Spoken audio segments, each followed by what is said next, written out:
Glasses clinked as Rick reminisced, telling his buddy about the retirement party held in his honor just the night before. Sitting around the table with his old comrades, he admitted he was just a mid-rank nobody, so the turnout hadn't been huge. But his close friends had shown up, bearing gifts and sharing drinks deep into the night. He pictured his assets, the savings from 20 years of grinding labor, and the deeds to his properties. He had finally made it.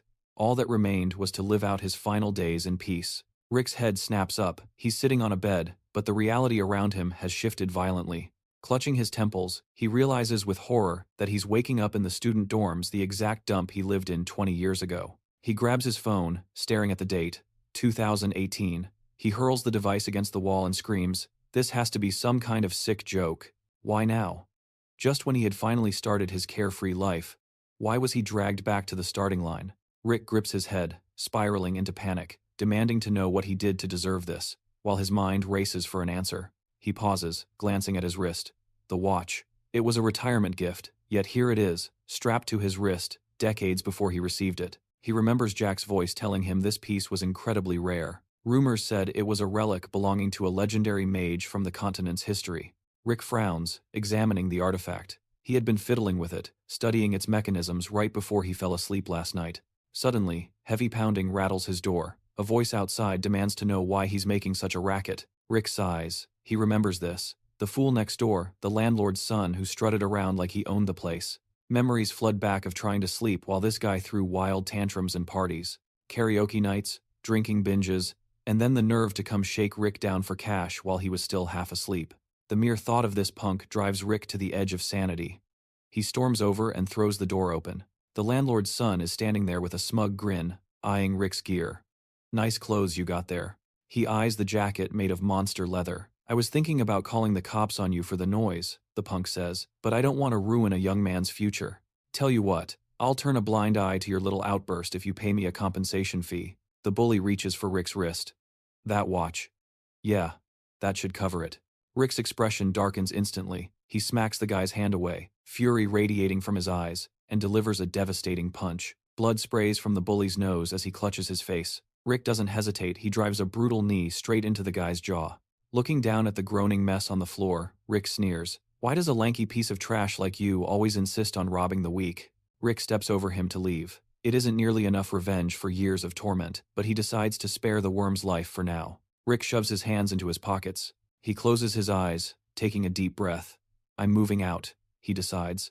As he walks down the street, he tries to piece together the timeline. Then it hits him. He woke up on this time-specific day. The day of the construction site accident, the injury that shattered his knee and plagued him with pain for the rest of his life. Rick focuses, wrapping his body in a shroud of energy.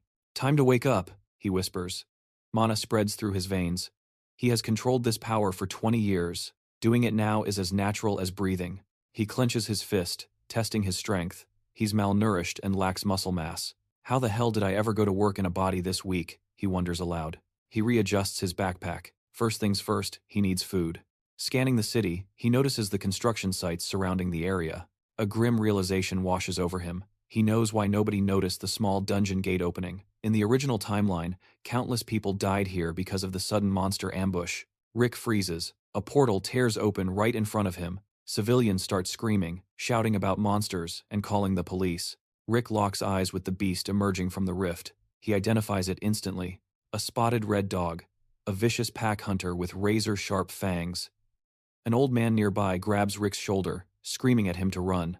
Rick drops his backpack. Of all the moments to come back to, he grumbles. It had to be this disgusting day. He scans the construction zone for anything useful. There, with lightning speed, he snatches up a heavy iron crowbar. A scream pierces the air. 3 wolves have cornered a little girl, muscles coiling to strike. Rick lunges, yanking her out of the jaws of death just in time. He shields her with his body. "Run to your father. Go." The wolf pack turns its fury on him. Rick swings the crowbar. Asterisk crack. Asterisk. A thunderous blow connects, and the monster howls in agony. Rick doesn't stop.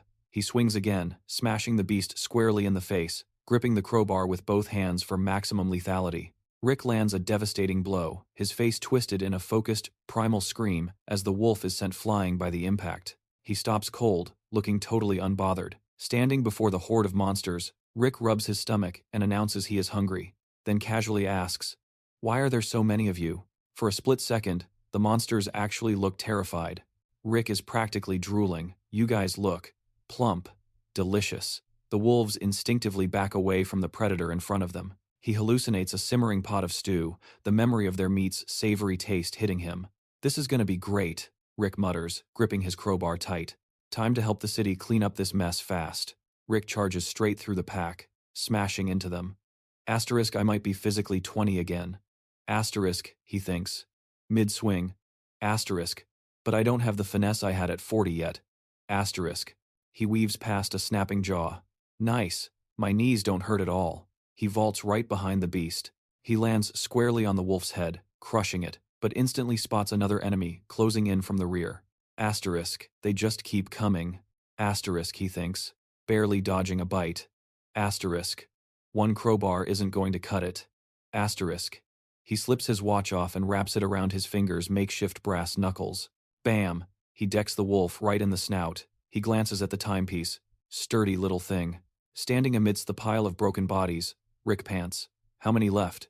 A voice calls out that the police have arrived. Rick smirks, but then his eyes catch the rip in his jacket sleeve. His face falls. Seriously? I tore it the very first time I wore it? A smiling officer steps up. Thank you for saving those civilians. Please, state your name and workplace so we can process your reward. The officer readies his pen. Rick scratches the back of his head. I'm not exactly registered as a superhuman yet. I only awakened a couple of hours ago. He flashes a satisfied grin. I'll just give you my number and bank account details. Rick closes his eyes, waving dismissively. I'm off. Got stuff to do. The officer yells after him, panic in his voice. Wait, we still need to question you. Rick keeps running. Asterisk. Name and number are plenty. Asterisk, he thinks. He imagines the shocked public whispering about discovering a powerful new awakened. Cut to a steaming bowl of beef soup. Rick digs in immediately. Spoon still in his mouth, he mumbles. So good. Then, his phone buzzes on the table. He taps the screen. Asterisk. Everyone is desperate to hire superhumans right now, and they just saw what I can do fresh out of awakening. Asterisk. He checks the date. Asterisk, 2018. Asterisk. That means it has been exactly 2 years since the first gate appeared. He envisions a future where a man is showered with gold coins. Asterisk. This is the era where it all changes. Asterisk. Asterisk. Superhumans with mana are replacing the police and army. Guilds seize power the moment a new talent appears. Asterisk. Asterisk. Everyone is going to fight over me. Asterisk. This is exactly the time I wanted to return to, he says, spoon hanging from his lip. He looks up. Serious now. Asterisk. Criminal superhumans are everywhere, and there is zero plan for monster defense. Asterisk. Asterisk. With the 6 disasters already approaching, I don't have a choice. Asterisk. Rick holds up 3 fingers. I'll use my knowledge of the future to retire in just 3 years, and I'll make sure I'm set for life. He grins at the screen. The messages won't stop coming. A shadow falls over him. Rick spins around. Who are you? The man hands over a letter. I'm Kyle, manager for the ruling families guild. Next thing he knows, a car pulls up to a cafe. I saw the video of you crushing those monsters, Kyle says. I had to meet you immediately. Suddenly, a girl walks in. She beams at him. You look even more amazing in real life. Another man pushes forward, smiling. I'm from the Warriors Guild. It is a mob of recruiters swarming him. Rick shoots them a look of pure irritation. The atmosphere drops instantly. He stares them down. If you say one more word, I'm not joining anyone. Doesn't matter how much money you throw at me. The tension is thick. Maybe, Rick suggests, we should talk somewhere else? Now seated calmly with tea, Rick sets the ground rules. I won't take much of your time. Let's cut to the chase. How big is the signing bonus? Kyle extends a hand professionally. There are clauses in the contract we cannot disclose yet. However, Kyle adds, I suggest you listen to what we have to say. Rick takes a bite of cake. You're with the ruling families guild, right? Kyle nods, eyes closed, in arrogance. We are prestigious. A 1.5 years of tradition. Rick doesn't miss a beat. Have a safe trip home. Kyle freezes, stunned. Excuse me? Rick looks him dead in the eye. I said, I'm not signing with you. Rick couldn't fathom why anyone would sign with a guild managed so poorly, especially one destined to be swallowed up in a merger. He scanned the room, eyeing the desperate managers. How long do I have to sit here before a real offer hits the table? One of the suits, dumbfounded, stammered out, We're offering 1 billion won. Panic set in. The other recruiters, sensing they were losing him, frantically started shouting higher numbers. Rick sipped his tea, tuning out the noise. He wondered what the Black Hounds would put on the table after all. That was his crew before he turned back the clock. Chloe set her cup down, cutting through the chaos. 2 billion won, she stated calmly, plus a higher salary, top-tier benefits, and priority access to item quests. She crossed her arms, radiating confidence. Those are the best terms you'll find. No one else here will treat you like royalty. For the uninitiated, this woman was a manager for the White House Guild. Rick glanced at the guild crest. The White House was a startup now, but he knew the future in 3 years. They would be one of the top 3 powerhouses in Korea. A smirk played on Rick's lips. That explained their aggressive recruitment strategy. He turned to the room. Everyone except the lady, get out. Leave your business cards if you want, but leave. Silence fell as the room cleared. Chloe sat opposite him, eyes closed for a moment. On the way here, she said softly, I watched the footage of your fight. Over and over. Your skills are terrifying. And the scariest part? Yesterday, you were just a civilian. Rick smiled. It was a classy way of admitting she had done a thorough background check. She slid a stack of documents across the table. You're either a once-in-a-generation genius, or you've awakened stats that give you an insane combat advantage. Her smile widened. The White House wants to nurture that talent. We want to own your future. Rick looked down at the contract. In his past life, an offer like this was something he couldn't have even dreamed of. I have a few conditions, Rick said, breaking the silence. Hope you don't mind. Chloe waited, watching him intently. As he listed his demands, she burst out laughing. You're quite the comedian, aren't you? Rick tapped the paper.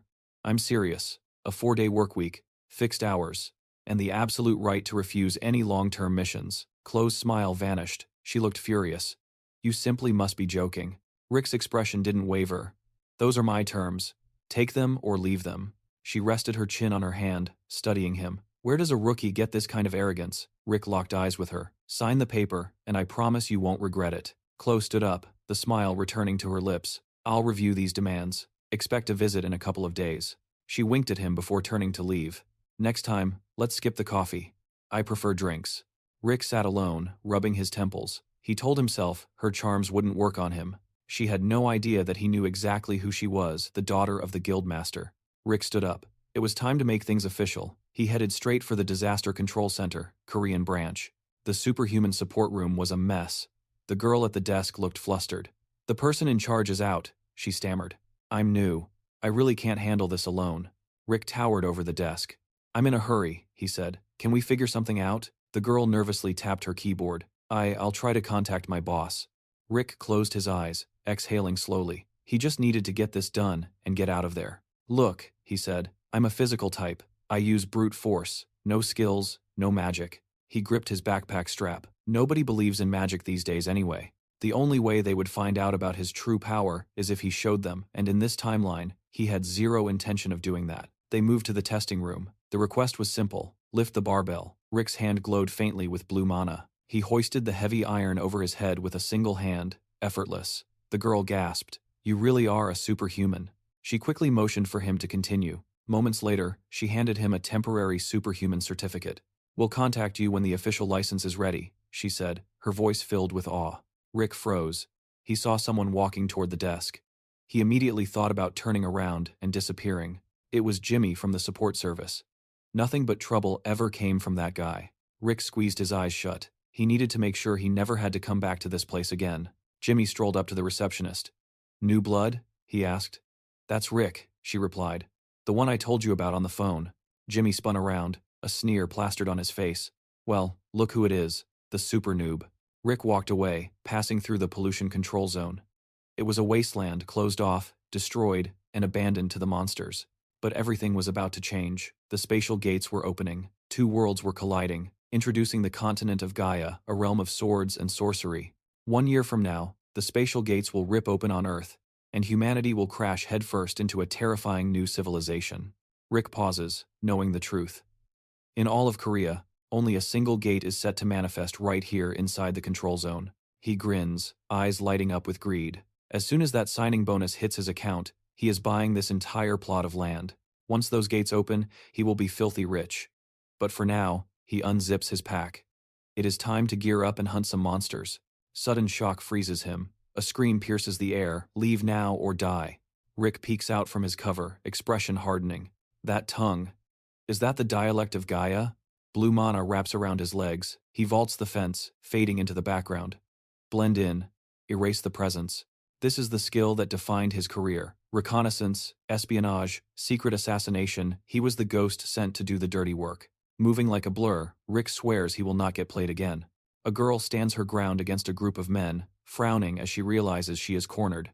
She screams that she gave them a fair warning. Energy crackles in her palms. She tells them, they brought this on themselves. The thugs aren't scared, they are thrilled. Superpowers mean money. They leer at her, shouting that she will fetch a high price on the market. Rick watches from the shadows. She speaks the tongue of Gaia and wields their magic. Talk about rotten luck. She just had to run into a pack of slave traders. The leader reaches out, mocking her with promises of food if she surrenders. But Rick's eyes lock onto the tattoo on the man's arm.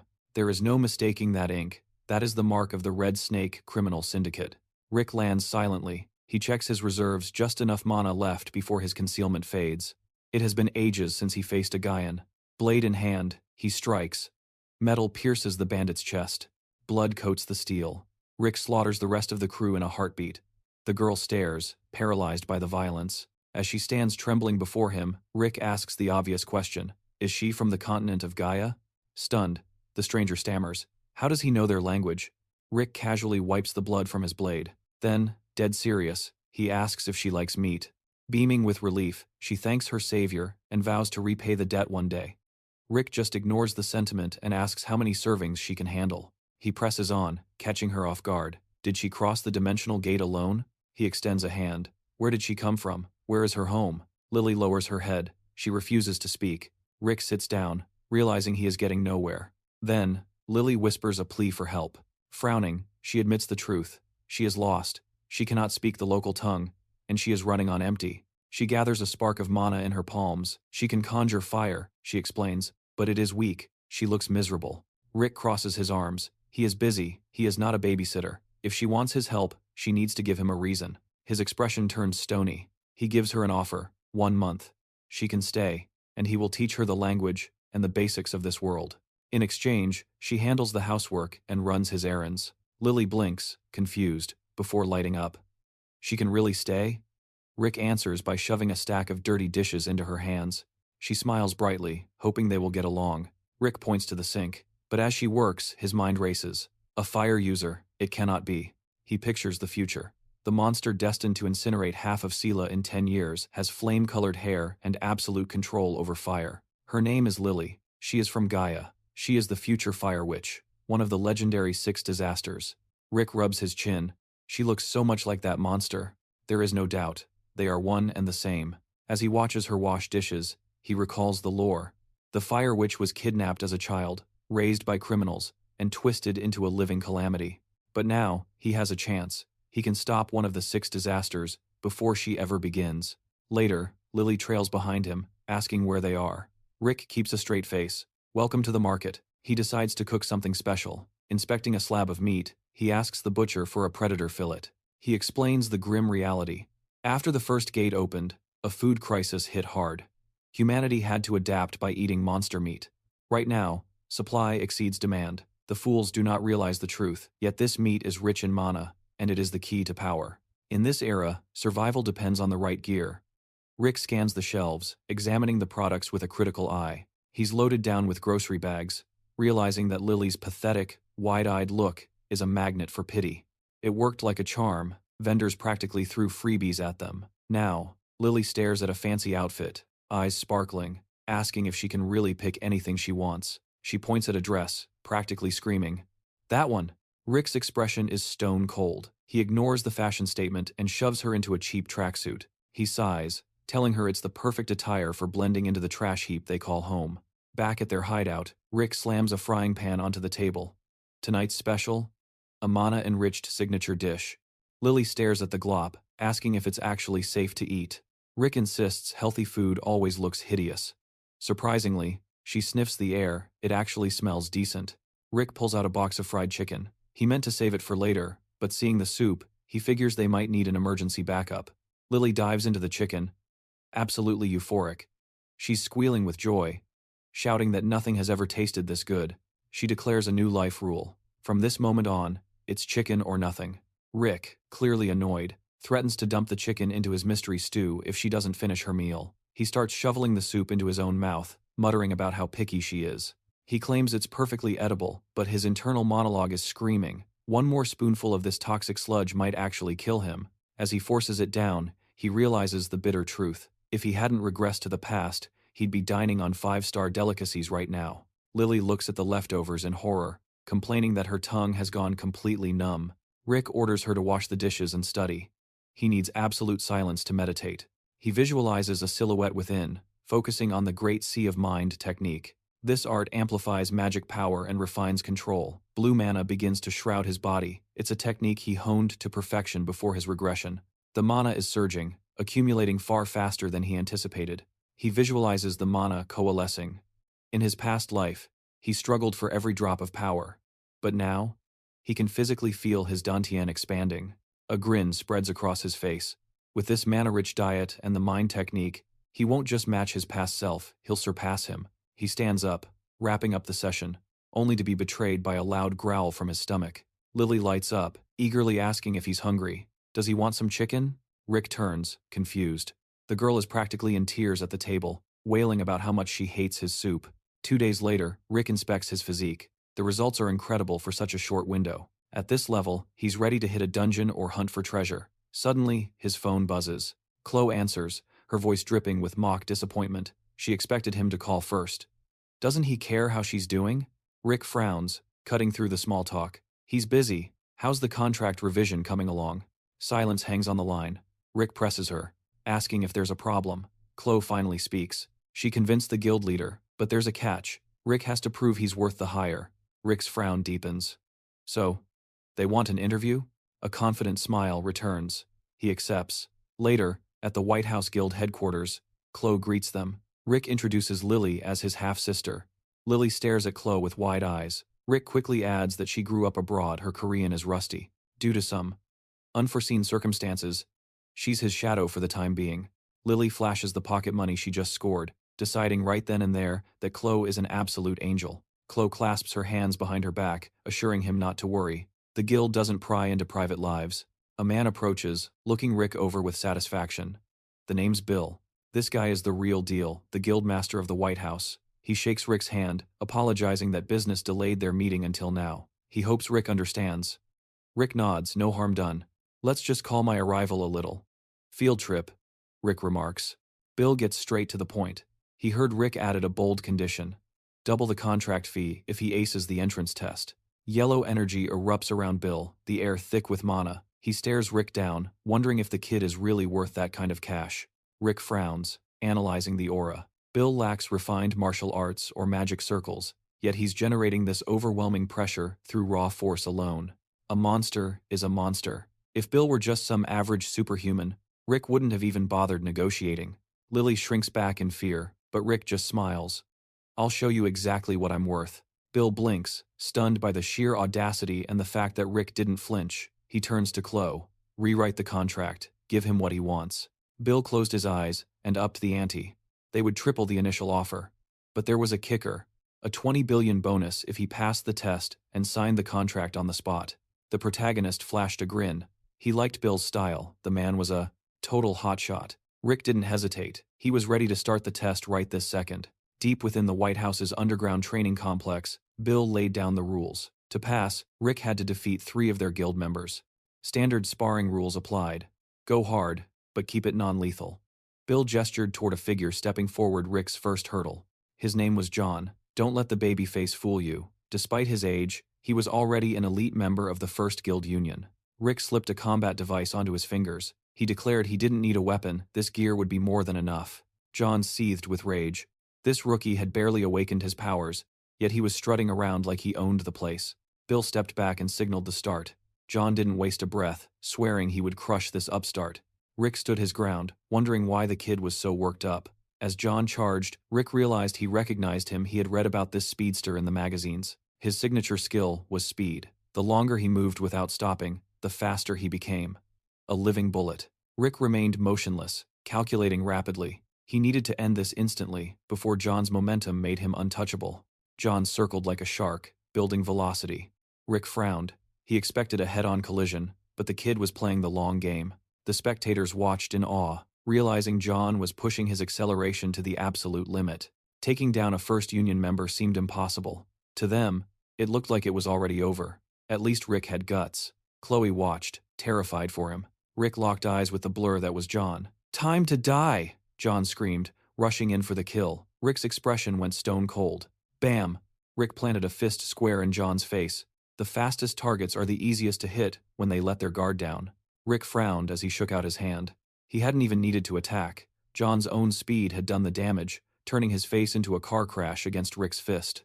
Lily cheered. He did it! Rick didn't even celebrate. He just turned to Bill. Who's next? Bill couldn't hide his admiration. This kid was amazing. Bill reassured everyone that John wasn't in danger. The doctors would patch him up, and he would be back on his feet after a couple of days of rest. Bill smiled, noting that it was a good thing Rick had held back. Rick grinned, asking, "You think so?" But, internally, he knew the truth. If he hadn't controlled his power, John's head would have flown clean off his shoulders. And Bill knew it too. Glancing up at the balcony, Rick did the math. That win just guaranteed him $6 billion under the contract. He had already met the baseline requirements. Rick smiled. Now he could actually have some fun with the rest of this test.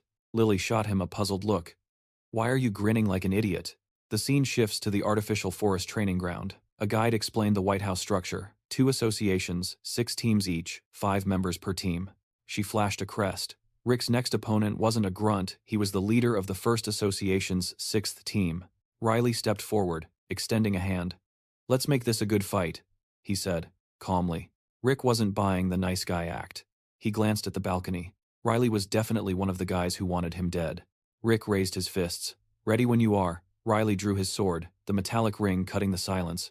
"I'm always ready." The bell rang. Rick exploded forward, swinging his armored fist. Riley was fast, he caught the blow squarely on his shield. Rick ducked under a vicious sword slash. Riley smiled, he thought he had an opening. Riley swung his shield like a battering ram. Rick weaved around him, extending his fingers to activate his artifact, the Falcon's Claws. Riley turtled up behind his shield, stunned. Did this guy study martial arts before he even awakened? Riley slashed again. Rick deftly sidestepped the blade and slammed his entire body weight into his opponent. Shoulder check. Rick activated the Iron Mountain technique. Riley's eyes went wide with panic as he was launched flying deep into the forest. Rick stood his ground, looking unimpressed. Riley emerged from the trees, dusting himself off. "You're strong," he admitted, realizing Rick's physical endurance was monster level. Rick frowned. He had planned to keep his true power under wraps until the final round, but Riley was forcing his hand. He glanced at Bill, who was grinning like a Cheshire cat. What was that old fox really looking for? Riley raised a hand to pause the fight. "I want on your team," he declared. "I think we'd work well together." Rick scowled. "Who says you get to decide that?" Riley pointed his sword at Bill. "Does the winner call the shots?" Bill nodded. "Winner takes all." Rick looked away, then locked eyes with Riley. "Fine. If I beat you, I become the team leader." The observers on the balcony scoffed. This was getting ridiculous. The tension was palpable. Rick stood tall in front of them all. He wasn't just joining a team, he was going to build his own empire, handpicking his own crew. They assumed he would play it safe, climbing the ranks slowly to prove his worth. But Rick isn't here to waste time. Why wait when he can dethrone the leader right now? Bill's expression hardens. He agrees to the terms but adds a penalty. "If you lose, I slash your signing bonus in half and double the contract duration." Riley steps forward, blocking his path. "Are you sure you want to do this? You really think you can beat me?" Rick stares down his dumbfounded opponent. He knows Riley's weakness. He's obsessed with Chloe. "You want to crush me just because she's watching, don't you?" Does he seriously think a single victory gives him the right to look down on a commander? Rick's mind flashes to a future memory, a lonely room, a photo of a girl. He knows Riley is destined to become a controversial, tragic villain. He sees Riley's future: humiliation, expulsion from the guild, reduced to begging for a janitorial job. The crowd watches from the bushes as Riley snaps, screaming at Rick to shut his mouth. The protagonist watches his opponent clench a trembling fist. "I'll show you what a true commander is made of," Riley roars. Rick recognizes the shift immediately. Buffalo mode. It triggers when Riley loses his temper, spiking his mana and physical stats into the red zone. Riley charges like a raging bull. Rick stands his ground, activating the Great Sea of Mind technique to slow his perception of time. Block this, Riley screams. Rick advises him to use a shield just as Riley's fist slams into his defense with the force of a freight train. Bill watches in stunned silence. He glances at Rick, who is sitting amidst the debris. The rookie, he actually took him down. Slumped on the ground, the protagonist groans. His entire body screams in agony. Making money shouldn't hurt this much, he mutters. Checking his watch, Rick curses his limitations. His current body is frail. He can't believe a single impact from the lightning fist drained him this badly. Rick sits in a meditative pose, mana swirling around him. He needs to recover fast, using his mind technique. He frowns. He needs every ounce of strength for the next sparring match. Chloe approaches him, beaming with excitement. Congratulations, you're officially the new head of Team 7. Rick forces a smile. That sounds good. He rubs his aching lower back, calculating the numbers. Defeating 2 opponents adds another billion to his payout. Now he can aim for the full 20 billion. He stands before Chloe, eyes sharp. Who is my last opponent? Bill adjusts his collar and steps forward. That would be me. He never expected the kid to beat Commander Riley, but now, the Guildmaster clenches his fist. I have no choice. He has to fight the final round himself. The protagonist looks at Bill's overwhelming aura with concern. Does he really have to fight this monster? Rick looks the surprised leader dead in the eye. I forfeit. Bill panics, grabbing his shoulder. Wait. I'll give you 20 billion for just 5 minutes of fighting. No, 3 billion for every 3 minutes. Rick shakes his head, exhausted. No deal. I can't move. Chloe smiles sweetly, breaking the tension. I think that means it's time to finally sign the contract. A holographic window. Chimes. Asterisk. Contract. Signed. Asterisk. The protagonist scans the documents. The terms are solid. These conditions are excellent. I look forward to working with you. He sits across from Chloe, shifting gears. So, can I sign contracts with other people yet? Rick taps the chair beside him. I'm talking about unaffiliated talents, real powerhouses. Chloe turns around, confused. She holds her pen in surprise as Rick turns to a small girl. Lily, make the biggest flame you can. Lily sighs heavily. I'm hungry. Chloe frowns, but Rick switches tactics. I'll buy you 3 whole chickens. Lily starts running around the room, screaming, You promised, you promised. Lily raises her hands, and a massive, roaring inferno erupts above her head. I want my 3 chickens. Chloe gasps, covering her mouth in shock. Your sister, she's a superhuman too? Rick nods. That's exactly why she's on my team. The protagonist studies the flames. Intense heat, yet the furniture remains untouched. It means she has perfect control. It's terrifying, considering he has only trained her for a couple of days. In the previous timeline, she became a natural disaster for a reason. Rick picks up the paperwork. Now, we need to discuss Lily's fee. We'll start the bidding at 3 billion. A furious Lily pops up behind him. Where is the chicken? She happily grabs a drumstick as the system pings. Asterisk. Contract value. 5 billion. Asterisk. Later, the protagonist stares up at a towering skyscraper. The White House Guild headquarters. It's a massive operation, enough staff to run training halls, dorms, and control rooms like a well-oiled machine. Rick walks the corridor with the group. To anyone else, it's state-of-the-art. To a man from the future, the equipment looks like ancient history. They step into the lab. Impressive, right? Chloe points to the racks of weaponry. This is our workshop for equipment development. If you need anything custom, she adds, we can have it ready in a week. Rick grips the knives, testing their weight. They aren't perfect, but he decides these blades will suffice for now. He grabs his jacket and asks if the inspection is finally over. The girl turns back, noting that since it is his first day, he is free to go once he reports to the head. Bill holds up a hand to stop him, his face grim. An urgent message just came in from the control room. Every other team is currently deployed on missions. He is in a tight spot. He apologizes for springing this on a rookie's first day, but he has no choice. He needs Rick on a mission immediately. Rick's expression darkens. He was banking on an early clock-out today. With a serious glare, he asks for the coordinates. Staring up at the rift, Rick assesses the situation. The portal hovers 10 meters above the ground, vomiting out massive slimes in droves. A nearby hunter raises his shield, bracing against the rain of falling slime. Rick hangs back with the girl, observing the chaos. It looks like most of the threats have been neutralized. Maybe they should stay on the sidelines. The monsters look pathetic. Rick taps his phone to his ear, listening to the command. They need live samples of these new variants. Command wants at least 3 specimens brought back, and they need them kept as intact as possible. Rick eyes the targets. Giant, reeking slugs. They are weak, sure, but they are volatile, exploding on impact and spraying foul slime everywhere. Lily throws her hands up in panic, asking if they really have to fight these things. Rick calmly replies that he has already blocked his sense of smell with mana. He points a finger forward. It is tricky to pull off the first time, but with practice, she will master it. Lily clenches her fists, beaming with delight. It worked. The stench is completely gone. Rick watches the other hunters struggle to collect the slime.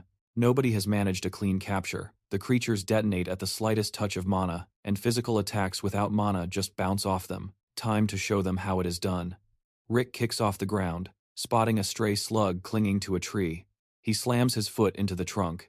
The monster launches at him. Rick strikes with surgical precision, using his bare hand to bat the slug aside before it spins out of control. It lands with a thud intact. Lily watches, wide-eyed, as Rick bags the specimen and asks how he did that. She begs him to teach her. Rick scowls and says he will teach her for 100 billion. He figures she is trying to drain his entire bank account. Chloe presses a hand to her earpiece, confirming samples secured. All 3 are accounted for. They will hand the package off to the collection team and call it a day. Rick stands on the street, bag in hand, telling the team to relax. By the time they arrived, the heavy lifting was basically done. He spins around as a voice calls out. A man asks if he is from the White House Guild. Chuck struts down the road toward him, noting that he has never seen Rick before. He looks like a fresh recruit. Chuck eyes Rick's arm. Rumor has it they hired someone new. Judging by the commander armband, this kid is in charge. He mocks them, asking if they are so short-staffed they are putting a rookie in command. Crossing his arms, the man demands to know if that capture move was a unique ability. Rick frowns, tired of the chatter, and asks what the guy wants. Lily clutches the bag nervously. She knows those slimes are volatile, and the other team failed to get any stable samples. Rick gives him a cold stare and refuses to share the loot. Chuck smirks.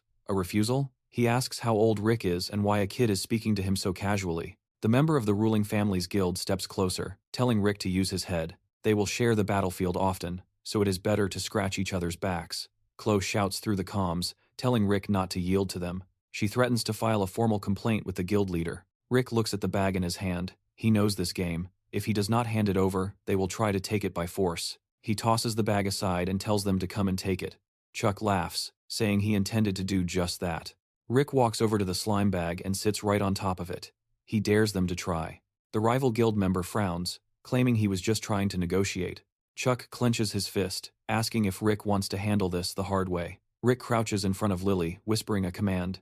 When he gives the signal, she should set everything on fire. Let them panic.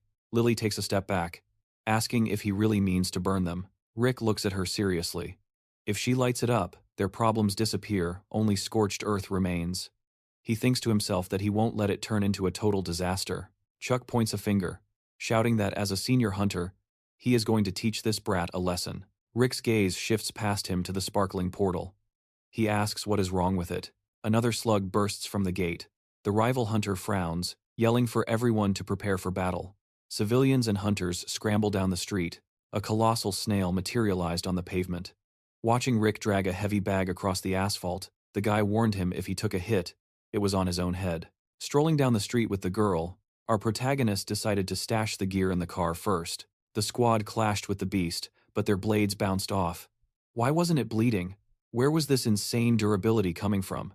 Standing toe-to-toe with the slug, the guy roared the order. Slice off the tentacles first. Leaning against the trunk, the protagonist listened to the girls nagging him to jump into the fray. He smirked at the rumor that a single hit qualified them for loot drops. Don't worry about it, he replied. Rick turned back, his expression darkening. You'll never take it down fighting like that. The commander narrowly evaded a crushing blow. Tanks, focus on the tentacles, he screamed. That slime is melting right through our shields. Chuck grabbed his arm, eyes wide with panic. Tanks, fall back. We need to regroup and hit it from range. Sprinting down the street, the guy yelled out the obvious truth. This isn't like those weak little slimes we grinded before. Perched in the trunk, Lily asked, how long do we have to watch this show? The protagonist's answer was cold. Until they all clear out. Charlie scrambled down the road, ignoring the insults hurled at him to move faster. He ran with every ounce of strength, muttering apologies under his breath. Gripping the hilt of his shattered blade, the guy realized the horror the acid had corroded every weapon they had. The monster surged down the street, hungry for prey. Charlie fled in terror, his mind racing on how to use his powers just to survive. Too slow, the tentacles coiled around his torso. I can't. he gasped as the slug hoisted him into the air. Asterisk, slash, asterisk, Rick severed the tentacle in one clean motion. You call yourselves his comrades? He scoffed, stepping between the wounded beast and the fallen boy. Charlie hit the ground hard, stammering his thanks. The protagonist didn't look back. That's not how you're supposed to use your gift. He glanced down at the boy trembling on the asphalt. If you want to learn how to do it right, find me when this is over. Rick took his position in front of the girl, eyes locked on the target. All right, we're starting. The other hunters stared at the sudden inferno. Where the hell did all this fire come from? Standing amidst the blaze, the protagonist heard the dispatch in his headset. Asterisk support team arriving in 5 minutes. Asterisk. He smirked. Help is coming for you guys, he muttered. But as for me, I'm taking all this loot for myself. Watching the feed from the sky, Chloe warned him. The smoke is blocking my view. You need to pull back. Her brow furrowed as she screamed into the mic. Forget the loot, it's too dangerous. The protagonist tapped his earpiece, calm as ever. Don't worry. I'll take this thing down and come back in one piece. Rick visualized the entry from the illustrated bestiary. A giant snail, an unusually brutal variant. He knew exactly what this was. In an emergency, strategy is everything. Standing firm on the road, he recalled its fatal flaw. Fire. And it was working. The beast had definitely slowed down since the flames erupted. Lily, cover me, he shouted, sprinting forward. But as he ran, he noticed the tentacles regenerating. It was recovering too fast. He needed a boost. Dashing past the writhing monster, the protagonist signaled the girl. Now, light it up. Lily extended her hand, unleashing a torrent of fiery projectiles that blasted the tentacles apart. Rick shielded her, shouting, We're good. They didn't stop. Severed limbs twitched in the pools of acidic slime scattered across the road. Asterisk. Think. Asterisk, he told himself. Asterisk. When a giant snail takes critical damage, it retracts into its shell to heal. Asterisk. Just as predicted, the monster retreated. Rick stared at the massive obstacle blocking the road. The textbook said this shell was nearly impenetrable. Glancing at his blade, the protagonist grinned. Time to use those toys we grabbed from the car. The shell was incredibly durable. Hacking at one spot wouldn't work, they had to target multiple weak points. He pressed the tip against the hardened surface. With a surge of force, the protagonist drove the metal deep into the monster's armor. Lily watched him hammer away, yawning. Boring. Meanwhile, the bystanders stared at the flames, confused. What the hell are they actually doing? Charlie stood on the sidelines, the protagonist's words echoing in his mind. Asterisk, don't use your power like that. Asterisk, was he right? Rick exhaled, a confident smile playing on his lips. Standing before the nail-studded shell, he announced, Phase 1 complete. Time for the finale. His eyes traced the pattern of the nails he'd driven into the carapace. Asterisk, aim for the center. Asterisk, he thought. Asterisk, one hit. Everything I've got. Asterisk. He placed his palm against the shell. He cocked his arm back, channeling the energy.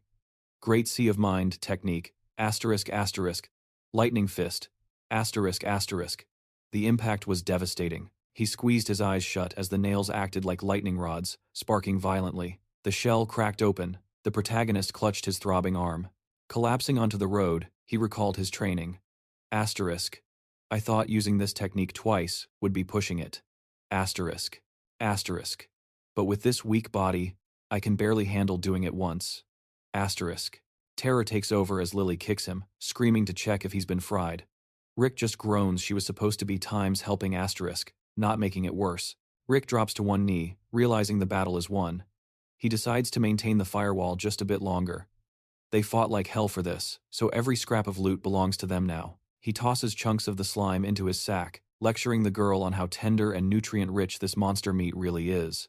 Blade pressed against the creature, his mind drifts to culinary possibilities. This is the perfect base for a hearty managu stew. A frown creases his face.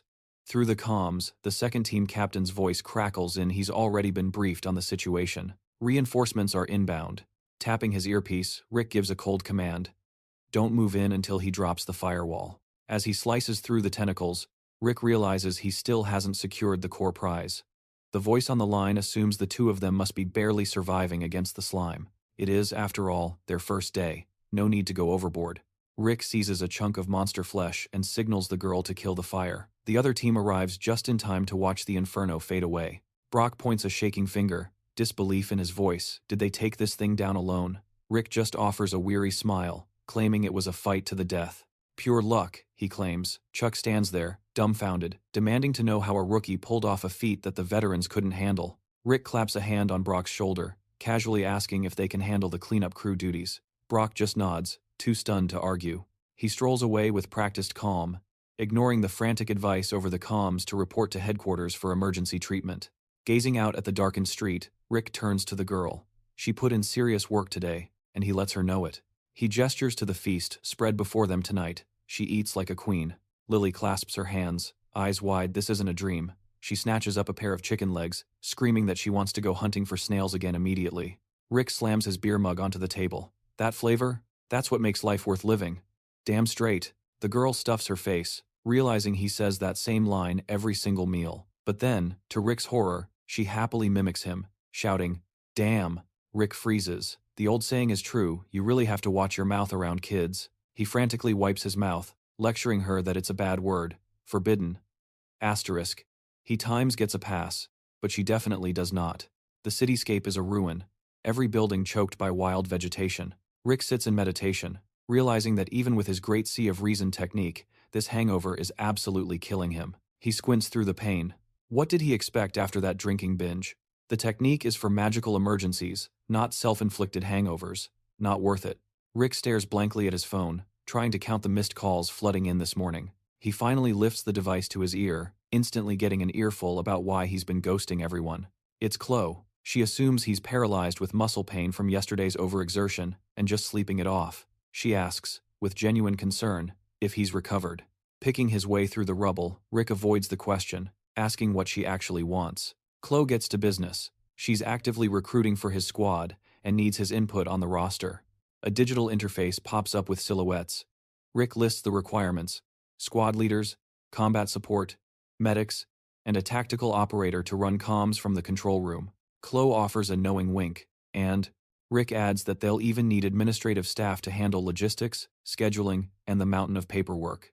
Rick grits his teeth. Every single person hired is a variable that affects the team's survival and effectiveness, so he insists on handpicking them himself. Chloe bows her head respectfully, acknowledging his uncanny knack for judging character. Rick's expression darkens. Fair enough. After all, she's the one who hired times him asterisk, so she clearly has standards. They agree to finalize the list after lunch, but Rick drops a bombshell. He wants to recruit a specific superhuman. Scratching the back of his head, Rick names his target, Charlie from the Blackhound Guild. On the other end, Bill chuckles and tells him to take 3 days of leave. Rick stares at the phone, confused. He admits he's tired, realizing Chloe must have already briefed Bill on the situation. There's no point in running missions until the full squad is assembled anyway. Rick frowns, but he can't deny a few days off sounds like paradise. Bill signs off with a warning: rest up and stop pushing himself to the brink of death. He is, after all, the future of their guild. Rick turns to Lily, asking if she's hungry. It's time to actually relax. Lily beams, asking if it's mealtime. Rick nods. He's going to whip up a masterpiece. He lays out the ingredients, explaining that unlike their last scrap meal, this one is special. Crafted from fresh produce, tender textures, and the secret ingredient, snail heart, a dish specifically designed to replenish mana. Moments later, the cauldron bubbles. Rick admits the color is a bit unnerving, but guarantees it's the ultimate health food. Lily waved her hand dismissively, claiming she'd devoured so much chicken yesterday that she hadn't even had time to get hungry yet. Rick just shrugged. Well, that's a tragedy. Rick closed his eyes, savoring the bite. Damn, this is rich, tasty. He reached for her plate. Guess I'll have to eat your share then. Immediately, the girl shrieked, "Hey, hands off." Rick frowned, feigning confusion. "I thought you said you didn't want any?" Lily slumped onto the table, whining that her happiness from yesterday was fading. Rick rolled his eyes. "Quit the drama. The world is full of delicious food." She gritted her teeth, eyes narrowing. "So, how does pork belly taste?" Rick smirked. "Better, and way more expensive than chicken." She cupped her chin, a dreamy look in her eyes. "Now that is a reason to live." Rick cracked his knuckles, shifting into leader mode. "You want the gourmet stuff? You need to work up an appetite. Follow me. We're going treasure hunting." High above, an eagle watched from a withered branch as Rick lowered his voice. When the first gate opened, the surviving monsters didn't just wander. They claimed territory. Below them, muscular orcs gripped their jagged swords. Some of them organized, Rick explained, formed a tribe right here on this land. And they're sitting on a relic from another dimension. He pointed toward two massive guards flanking a stone statue. Rick peered through his binoculars, locking onto the monument. It's inside that statue. Has to be. In the previous timeline, the expedition team had looted it first. But this time, he was rewriting history. He would get there before them. He lowered the binoculars. The central crystal drew them in. There's about 200 of them. His body was restored, sure, but taking on 200 orcs solo? That was suicide. Rick stood up from his crouching position. I'm going in. You stay here. When I give the signal, you light a fire. Lily blinked, confused. What signal exactly? He turned to her, deadly serious. Watch the torch on the far side. If it goes out, set fire to the entrance immediately. If you get distracted and miss it, we lose the relic. Understood? Before she could answer, he activated stealth. His form shimmered and vanished, leaving Lily staring at empty air. Rick ghosted past the outer guards. None of them could sense him unless a monster with superior detection was lurking in the camp. He reached the inner circle. 10 elites stood guard around the statue, heavy defense. He silently drew his dagger, grip tightening on the hilt.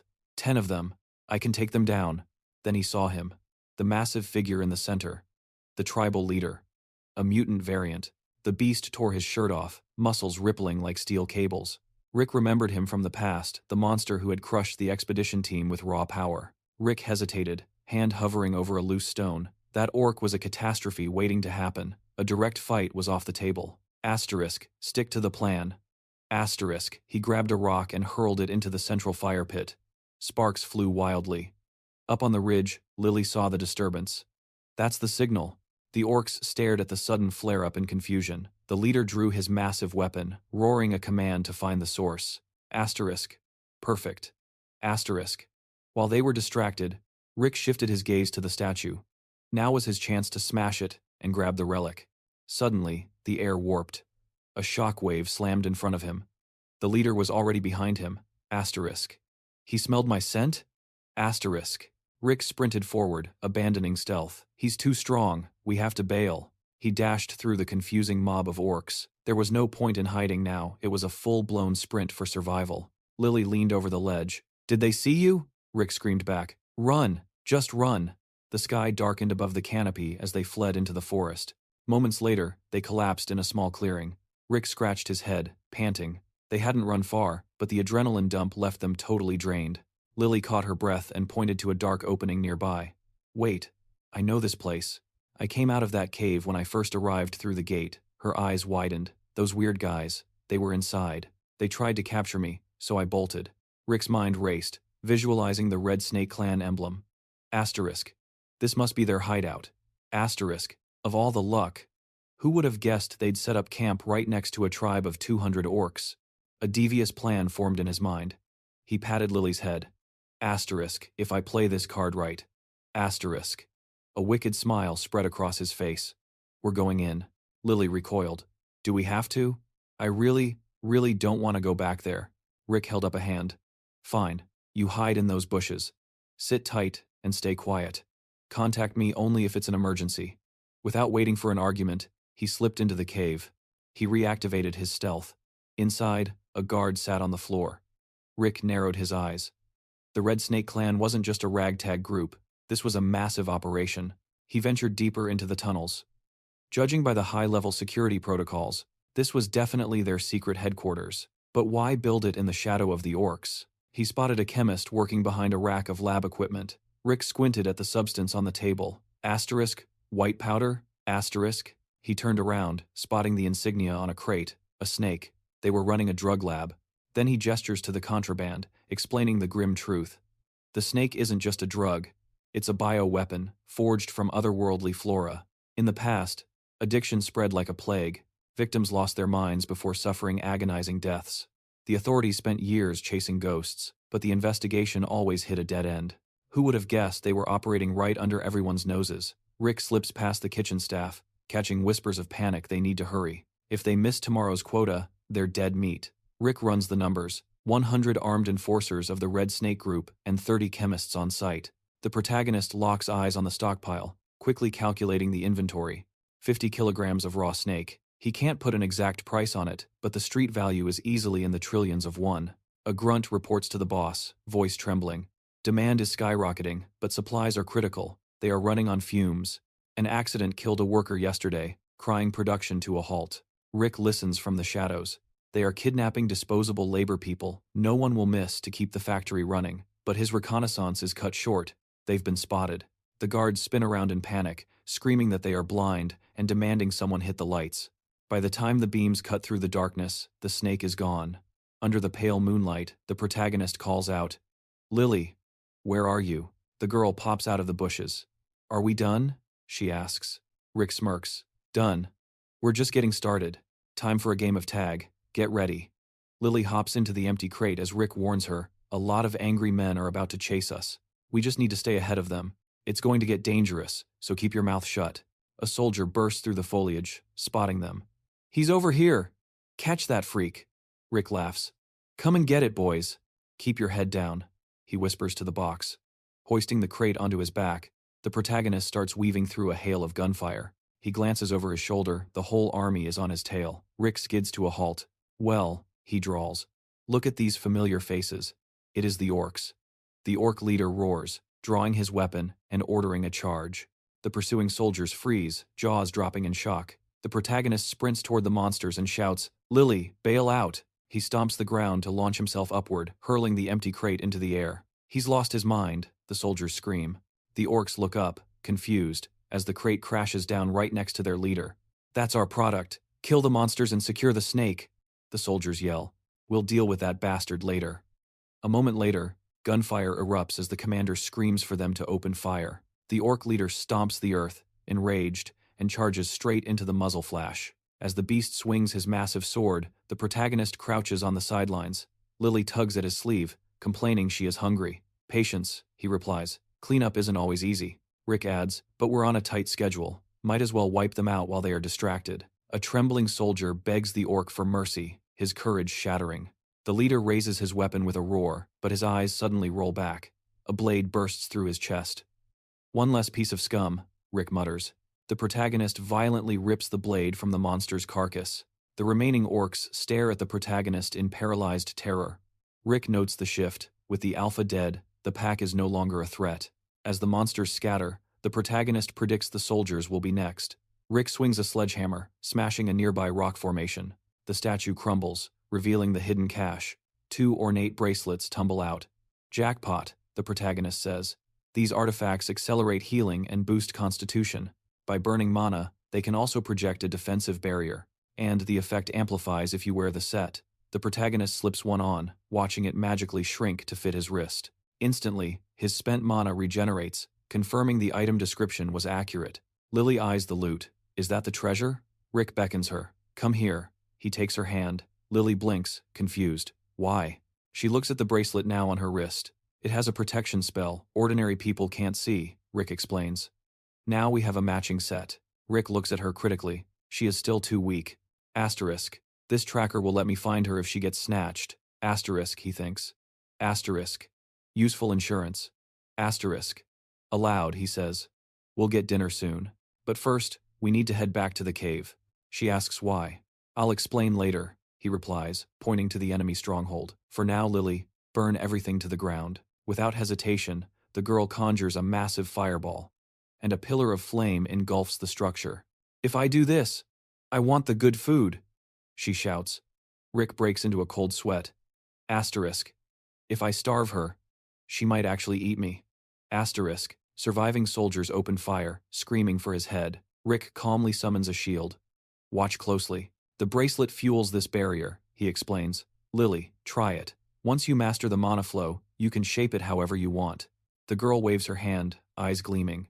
"So I just need to smack them with the shield?" The soldier collapsed to his knees, begging for mercy, swearing he would spill every secret his group had. Rick gritted his teeth, his eyes cold. He didn't care about their secrets. He only wanted to know where the safe was. An hour later, the heroes walked away with the massive explosion roaring behind them, Rick grinning, as he realized that hideout had been a goldmine.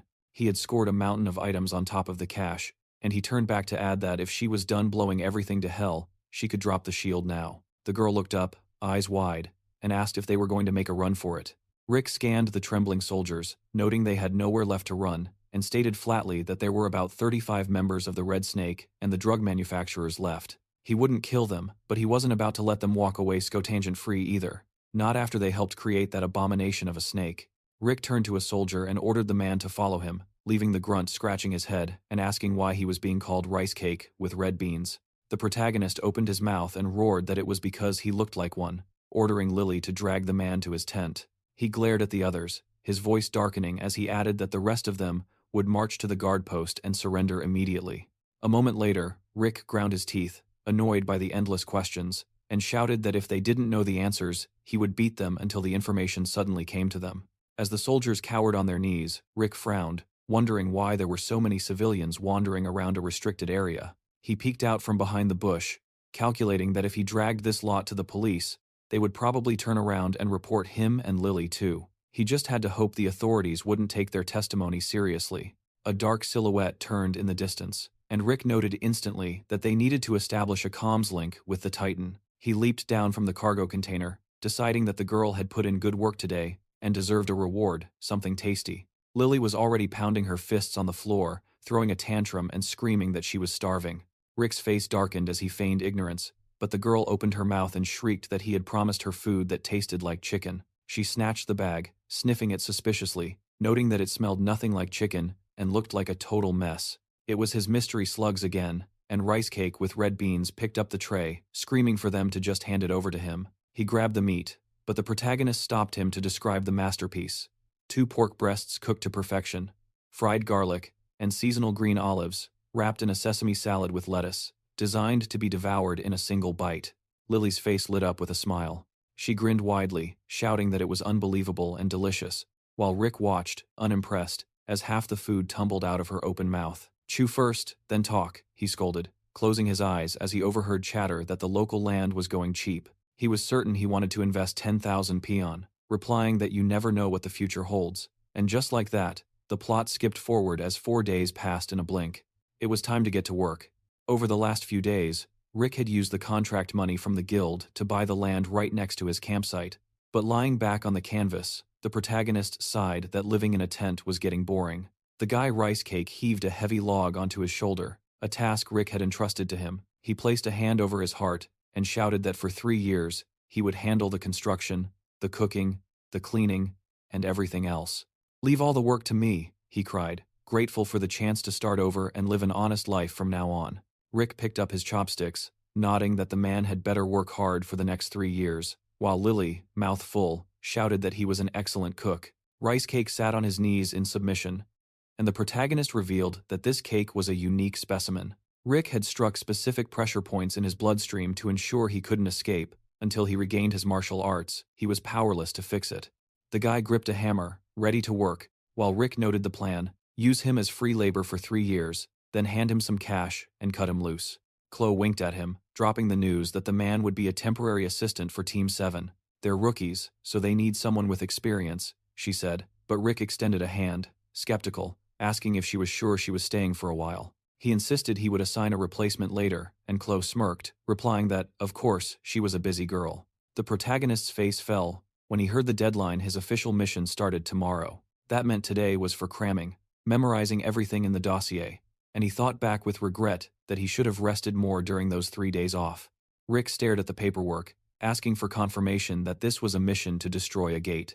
He argued that his contract had a specific clause stating he would not take on missions that dragged on for a long time. Chloe smiled smoothly, replying that the government had sent this down a couple of days ago and 4 guilds were participating. She added that according to government estimates, the cleanup would only take 2 days, and his team was the only one with an opening in their schedule. Rick narrowed his eyes, thinking that government estimates could never be trusted. The protagonist introduced 2 slimes, his voice grave as he stated that enemies are divided into 2 types. Type A gates, simple. Monsters spill out, the portal closes, and the cleanup is easy. Then there's Type B. These are a different breed. The gate doesn't vanish after the wave, and sometimes, the monsters don't come out at all. That's when things get messy. Someone has to go inside, slaughter the beasts, and shatter the core to seal it shut. They call it a gate destruction mission. Rick studies the dossier, a flicker of recognition in his eyes. He knows this place. He pictures the spiked chains, the labyrinth of fallen spirits. It's one of the first catastrophic gates to ever open a true nightmare. The protagonist stares at the page. Memories from his past life flood back. Back when he was an instructor, He used this hellhole as a cautionary tale. If he'd taken this mission back then, he would have been dead meat. Chloe glances at him. Didn't you just have a massive skirmish with that other guild? You sure you don't want to pass this off? Rick shakes his head. Team 7 can handle them. Cut to a sunlit street. Rick's voice is steady. Whatever happens, stay calm. Don't lose your cool. She shoots back, asking if he thinks she's a toddler prone to tantrums. The protagonist gazes out the window. To clear this gate, he needs a tank, a human shield. Hiring Charlie is taking too long, and the contract fees are a headache. He'll have to go grab the guy himself. The car screeches to a halt outside the guild building. The driver bows respectfully. Stay safe, sir. Rick sighs. I told you, stop doing that. Thanks for the ride. The man grins. Chloe beams at him. Look at you, acting all cool and mysterious. Rick suppresses a shudder. Being around honest, kind people makes his skin crawl. He prefers the company of scum, aggressive, rude trash, like the guys from the Blackhound Guild. They remind him of the good old bad days. Ben extends a hand, dripping with fake politeness. Pleasure. This is Charlie, and our captain, Chuck. Rick shakes the hand. Likewise. I've heard all about you. Ben crosses his arms, leaning back. So, you here to take Charlie off our hands? Rick takes a slow sip of tea. Ben. The guild leader's younger cousin. The fixer who handles all the dirty work. Rick glares. He knows exactly how this goes. Ben's about to drop an insane condition to break the contract. Chloe puts on her business smile. We understand your position. $5 billion to cancel the contract, correct? Ben's eyes glint maliciously. $5 billion? Oh, you haven't heard? Charlie renewed with us this morning. Chloe freezes. New terms. The cancellation fee is $10 billion. You pay that, and he's yours. Simple. Rick slams his hand on the table. He knows what they're doing. They want a reaction, probably filming it right now to ruin him. Let's go. Chloe looks nervous. As the guild leader's daughter, she's an easy target for manipulation. Ben sneers. You came begging for him, didn't you? Guess you don't need him that bad after all. Ben glances at the empty plates. If you change your mind, give me a ring. Glad the little lady enjoyed the cake. You might want to rush her to the hospital, though. That stuff expired ages ago. Lily spins around. Snap. Rick doesn't hesitate. He smashes a fist into Ben's face. Chuck swings, Rick weaves and delivers a brutal combo. The protagonist towers over them, eyes burning with fury. The captain hits the floor hard. A warrior shouts, "What the hell is this?" Rick glares at the room. You want to try me? Think again. Unless you think you're stronger than Chuck, go fetch your boss. Internal monologue. Asterisk. They wanted a provocation? They wanted a show? Fine. I'll give them a war. Asterisk. Chloe, panic in her voice, yells, Rick, you can't just beat people up. Rick snaps back. Does it look like I'm joking? Lily looks up, confused. Why hit the cake man? Rick softens slightly. Don't worry about it. Next time, don't eat trash from strangers. I'll get you some proper rice cakes later. Rick checks on Charlie. The cake was likely a lie to trigger a fight. But it doesn't matter now. He turns back to the room with a death glare. We're not done talking. Heavy footsteps shake the floor. Rick feels it pure murderous intent. The guild leader has arrived. Carl stares down, radiating fury. He shoves his hands in his pockets. Someone call me? He waits for an explanation, acting oblivious. Rick knows the guy watched every second on the cameras. Carl waves a dismissive hand. Everyone else, get out. Carl smirked, noting the man's willingness to take full responsibility proved he was a loyal comrade. The protagonist simply closed his eyes, instructing Lily to head back to headquarters and wait for him there.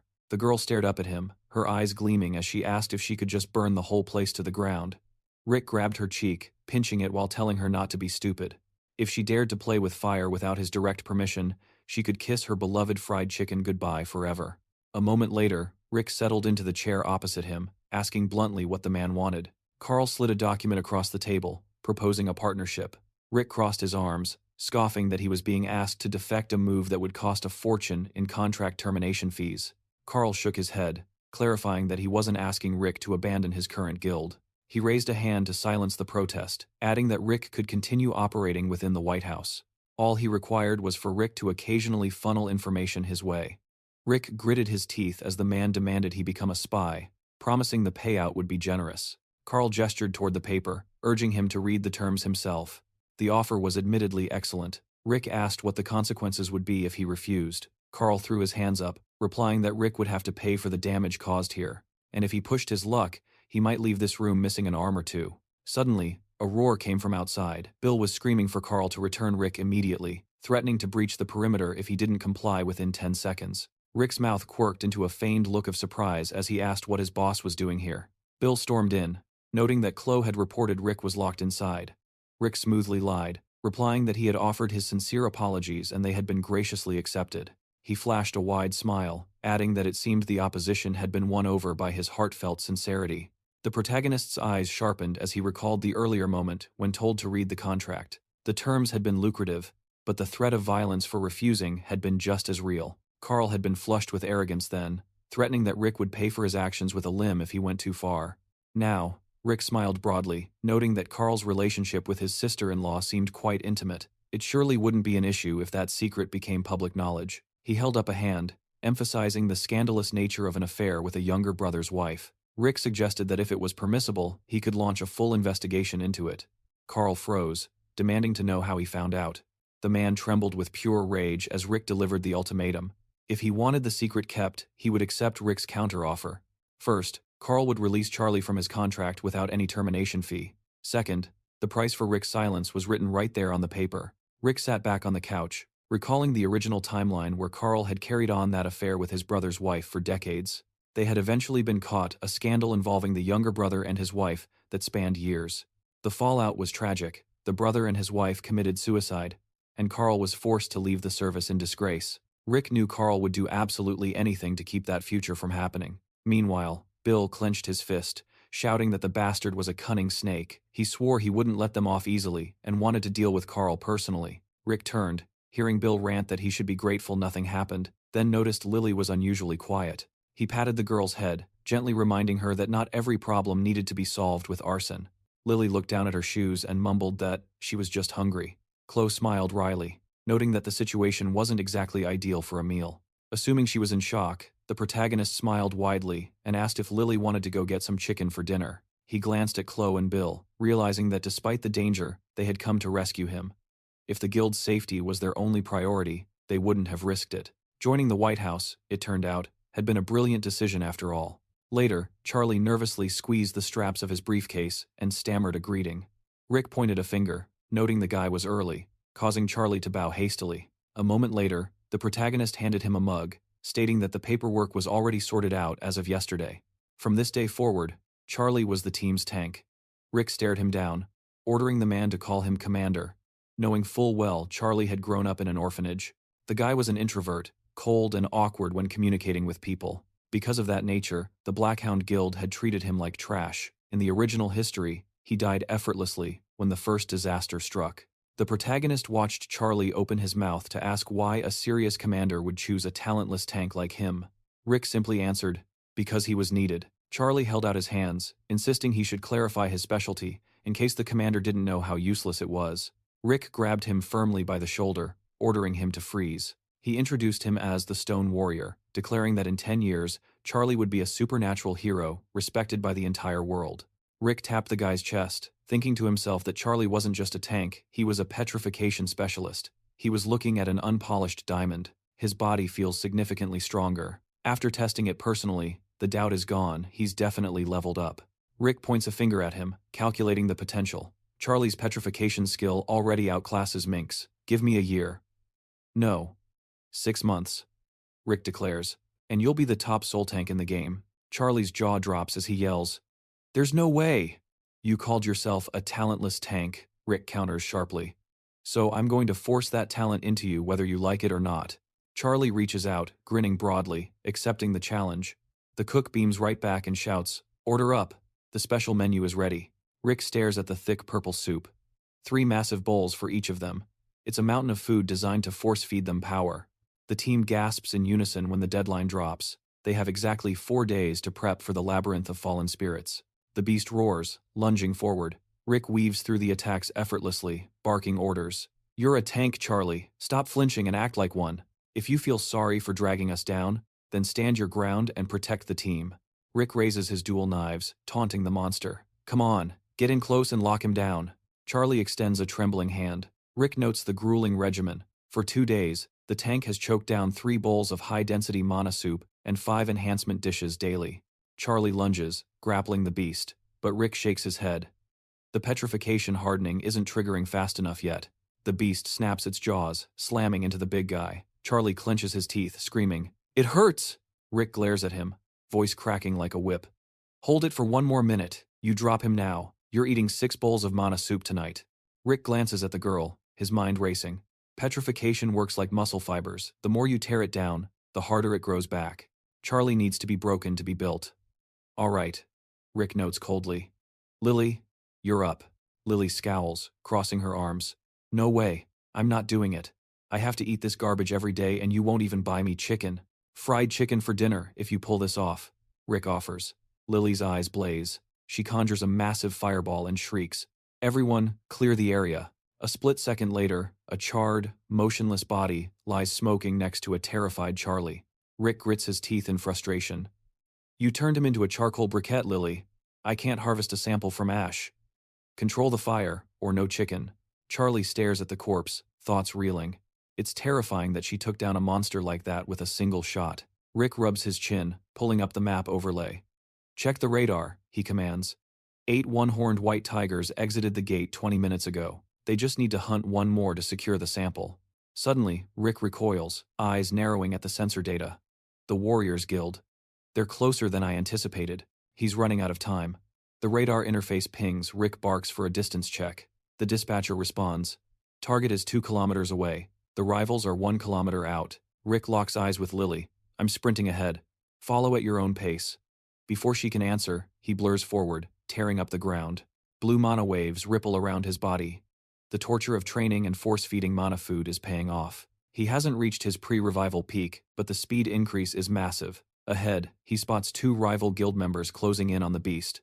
Rick streaks past them like a phantom, locking onto the target. That prey is mine. He glances back, they're charging spells. Let them hurry, he thinks. If they land the first hit, splitting the loot becomes a headache. He closes the gap instantly. Rick swings his dagger, a clean, decisive strike. He straightens up, feigning a groan and rubbing his back. Lily arrives a second later, panting. The map says "you times, just times got here." Lily flashes a wide, chaotic grin. "Did I fry it properly this time?" "Perfectly." "Chicken is on the menu," Rick confirms, noting the sample is intact. He taps his earpiece. "Status? No more monsters detected," the voice confirms. "The gates are destroyed. Situation normalized." Rick nods. "Good work. Let's wrap this up." The medic rushes over to check the protagonist. Rick smiles, waving him off. "Any injuries?" "I'm fine. Lily just needs a hand bandage." Henry beams, holding up his camera, and shouts, "And cut! We got the footage." Rick reviews the playback on the screen. It's flawless, looks like a scene straight out of a blockbuster movie. Chloe adjusts her hair as Rick explains the logistics. She hired 3 famous triplets to run support for Team 7 top-tier specialists in their fields. How she pulled strings to get them remains a total mystery. Rick turns to the support crew, voice steady. "I haven't been leading you long, so I don't know all your names yet. Don't take it personally. I know working with superhumans is a nightmare. But stick with me through this dungeon raid, and I promise a fat bonus and paid time off when we get back." He bows his head slightly. "I'm counting on you all to watch my back." Henry pumps his fist in the air and screams, "You're the best, boss!" He recorded his speech. Rick figured that by the time he returned from the labyrinth of fallen spirits, the guild would have no choice but to reward him. Of course, that meant surviving a proportionate amount of hell first, but he would worry about the details later. The driver grinned, noting that Rick seemed to be getting popular. Rick just replied that he knew exactly what it was like to serve. He imagined himself walking on water, a far cry from the days when he was just a grunt following orders. He had left the old guild because he was sick of the politics, but he swore his new team would never have to feel that way. Chloe beamed, praising his people skills. Rick stared at the document she handed him, a list of necessary supplies. The custom equipment he ordered from the workshop would be ready in 2 days. He was glad to hear it. The head assistant of the 7th team was impressive. They had very little time, yet she had prepared everything to perfection. He turned the page. "This is the one you were interested in," she noted. She admitted it had been a nightmare to find any intel. She hadn't had anything to go on but a name. But then, she struck gold on the internet, a video showcasing the items he had crafted. Rick studied the photo of the boy and his mother, the only superhuman in Korea, with the Jacques manufacturing specialization. He snapped the dossier shut. "Where is he?" Lily suddenly opened her mouth and screamed, so he wouldn't forget. 4 servings of boneless chicken and large French fries. Rick turned to her, promising he would keep his word provided she conveyed everything exactly as he taught her. Then, the shop sign appeared. The hairdresser smiled when she heard them comment on the clutter, explaining that they had a lot of toys because her son loved to build things. Lily flopped onto the couch, whining that she was bored. Rick shot her a sharp look. "Sit quietly." Rick turned around, noting the cute craftsmanship. He warned Lily not to touch a thing, she would break it in seconds. Lily's eyes went wide, and she shouted, "That is the exact same chicken I love so much." The hairdresser beamed. "My son made that chicken. You can take it if she likes it." "My little cousin is a real demon," Rick lied smoothly, pointing to the toys. The woman replied that she had plenty to spare, and Rick asked, "How old is your son?" She introduced her boy, Harley. The hairdresser's son had savant syndrome. It was a rare condition where individuals with developmental disabilities possessed God-tier abilities in specific fields of knowledge. The cost was that his social skills were non-existent. He hated talking to people. Rick adjusted his hat, staring straight ahead. Unlike other superhumans who ignored the weak, he knew he had to get close to Harley. Step 1, he needed to become a regular here. "Harley is probably in the closet creating something right now," the mother said. Rick asked, "I hope our loud talking isn't distracting him?" "Oh no," she replied. "He concentrates so hard he doesn't notice a thing." Rick narrowed his eyes. They weren't whispering. If the kid was a superhuman, he should be able to hear them. Should he test it now? Suddenly, Harley abruptly grabbed a screwdriver inside the closet. The boy peeked out of the room. "Mom? Is everything okay?" The hairdresser was shocked that he came out on his own. Rick smirked internally. He came out because he could feel the mana. He is definitely a superhuman. Lily caught Rick's eye. It was time. Time for Operation Chicken. She launched herself at the boy, screaming, "You were the one who did it?" She was insanely cute. "How did you do it?" Harley blinked at her. "You are curious?" Lily opened her mouth and screamed, "It's amazing! You're incredible!" Harley blushed deeply. There is nothing special about it." Rick watched the scene, listening to them debate chicken versus pizza. Lily was still a little unsure of her Korean, but she was trying. Rick feigned surprise as he looked around the room. "Wow, you have so many different things here." The hairdresser covered her mouth. "I can't believe Harley is talking to someone." Rick wondered if the little guy had a crush on her. Harley sat across from Lily, and Rick knew he had won. He just secured a guy who would create superhuman equipment worth hundreds of billions. Harley timidly held out his hand. Lily shouted out, "4 servings of boneless chicken." Rick smiled. The boy became a guild member the very next day, and started creating battle uniforms. A few days later, Rick was sprinting down the hallway. "The Ura chieftain skin is perfect for a uniform like this," he noted. Lily shouted back, "It's comfortable and beautiful." She looked down at her sleeves and squealed. They had pictures of chicken and pizza embroidered right on them. Rick spins toward Henry, barking that he doesn't need the uniform, his mind racing with the realization that he's done everything humanly possible, with the clock ticking down. Chloe holds her ground by the elevator doors, announcing that the support squad is locked, loaded, and prepped for deployment. "We roll out. Now." She flashes a coy smile, eyeing the commander up and down. "New look, boss? Trying something different? High maintenance, isn't it?" Rick's expression sours. No wonder that barbershop was a ghost town. He should have known better. Suddenly, a crimson portal rips open the air, the sound of chaotic shouting spilling out. Someone beat them to the punch. Another guild is already inside. They let the rivals pass, swallowing the excuse about a lane change causing a delay, a rookie mistake to trust them. Chloe snaps, "Who authorized that?" The protagonist flashes the guild emblems, calculating the odds 4 separate guilds are clashing in this joint operation. One look confirms it. The other 3 squads aren't just here to compete. They're here to mock them. Rick shuts his eyes, centering himself. Let them posture. This showdown changes nothing. They stick to the script. Chloe whirls around, voice dripping with cynicism. "Even if we launch now, they've probably picked the place clean. We should have been faster." She crosses her arms, shifting gears. But no point crying over spilled milk. Who knows? Maybe the real treasure is still waiting. The vehicle roars to life, tearing down the asphalt. The convoy plunges into the tunnel. Chloe mutters that the vanguard already swept the loot. Rick gazes out the window, realizing their opportunity has slipped through their fingers like sand. It doesn't matter. Their paths will cross again soon enough. He breaks down the intel. The labyrinth of fallen spirits started as a B-rank hazard, but after wave of failed closures, it festered, mutating into an absolute nightmare. Suddenly, he snaps. His eyes open, barking a command to halt the convoy. The protagonist bails out of the car, senses tingling. Something's here. "Charlie, hold the perimeter. Guard the vehicles with your life." He stares into the abyssal darkness of the tunnel. This is why it's called the Labyrinth of Fallen Spirits. It doesn't just kill trespassers, it twists them into monsters. Henry gasps. What the hell is that? The creatures shambling toward them move with unnatural rigidity. Rick squints, going by the tattered uniforms. That's the Red Shark Guild. He locks eyes on a long-haired figure. No doubt about it, they've been turned. Zombie bites. Those fangs are razor-sharp, tearing right through combat-grade armor like it's paper. They must have gotten cocky, let their guard down for a split second. Isolated from the main pack, they were picked off. Lucky for us, it's a small group. Rick steps up, blocking their path. Charlie, front and center. Show me what you learned in boot camp. Charlie's eyes widen in terror, stammering a question. The protagonist cuts him off with a grim warning. One scratch, and you join them. Don't let them touch you. He shoves the rookie forward. Stop shaking. Don't be a coward. Charlie activates his stone form, crawling forward. I'll try. Rick notes the density. His petrification is actually holding up better than it did in the sparring ring. The undead lunge. Charlie remembers the order: contain, don't kill, and slams into the zombies with blunt force. A grin splits Charlie's face. He actually landed the hit. Lily, meanwhile, sighs, eyes closed in sheer boredom. Can't we just torch them and move on? Rick spins on his heel. Negative. These aren't just monsters, they're civilians and fellow hunters. We can't just exterminate them. Henry shouts over the noise. Camera's rolling. I'm getting all of this. Rick nods. Good. We'll use that footage to squeeze every dime of compensation out of them. Make sure you get the good angles. Megan holds up a bundle of fabric. Hazmat suits and repellent gear, ready to go. Rick is impressed by the speed. Fast work. Distribute them. Suit up, everyone. Derrick heaves a heavy suitcase onto the hood. I've got the payload. The antidote you asked for.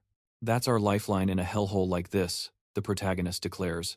Rick scans the perimeter while Charlie flails his arms, whining about the pain. The protagonist muses on the fragility of the Red Shark squad. If their support team went down this fast, they were never ready. 2 zombies blindside the rookie. Rick watches the impact. Judging by that force, they've kept their superhuman strength even in death. He moves in a blur. A precision strike to the base of the skull drops the first one. A split second later, the second one hits the pavement. Charlie's jaw drops. How? How did you do that? Rick stands over the unconscious bodies, scanning for threats. Any more? No? We're clear. Rick shuts his eyes, conserving energy. Charlie, line them up. Neatly.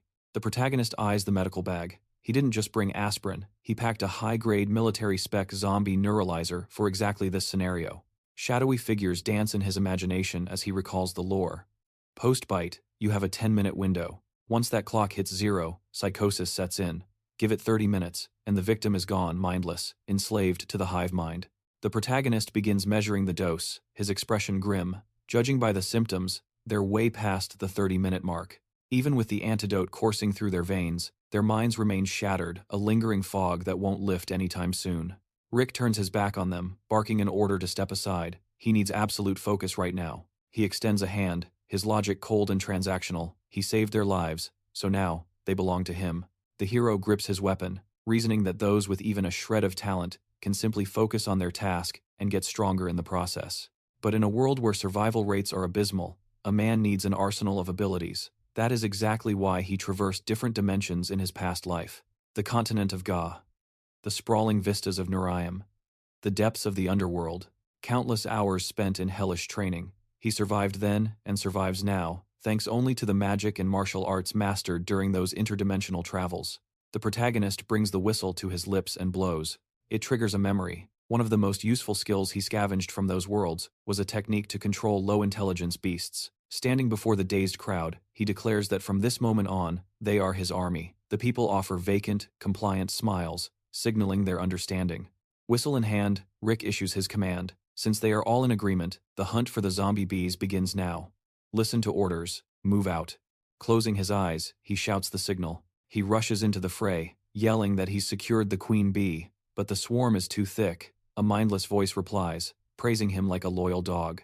Glancing sideways, the hero orders them to burn the swarm to ash and consume the energy.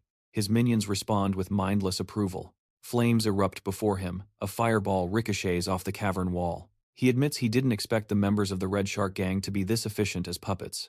Checking his flank, a nervous bystander asks if he's doing anything. Suspicious, to the controlled mob. The protagonist smoothly lies, claiming they are simply overjoyed to help him as a way of repaying their life debt. Gritting his teeth, He mutters that the test run of the insect armor is complete. It is time to press forward. His minions grunt in agreement. Rick takes a step, but a voice cuts through the air. Stop. Someone is coming. Rick just smiles and keeps walking. The girl stares in shock, whispering that she recognizes them, the group she saw earlier with the slugs.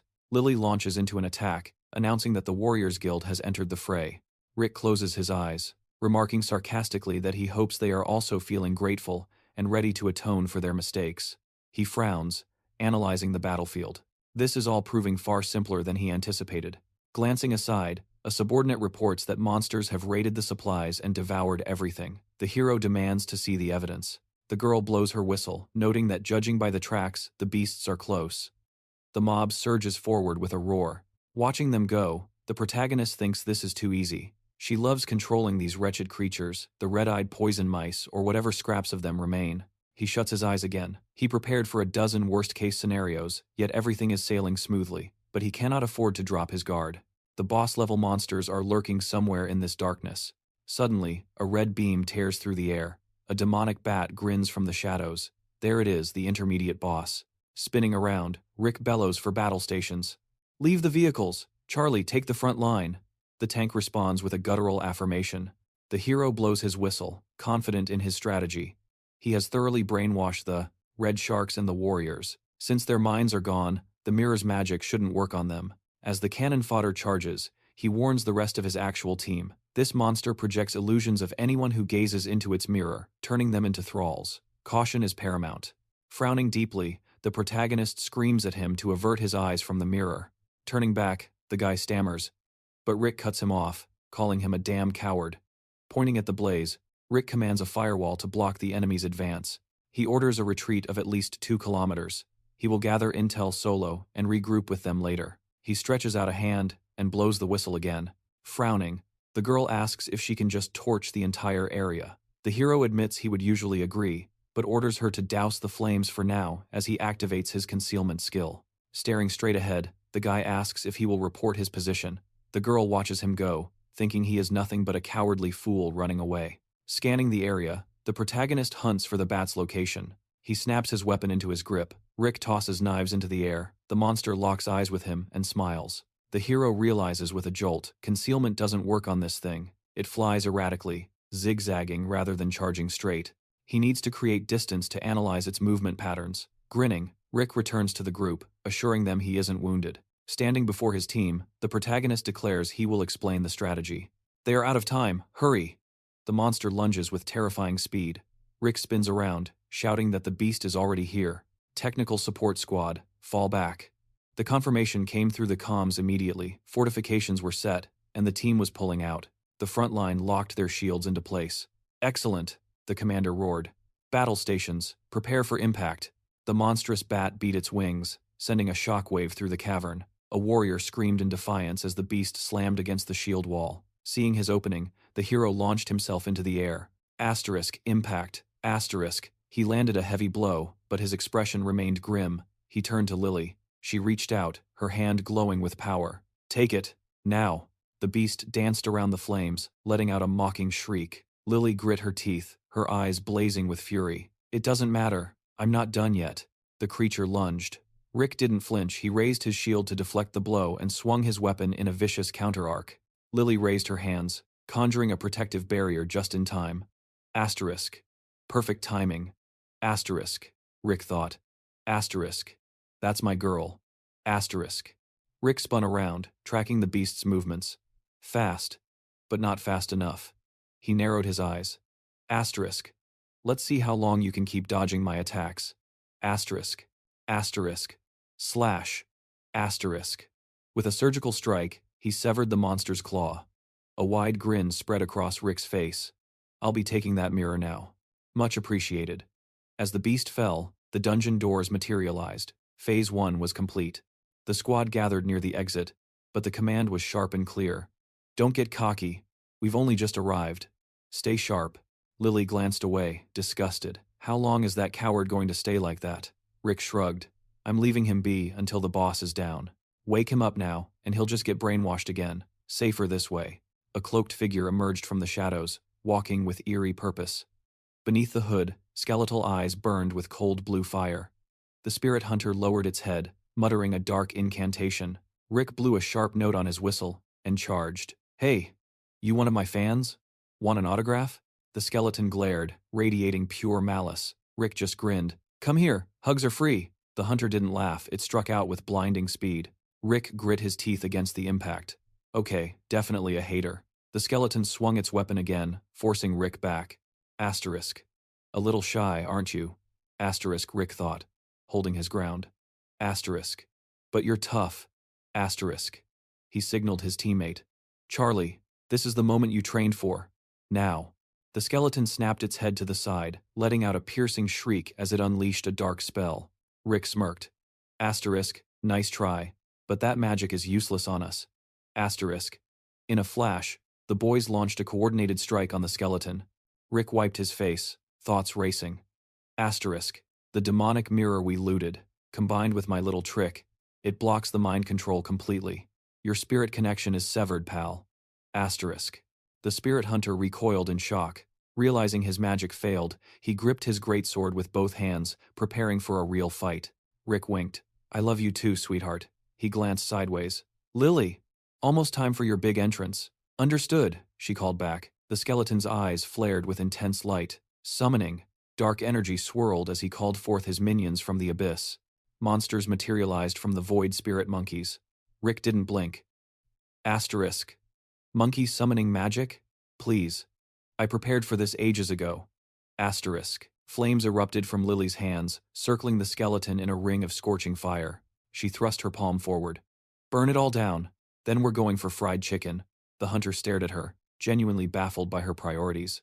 Rick slid in next to her. Smart girl. You handle the monkeys, wipe them out. Rick suddenly sidestepped. He frowned. Asterisk. I definitely saw something there. But for now, I'll pretend I didn't. Asterisk. His team swarmed the skeleton. Rick hung back. Asterisk. Not my turn yet. Let them wear him down. Asterisk. He watched the chaos with a calculating gaze. Asterisk. The goal is a safe clear with minimal effort. I'll step in when these bastards run out of steam. Asterisk. A cold smile touched his lips. Asterisk. That's when I finish it. Asterisk. The skeleton roared, swinging wildly at the attackers. Rick brought the whistle to his lips. Asterisk. All right. It's time. Asterisk. He smiled, locking eyes with the boss. Hand resting on his weapon, Rick stepped forward. What are you waiting for? Let's end this. The skeleton's eyes flashed as it screeched something unintelligible. Rick picked his ear. I have no idea what you just said, but you sound like a cowardly bastard. But I hope times my times words are clear enough. They charged, colliding in the center of the room. Asterisk. Some people have no choice. Asterisk, Rick thought. Asterisk. Fighting is the only way to live. Asterisk. The gem on his gauntlet began to glow with blinding light. The spirit hunter's gaze locked onto the light. Rick calculated. Asterisk. The illusion mirror won't control him, but it can drop his guard for a split second. Asterisk. Crackling electricity enveloped Rick's fist. Lightning strike. Asterisk. Boom. Asterisk. The skeleton's armor shattered into dust. Rick paused, spotting something in the debris. Asterisk. Wait. Is that it? Asterisk. A spirit stone hovered in the air. This wasn't just a magic stone. Even high-tier gems were trash compared to this. This was a treasure capable of granting a miracle. This was the prize, the sole reason he had risked everything to enter the labyrinth of fallen spirits. Rick snatched the stone from the air. I'll put this to good use. Thanks for the donation. Lily walked up behind him, breathless. Is it over? Rick clenched his fist around the stone, trembling with excitement. Asterisk. An incredible find. With this, I can finally unlock the transformation stage. Asterisk. He covered his face, hiding a manic grin. Asterisk. Once I complete the assimilation, my body will achieve the ultimate state of martial perfection. Asterisk.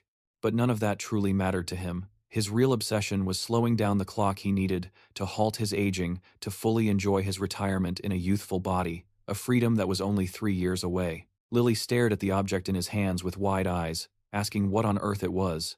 It looked delicious, but the protagonist flashed a deceptive smile and lied through his teeth, claiming it was completely inedible, poisonous, even, and surely would make him sick if he took a bite. When asked why he was trying to eat it himself, Rick averted his gaze, mumbling a vague excuse before freezing, realizing he'd been caught in his own web of lies. The girl hovered anxiously at his side. The hero dropped to his knees, his mind racing that spiritual stone would have fetched a cool $1,000,000 at auction. Yet here he was, consuming it. Lily, mistaking his internal crisis for exhaustion, asked if the fight had drained him. The protagonist simply hung his head in silence. He glanced at the watch. The hands were actually moving. A smirk formed on Rick's face. He knew exactly what this signified. This timepiece ran on pure, magical energy. Suddenly, a portal tore open in the city center. Word spread that 4 major guilds had united with a single objective. The mission to destroy the gate should have concluded by now. 10 agonizing days had passed without a word. Experts were already theorizing they were dead, promising to investigate the tragedy. The girl checked her phone, then snapped her head around, hearing rumors that she had returned.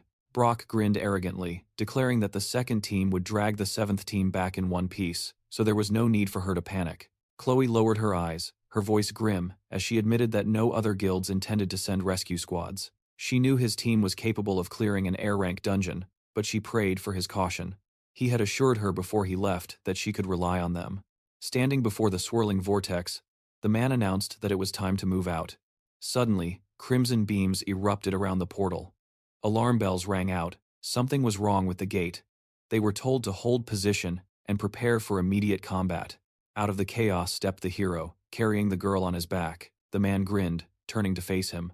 The girl wrapped her arms tighter around him, exclaiming in relief, but the protagonist frowned. He demanded to know why everyone was making a scene. He had a kid on his back and just wanted them to make way. When asked what had taken so long, he deflected, vaguely mentioning a few unforeseen complications that weren't fit for public discussion. Rick lifted his head, listening to the commotion. She had been terrified for him, but he brushed it off, complaining that he was completely drained, just wanted to go home, and they better wait for his overtime application to process.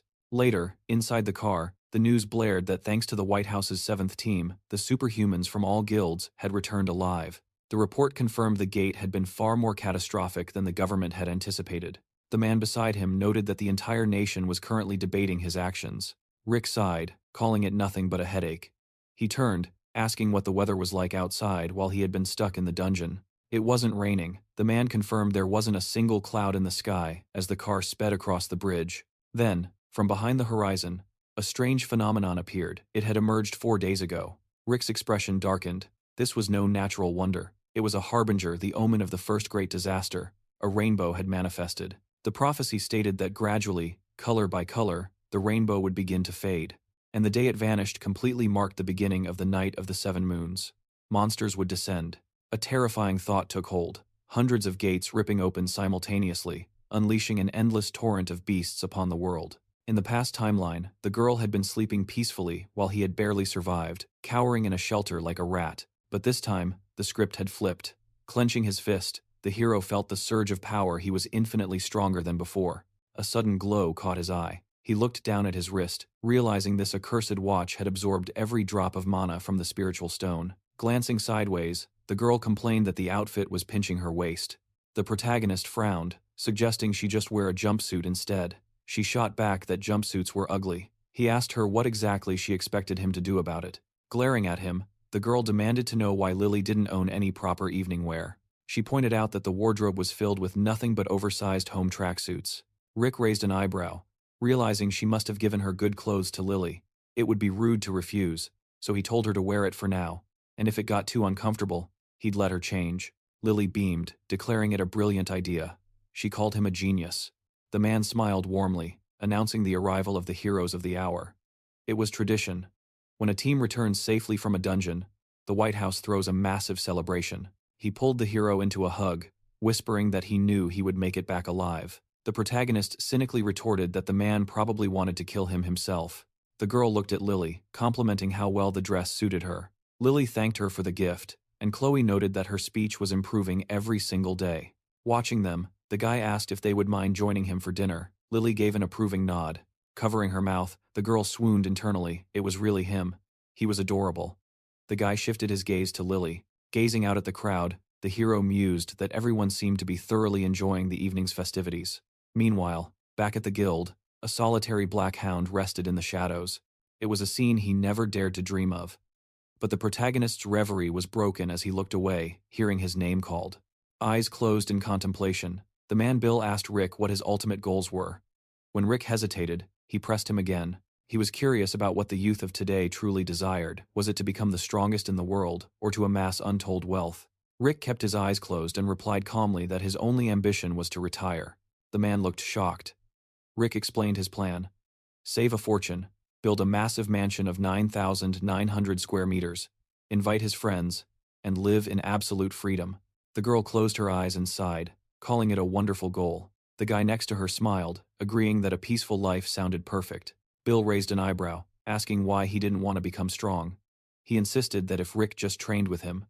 The girl turned her gaze toward them. Looking away, the hero thought to himself that originally, he only planned to avoid the catastrophic dangers looming in the future. But now, things were different. He had the potential to become truly powerful, and comrades he could actually trust. As a rainbow arched across the sky, he added that if the coming storms couldn't be prevented, he would devise a plan to profit from them instead. Clenching his fist, the man marveled at the view, saying he never expected such a beautiful lake to exist inside the forbidden territory. Wading into the water, Bill felt his spirit lift from the closeness to nature.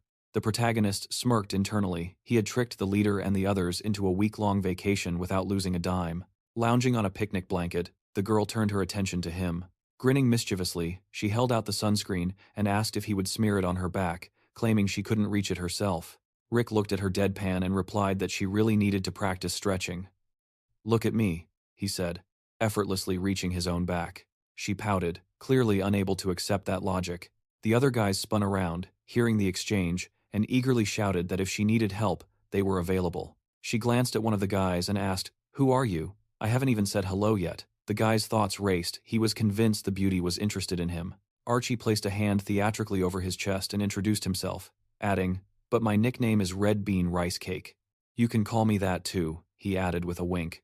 The girl closed her eyes and shut him down. "Glad to meet you, but we aren't that close." Rick interjected, warning Archie that if he spouted such nonsense again, he would give him a new name. Glaring angrily, Rick asked, "How does whipped blood pie sound?" Waving his hand to dismiss the fool, the protagonist challenged Bill to a swimming competition. "Sounds fun," the man replied. A stone was tossed into the air.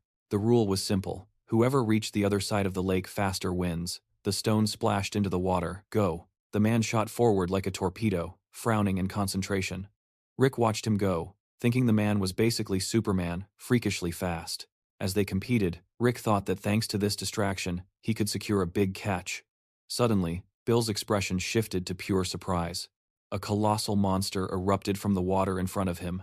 Frowning, the man roared, "How dare you!" Jumping up, he shouted that the beast was interfering with their resistance training. The man slammed his fist into the monster. The creature looked at him in amazement. Then, Bill unleashed a barrage of strikes, pummeling it mercilessly. The protagonist smirked from the water, thinking, he's actually fighting a monster with his bare hands. Victorious, the man stood atop the floating carcass. He added that bringing Rick along was a great idea, then called out, "Are you okay?" Frowning, the protagonist feigned shock, saying he didn't expect a monster to appear here. Bill replied that he was just glad Rick wasn't hurt. "The Forbidden Zone is full of surprises," Bill said, looking away.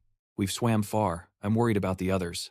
It's better to return to them." Rick shook his head, replying that he would stay behind to inspect the bottom of the lake. The man swam away, shouting over his shoulder, "Make sure you return for dinner." Rick watched him go, thinking that he had already cleared the area where they were camping, so no monsters would appear there. He began to swim toward the bottom, activating his magical shield.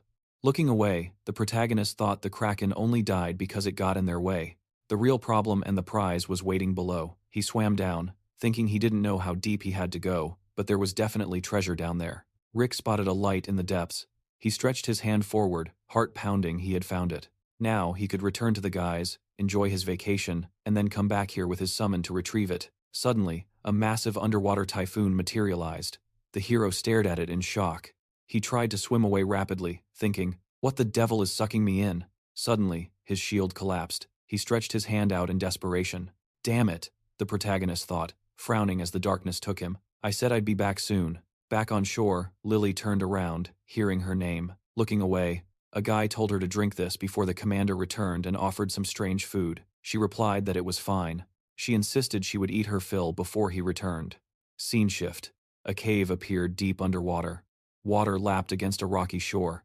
Drops fell onto the hero's face. Suddenly, his eyes snapped open. He was awake. Word on the street is, he's awake. The tension is high. What's the move? Should we be bracing for disaster? The spirits stare at him, demanding to know his identity. Rick's mind races. He recognizes these creatures. He stands up, realizing they're the ones who dragged him down here. They wave their tiny hands in panic. He just tore through their bindings like wet paper. He looks furious. Is he going to finish the job? Rick glances at the terrified group. Relax, he says, his voice steady. I'm not going to kill you. The spirits freeze, the tension breaking. The continent of Noel. A known paradise for magical flora, exotic beasts, and fairies. Back when he worked as a guide, he learned fairies only settle near the purest water. One snowball peeks out, stunned. You know what we are? The spirit flutters right up to his face.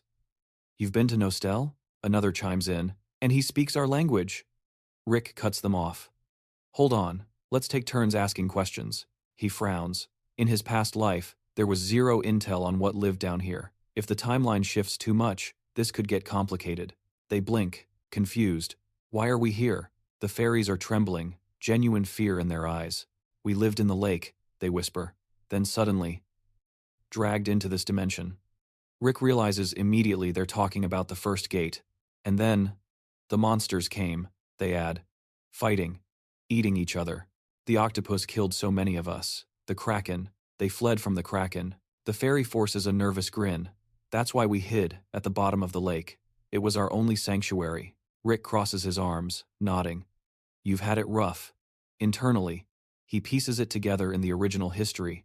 They were exterminated. That explains the lack of information. We have no future, the fairy murmurs sadly. No sunlight. We're fading. And we can't leave because of the octopus. Rick frowns. The octopus is dead. You can leave. The fairy stares at him, skeptical. Don't lie to us. Go check for yourself, Rick counters. Verify it. The fairy looks at his hand. The signal is glowing green. It's green. It's true. They swarm him, cheering. We can leave. We can finally go out. Thank you for avenging us. Rick waves them off. All right, calm down. You're making me dizzy. Let's just go. They trail after him. We're friends now, right? They chirp. Rick sighs. Sure. Friends. Asterisk. Yeah, absolutely. Asterisk. Then he spots at the vessel. An artifact designed to hold ancient power. If he gets his hands on that, clearing the first disaster will be child's play. But the robot ahead is staring him down. Asterisk. Of course, there's a guard. Asterisk. He tries to pinpoint the artifact's location while playing nice with the snowballs. Asterisk. Ka-ching. Asterisk imaginary coins rain down in his mind. If he turns this lake into a snowball theme park, he's going to make a fortune. Watch out, the fairy gasps. There's a trap. Rick doesn't flinch. He takes a step forward. I know. He glances to the side. Fighting solo is going to be a pain. We're almost there, the fairy says. Rick walks straight ahead, listening to their chatter about greeting their friend. He's the one who let us stay here, Rick frowns. Friend? There's someone else here? Don't tell me it's a short, white, hard-shelled bastard. The fairy nods eagerly. Yes. You know him? She waves her arms. He's super strong. That's why the octopus couldn't get in. Rick realizes they mean the guardian. We have to say goodbye. He's waiting. The fairies flutter around Rick. We've arrived.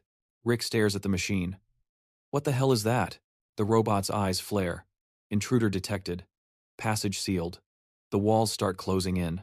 Asterisk, damn. Asterisk. His escape route is gone. The robot raises its arms. Intruder assessment, complete. Target destruction, confirmed. Rick glares at the fairies. This is your good friend? He just classified me as a target to be destroyed. The fairy looks baffled. He looks different. The robot steps forward, commencing destruction. Rick smirks. Well, not the worst way to spend a day. Let's test this out. The robot swings a massive fist. Rick slides across the ground, dodging effortlessly. He clenches his fist. Asterisk. The weight difference is a problem, but I can work with this. Asterisk. Asterisk. Can't use my right arm properly yet. Asterisk. The robot lowers its head. Re-evaluating threat level. High-class weaponry unlocked. The machine jumps. Target confirmed. Rick parries the blow. Do you mind waiting a second? Lightning crackles around the mechanical giant as a system alert chimes. Self-repair sequence initiated. Rick realizes with a start this machine can regenerate. Rick leaps clear of a crushing blow, his mind racing. He is in trouble. He has already dumped way too much mana into his gauntlet. He weaves through the mechanical onslaught, realizing a tactical retreat is his best option right now. He scans the perimeter. He could smash through that wall if he had backup, maybe Charlie or a summon. Suddenly, the fairy throws her arms out, screaming at him to stop the violence. She is furious. "He's our friend," she wails. Rick just rolls his eyes. "You're an idiot," he snaps. The golem ignores her pleas. Target indestructible, it drones. Rick lunges for a blind spot, eyes on the prize, tin can. "Where are you looking?" The fairy gasps, shocked by his aggression. "Why are you hurting him?" Rick grunts, landing a heavy strike.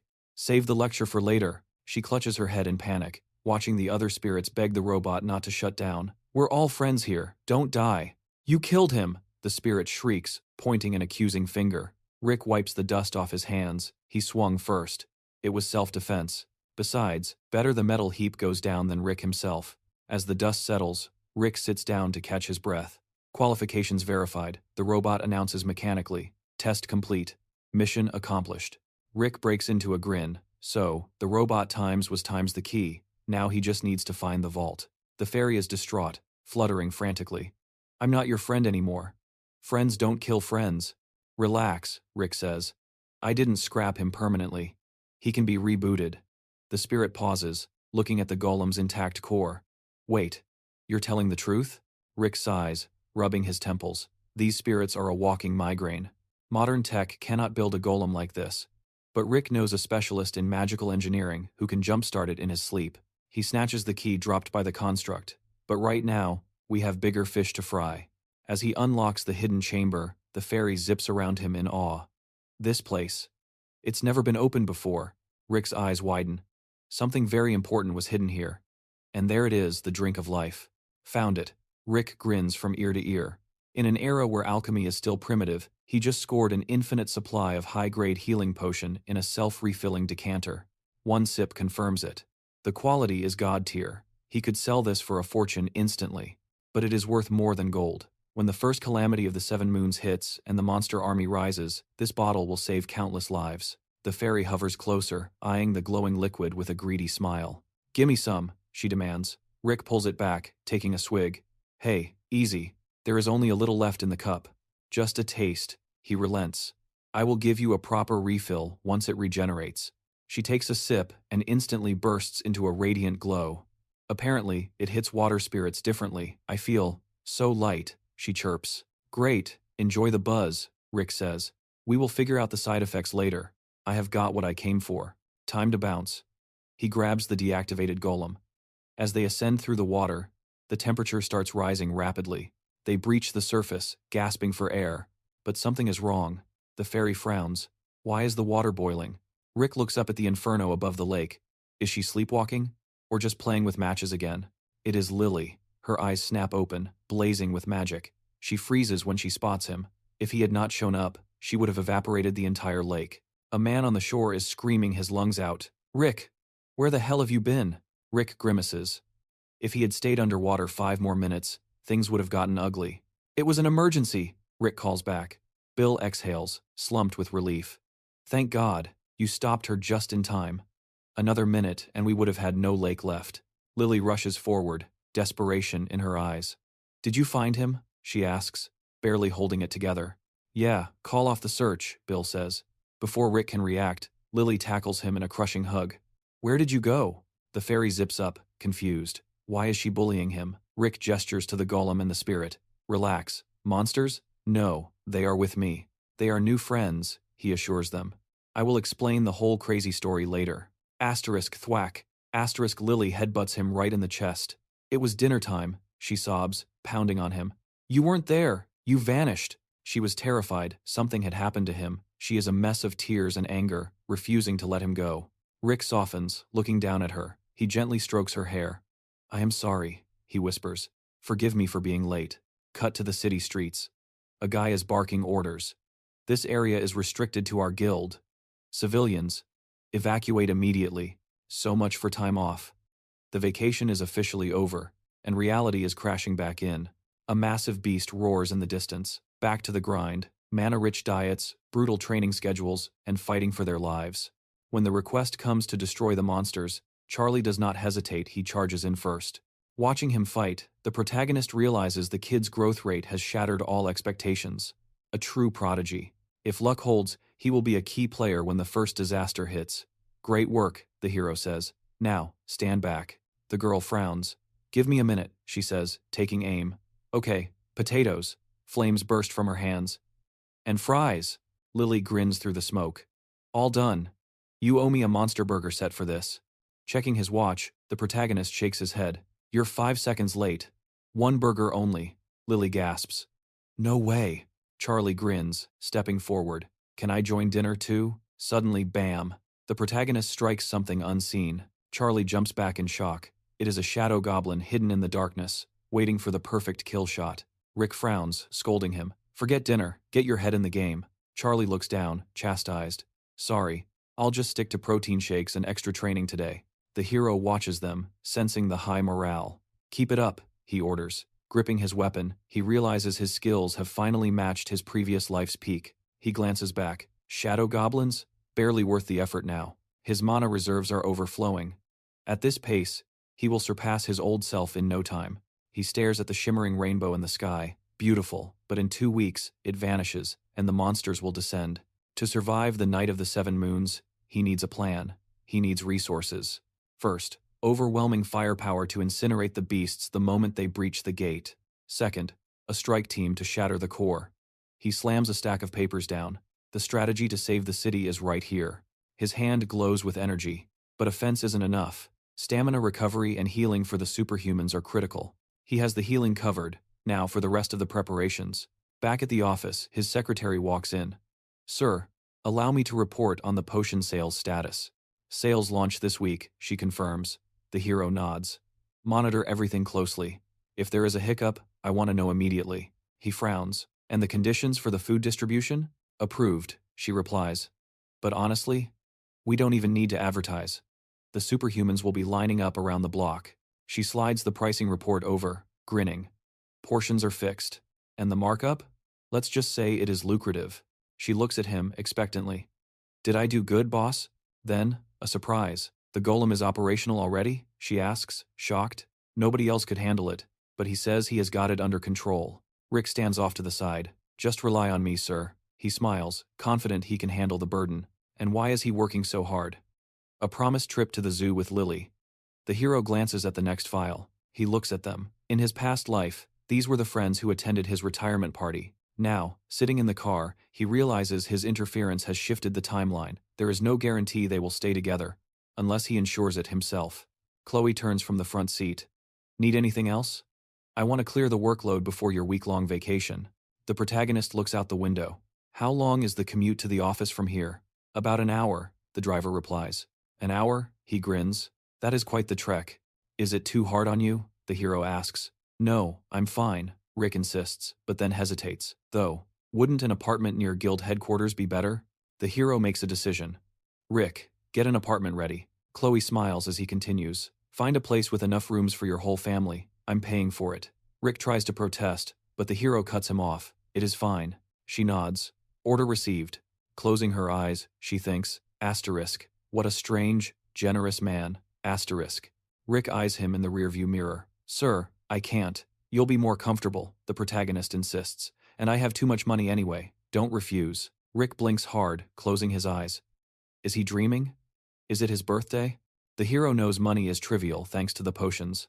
But money alone can't evacuate everyone he loves when disaster strikes. He needs them close. He frowns. Still so much work to do. Rick smiles, dropping them off. Have a safe trip. Watch the house while we're gone, the hero says. Lily giggles. Don't try to run away. Rick gives a thumbs up. Later, deep in the forest. The hero stands before an ancient stone. He raises his hand, signaling the team. We keep moving. His eyes are laser-focused. Lily nods in agreement. But inwardly, the hero is impatient. Asterisk. Too slow. Asterisk. He thinks. Asterisk. I need to get stronger. Or we won't survive. Asterisk. Rick arches a brow. The guy is terrified the commander will boot him out. Seriously? He is still hung up on expulsion? Whatever drives him, fine. As long as he gets strong enough to stay out of Rick's way, time to move. Lily throws up a barrier, and they blast off, tearing through the sky. Rick frowns. Since when could you do that? Lily just shrugs. She tried it, and it worked. Unlike him. Damn genius, Rick thinks. A twinge of jealousy hitting him as a dark forest looms ahead. This is it. His personal stash. A treasury built from everything he scavenged in the Forbidden Zone. A fairy flutters up, waving hello. Lily waves back. The spirit reports in all clear, nothing unusual. Good, Rick nods. Keep patrolling the cave perimeter. The fairy beams. They will guard their friend's loot with their lives. Rick muses on their speed. After chugging the elixir of life, these little guys move like bullets. Perfect for an early warning system. Lily stares ahead. Why are we here? Rick smirks. Just wait. He pulls up the inventory interface. Item 1. The Charlatan's Mask. Boosts charisma, makes the wearer instantly attractive, and modulates the voice to sound like a master orator. Item 2. The Sage's Robe. Pump some mana into it, and it radiates an aura so heavy it is suffocating. And finally, the Staff. Useless for combat, but feed it mana, and it glows like a holy beacon. Rick equips the gear. Convincing, right?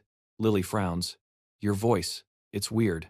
Above them, the sky goes dark. Prep work is done. It is showtime. Elsewhere, a man battling monsters grits his teeth. Almost there, just a little more. The last beast falls. Suddenly, Rick drops his invisibility cloak, stepping into view. Who goes there? Rick stands tall before the crowd. Panic ripples through them. He came out of the gate. Rick glances around. Plenty of witnesses. Perfect. He lowers his hood. I am a mage from the continent of Ga. He adopts a grave expression. I bring a warning. A catastrophe approaches your lands. The crowd murmurs, confused. Who is he? What language is that? They have never heard anything like it. Rick scans the confused faces. His staff flares with blinding light. What is that? Someone screams. Rick suppresses a grin. Fear not, his voice booms. I shall employ translation magic. Allow me to reintroduce myself. I am the great mage Aximus, of the Ga continent. He glances sideways the signal. Lily catches it instantly. Shields up, she thinks. Rick thrusts his staff forward. I have come to save you. The crowd gasps. He is a real mage. A twisted rainbow sears across the sky. Behold, Rick bellows. The mark of the curse. He raises a hand to the heavens. When these colors fade, doom shall follow. Thousands of hellgates will rupture your world. Illusory portals crack open the sky. Monsters and demons shall flood the less. Heavens and the earth, the living shall perish, and the dead shall rise. The crowd is shook. Rick drives it home. You must unite. Prepare for the end times. Rick lands gracefully. The rainbow fades. People are whispering about the omen. Excellent, Rick thinks. Hook, line, and sinker. The mask deepens his voice to a godlike rumble. The sage's robe pumps out an aura they cannot ignore. And the staff? Just a glorified flashlight. But damn, does it look majestic. A guard steps up, trembling. How? How do we stop it? Rick shakes his head solemnly. You cannot stop it. You can only survive it. Rick frowns. Take me to your king. I will speak only to him. Cut to the interrogation room. The interrogator grits his teeth, reading the file. So, a mage from another dimension. Rick keeps his cool. I understand your skepticism, but I am merely a messenger. Take me to the king, Rick demands. Jimmy leans in, eyes narrowing. What makes you so sure I am not the king? Different cultures, perhaps? Jimmy sneers. Maybe kings just look different where you are from. Rick extends a hand. It is clear you doubt me. I read fate, Rick says calmly. Though my skill is modest. Jimmy scoffs. Fate? Rick's aura flares. I see things. Glimpses of history yet to be written. The destinies of great men. Rick locks eyes with him. For instance, you are no king today, but I see you striving to take the crown. The man stares back, eyes wide with genuine shock. How? How did you know that? It wasn't just a guess. Rick had seen it all, his future candidacy, his rise to the presidency, and his secret role as a judge of the awakened. Rick holds his gaze, his expression hardening. He despises those who abuse their power. I can't say anything more, he states coldly. That is all I saw. An escort peers into the waiting room. The president has requested a private audience with you. Rick nods. Understood. A smirk plays on Rick's lips. An escort to the king himself? Perfect, he replies, his mind already racing with the possibilities. Suddenly, space warps. A shimmering portal tears open before them. The Blue House stands tall, rebuilt from the ashes. 2 years ago, the first gate cracked open right above this roof, unleashing a nightmare upon the capital. A dragon descended, bathing the building in apocalyptic fire. The president, the parliament, everyone was incinerated in seconds. A new election was held, but it was barely a band-aid on a gaping wound. The chaos never truly left. Rick scans the structure. It is no longer just a government building. It is a fortress, reinforced for war. "We have arrived," the escort announces. Inside the Oval Office, figures stand in silhouette. A voice beckons them forward. The man at the desk raises a hand, his expression unreadable. "Welcome. This is him, the leader of a broken nation. Rumor has it Rick came from another dimension, and the president knows it." Rick bows respectfully. Lily steps forward, her voice steady. "We are honored to meet you," she gestures vaguely. "Please forgive any errors in my translation magic." "Think nothing of it." The president waves it off, gesturing to the seats opposite him. "Please, sit." Rick pulls out his chair but pauses. It feels different. "Unusual design," he comments. The president's eyes glint. "It is a high-grade polygraph. A lie detector. One lie, and I will know instantly." Rick suppresses a grin. "So that is his game. Maybe you should sit in one too," Rick counters. The president stiffens. "What did you say?" "I said," Rick replies smoothly. "We have nothing to hide." "In that case," the president murmurs. Rick sinks into the seat, relaxing his posture. The sensors engage. Rick looks him in the eye. "I am ready to answer." The president frowns, leaning forward. "You claim you really came from the GA continent?" Rick nods. "That is correct." "And the prophecy? The disaster you spoke of?" Rick meets his gaze. "It is true. That is why we are here. To warn you." The president glances at Lily. It is clear she is in the dark about the specifics. He focuses back on Rick. "Tell me everything you know. On the day when all 7 colors of the rainbow disappear, it will happen." Lily lowers her head, struggling to keep up with the interrogation. But Rick is calm. Years of martial arts training have given him total dominion over his body, breath, pulse, sweat. He controls it all. The machine remains silent. The lie detector is useless against him. The president stands up abruptly. "Remove the sensors from the Mage." Rick bows slightly as the devices are detached. The president grits his teeth, forcing a polite tone. "Forgive my skepticism." Rick gauges the room. The tension has shifted. "I understand," Rick says. "In your position, I would have done the same." The president's demeanor changes.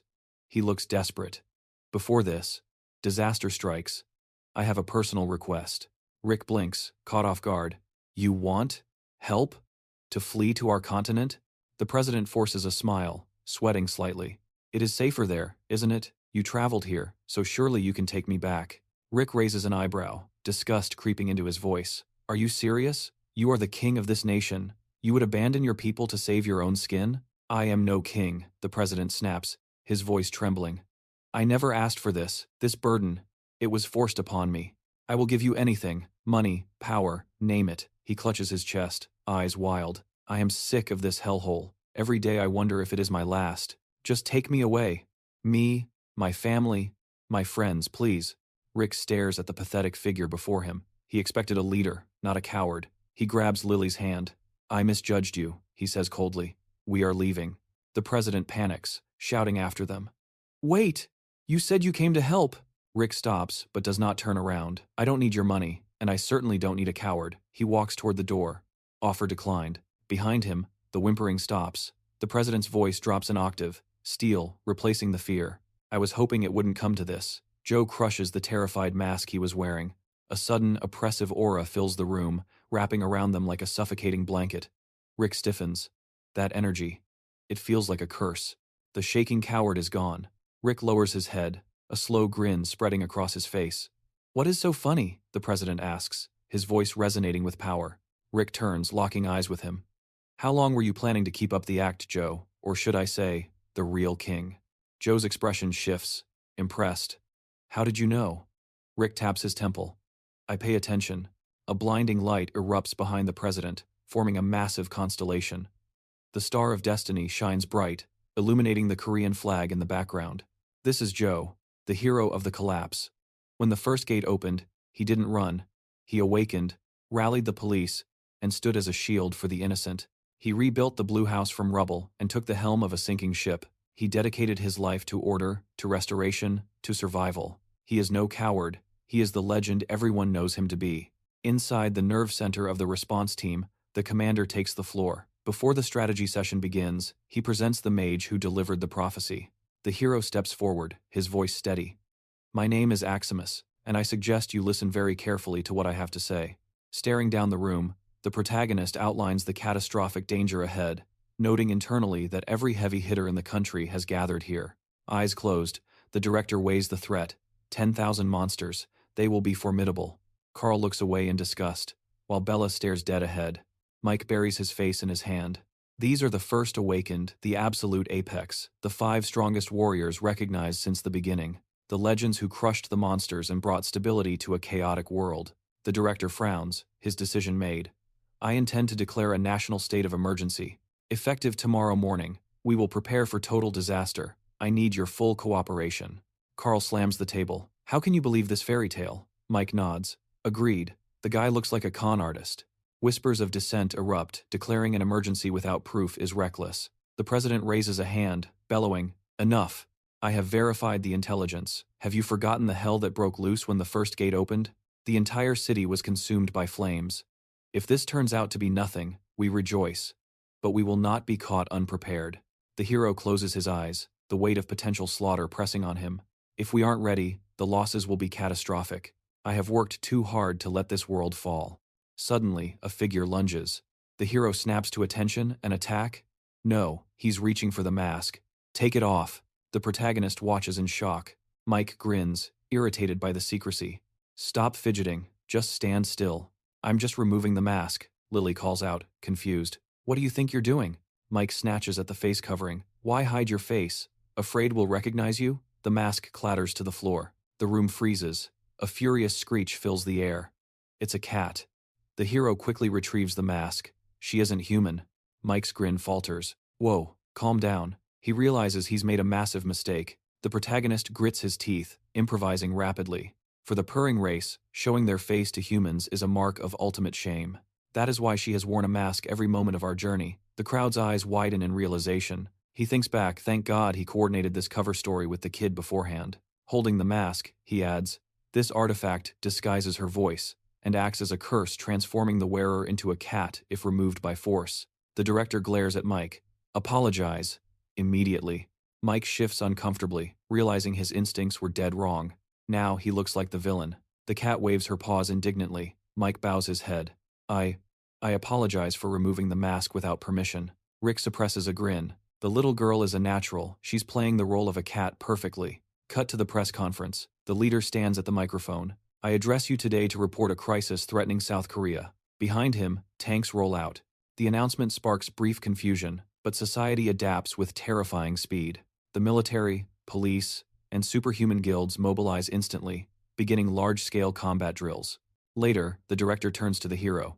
"I hear you are departing today." Aximus nods. "That is correct. The interdimensional travel spell is fading. I must return within a few hours." The director offers a weary smile. "Before you leave, might I ask one small favor?" "Of course," he replies. "I will do what I can." The director gestures to a stack of ancient texts. "These books were recovered during the restoration. I have selected only the ones that are still legible. Could you examine them? We are short on time, so please, check only the most critical volumes." Rick closes his eyes.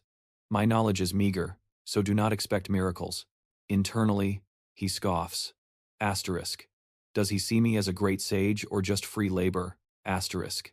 Still, the man's gratitude is palpable. Scanning the titles, he calculates.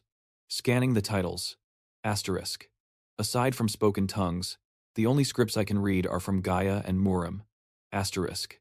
Asterisk. And even then, only texts related to magic and martial arts. Asterisk.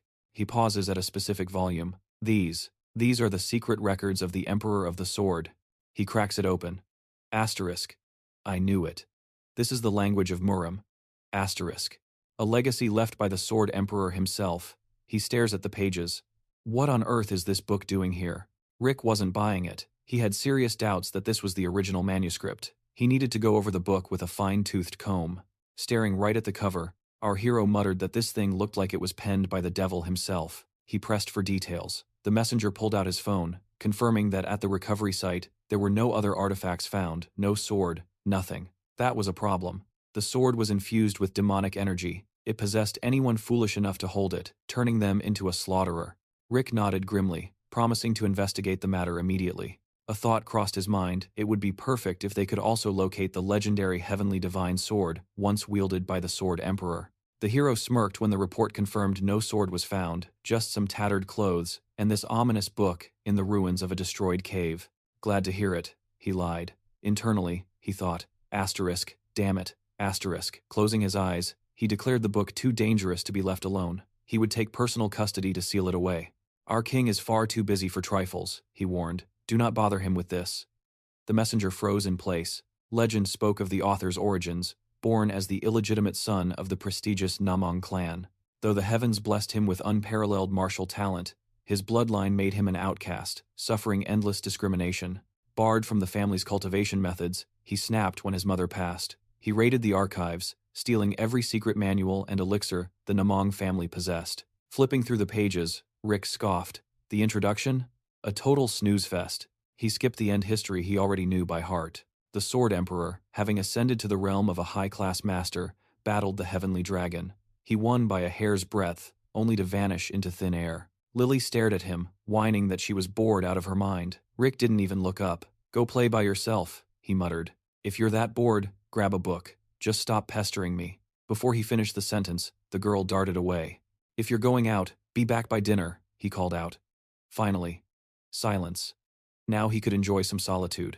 His eyes widened as he read on. A massive war had erupted on the Central Plain, triggered by the demonic cult's invasion and the rise of the heavenly demon. The Emperor had no choice but to intervene.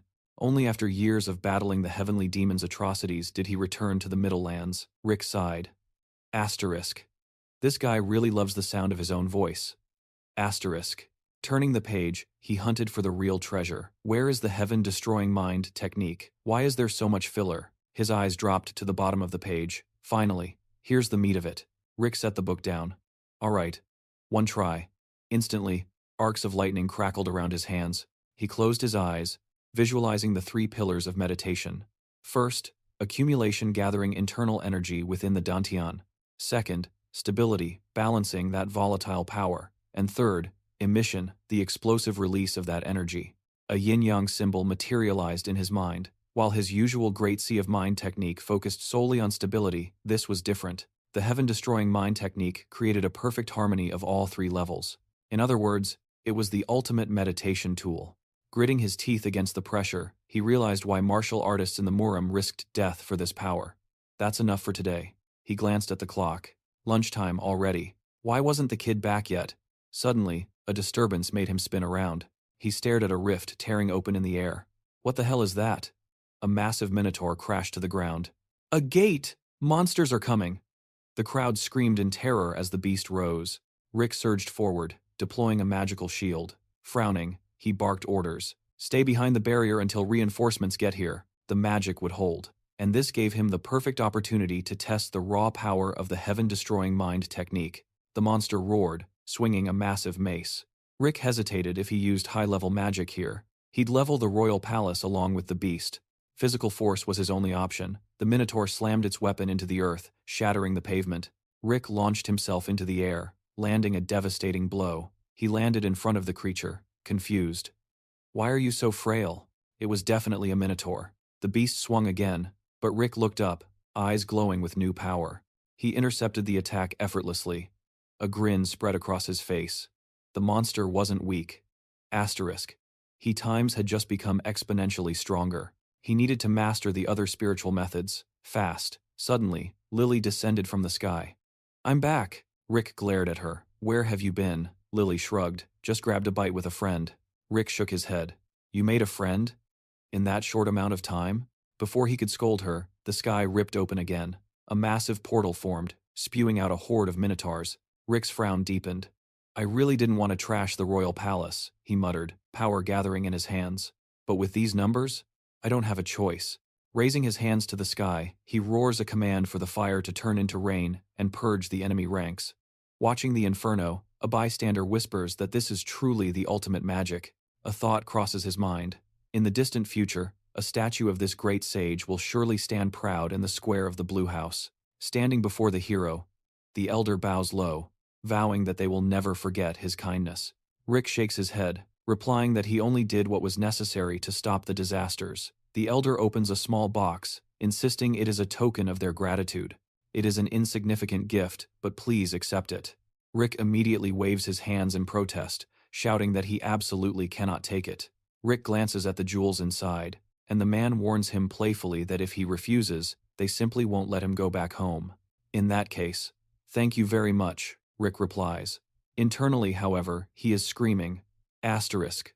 Holy crap, look at the quality of these high-level magic stones, asterisk. Standing tall, the hero announces that his time here is up. He activates his shield, signaling to his team that it is time to return. Goodbye, Lily shouts, waving her hand enthusiastically. See you all soon. Smiling, the protagonist whispers a wish for their safety. But as the teleportation fades, a view of a ruined city unfolds before them. Staring straight ahead, Rick asks a familiar face if he defended the house well. Lily chimes in, adding that she is dying to try his cooking. The man stares at them in total shock, shouting, "Where the hell have you been all this time? We have a total disaster here." "What happened?" Rick demands. Eyes wide with panic, Archie explains that when the rainbow vanished from the sky, the prophecy began.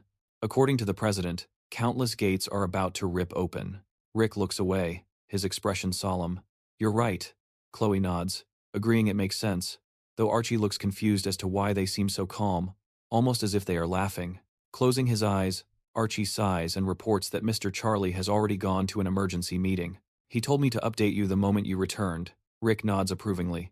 "Well done. We're heading to the guild right now," Archie exclaims in surprise. Rick watches him, thinking, asterisk, frankly speaking, I thought this coward would have run away by now. Asterisk. It is commendable that even in such chaos, Archie stayed to wait for them. Rick smiles. You chose the right side. Go collect the necessary supplies for now. Archie nods, appreciating the clear command. Rick looks up at the sky. Asterisk.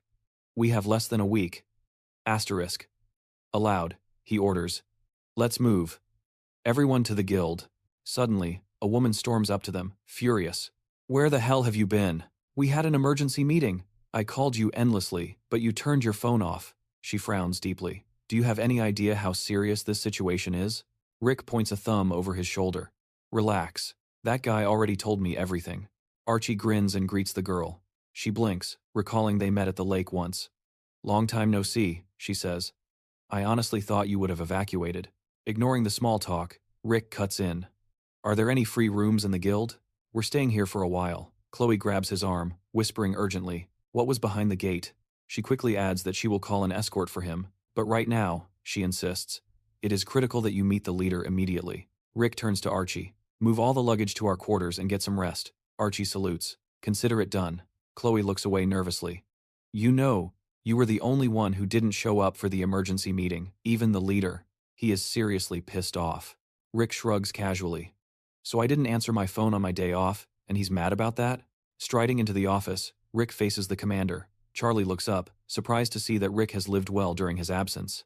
Suddenly, Charlie rushes forward, shouting. Rick flinches. Whoa! What is wrong with you? Why are you attacking me out of the blue? I'm just so glad to see you, Charlie cries. I started thinking you abandoned me. Charlie frowns, clutching him. Even if the whole world points fingers and mocks me, I know you would never leave me. Rick stares at him blankly. Asterisk. Yeah, I wouldn't leave you, because I'm too damn useful to you. Asterisk. Lily steps up, defending Rick. He is a good and kind person, so naturally, he wouldn't abandon you. The commander sniffles. Thank you, of course. But please, my name is Charlie. A man in the corner grins. So, Commander Rick has finally arrived. He gestures to a chair. Sit down. Chloe sits on the couch, explaining that Rick was out of range. The man waves his hand. No excuses needed. I've heard the news about the disasters. Yes, Rick confirms, his expression hardening. I have been briefed on everything. Looking him dead in the eye, Bill says that the great sage Amos contacted him with a prophecy specifically for Rick. Magical images flicker into the air. The message was clear. Leave the 7th Night Squad alone. Surrender them to the wheel of fate. In this case, he will bring light to us all. Rick narrows his eyes. No matter how he parses the words, there is no doubt they are talking about his team. Chloe reaches out, touching the projection. The 7th Night Squad. It really is us. The man agreed, and the hero paused. Although he had said it himself, hearing his own prophecy parroted back to him was surreal. Frowning, he hardened his tone. When the disasters begin, my team needs complete freedom of action. They will handle all the problems themselves. That was the prophecy. The protagonist looked away. Asterisk. Hunting monsters wherever the guild deems necessary? A complete waste of time. Asterisk. Asterisk. We need to strike the heart, the core of the main gate. Asterisk. Permission granted, the multicolored portals began to tear open the sky. The thought arose, this is why the disaster is called the Night of the Seven Moons. Among the hundreds of gates, 7 special gates with different colors would open the harbingers of true ruin. Destroy the main gate, the root, and it drags several dozen nearby ordinary gates into oblivion with it. He had already transmitted the information about the 6 main gates that must be destroyed. Putting a hand to his face, Rick lied. The red energy. It seems to be beyond my vision. I cannot pinpoint its location. The man nodded. It is unfortunate, but the information provided is enough. Asterisk. Too easy. Asterisk. He had omitted the location of the red gate for one reason. The spiritual stone was hidden there. Closing his eyes, the protagonist smirked. Asterisk. This time, my dream of flawless skin will finally come true. Asterisk. The man mused. I suppose so. But could the prophecy truly be that simple? Looking down, Chloe frowned. Maybe there is a hidden meaning? It is hard to understand because his words were so abstract. She seemed surprised that the great sage would deliver such a complicated prophecy for them. Rick thought, asterisk, please, there is no need to twist my words. Asterisk. Relaxing on the couch, the hero said, there is no hidden meaning. Asterisk. Took some convincing. But the 7th team finally has free reign. Asterisk. Scene shift. The training hall of the White House. Looking at the guy, the protagonist asked, do you remember exactly how the mana moved through your body? The student replied, no. Rick checked his phone. I will do it again, so watch carefully. Asterisk. The technique of the Golden River streams. Asterisk. Asterisk. And the secret records of the Emperor of the Sword are martial arts focused on external attacks. The breathing is simple. Asterisk. The guy squatted. Asterisk. This art only strengthens and helps perform basic techniques, but for him, it is extremely useful. Asterisk. Raising his hand, the hero asked, starting to understand a little now? Charlie replied, not really. Rick thought. Asterisk. The Emperor of the Sword wrote that it is so simple even a monkey can be taught. Asterisk. Asterisk. Why can't he cope? He should be slowly starting to feel it by now. Asterisk. Asterisk. Smack. Asterisk. The protagonist shouted. That was the 30th time. You are not even reaching the level of a monkey. Lowering his head, Charlie said, whether I understand or not, I will try to train further on my own. Rick replied, yeah, I have things to do, so I am leaving. Looking at Lily, he thought, asterisk. Only the purple color of the rainbow remains right under my nose. Asterisk. So, he asked, was it delicious? She smiled. It was. I bought 3 chickens, the hero deadpanned, and you already finished them all. Closing his eyes, he said, if that is the case, then get up. Time to work off that food. Lily gasped. Is that why you bought them for me? Suddenly, volcanoes appeared. It was said that inside the red gates lies the Valley of Flames, an area filled with fire and boiling lava. To enter, they would have to overcome the heat. An image of a fang appeared. Asterisk. To fight the local boss, a mandatory item is needed, the fang of an ice dragon. Asterisk. And by an unexpected coincidence, standing near the headquarters, the hero said, back at my former employer, masked men appeared. Before his regression, the Blackhound Guild was a place where he toiled like a slave for 3 years, starting at age 20. Work-life balance was destroyed. He only remembered what a vacation was when he got injured. A glow surrounded his hand. Asterisk. If I had cured my knee back then, my life would have been a little different. Asterisk. Asterisk. Just like now. Asterisk. The chi energy of the sword shifted as he reproduced the technique of the mind that destroys the heavens. A light appeared near the window. Cameras asterisk. Thanks to the hellish work, I know the layout perfectly. Cameras. Important objects. Everything. Asterisk. He jumped through the window. Inside, a guy sat at a computer, complaining. Everyone else went to the evacuation site, and I have to stay on duty at a time like this. The more I think about it, the more pissed off I get, the employee bellows. his voice cracking with rising fury. Why are they forced to rot here during a crisis? The markets are being stripped bare as they speak. But then, a cold realization hits: nobody actually locked the door. The moment this disaster truly kicks off, he plans to bolt straight for the guild's evacuation shelter. Zap. One of the monitors goes dead. The infrared feed has been cut. Is the lens busted? Suddenly, a figure bursts into the control room. Hold up, look at the entrance feed. Right there, front and center. Lounging in the chair, our protagonist Rick declares, "You guys should get some shut-eye until morning." A smirk plays on his lips. Haven't been back here in ages. The staff looks bewildered. Isn't there a national emergency happening? We have a breach. Someone has infiltrated the director's office. The guards scream. Who the hell is this lunatic? Rick, casually tapping away at the terminal, analyzes the threat. 4 bogies, armed. But they don't read as superhumans. All personnel, evacuate to the designated zone. The order goes out immediately. They are scrambling to leave. Rick grins as he watches the panic. Wait, hold on. The room is empty. They fled. Rick checks the feeds just as the security doors slam shut and the blast shields descend. Hands laced behind his head, Rick leans back. Got him. Though being trapped in here is going to be a total snooze fest. Maybe I'll blast some tunes for our guests. Boom. The wall in front of them crumbles. Lily gasps in shock. Her eyes light up. Look at that sparkle. It's pure gold. Rick chuckles internally. So much for guild management being a tough gig without perks. Lily's eyes go wide. Are we looting the whole place? Rick shakes his head. He is only here for one specific item. No point weighing us down with trash, he quips. He steps into the vault, anticipating the prize. It is a treasure trove, specialized weaponry, monster drops, and artifacts from the other world with mysterious properties. A strange resonance fills the air. The security on this specific artifact is tight. Thanks for keeping it warm for me, Rick mutters, swiping it. Tucking the loot under his sweater, Rick signals the exit. All right, time to bounce. But Lily hesitates. Aren't we checking? She is fixated on a blank spot. Check what? Rick asks. She points a trembling finger. There is a massive amount of mana pulsing behind that wall. Rick clenches his fist. Stand back. Crash. With a single blow, he obliterates the partition. Inside, a container glows. Rick's eyes narrow. Now times this asterisk. This is the real loot. He beams at her. Good eye, kid. For that, I'm buying you 3 whole cheese balls later. Lily cheers, absolutely delighted. Rick extends a hand toward the cash. Time to absorb this spirit stone.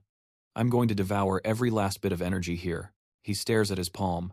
No visible change. He wonders, is downing this many stones actually doing anything? The camera pans out to the skyline. Rick decides to call this severance pay for all the wages the guild stiffed him on. Debt settled. Time to head home. Lily looks crestfallen. The rainbow of loot is gone.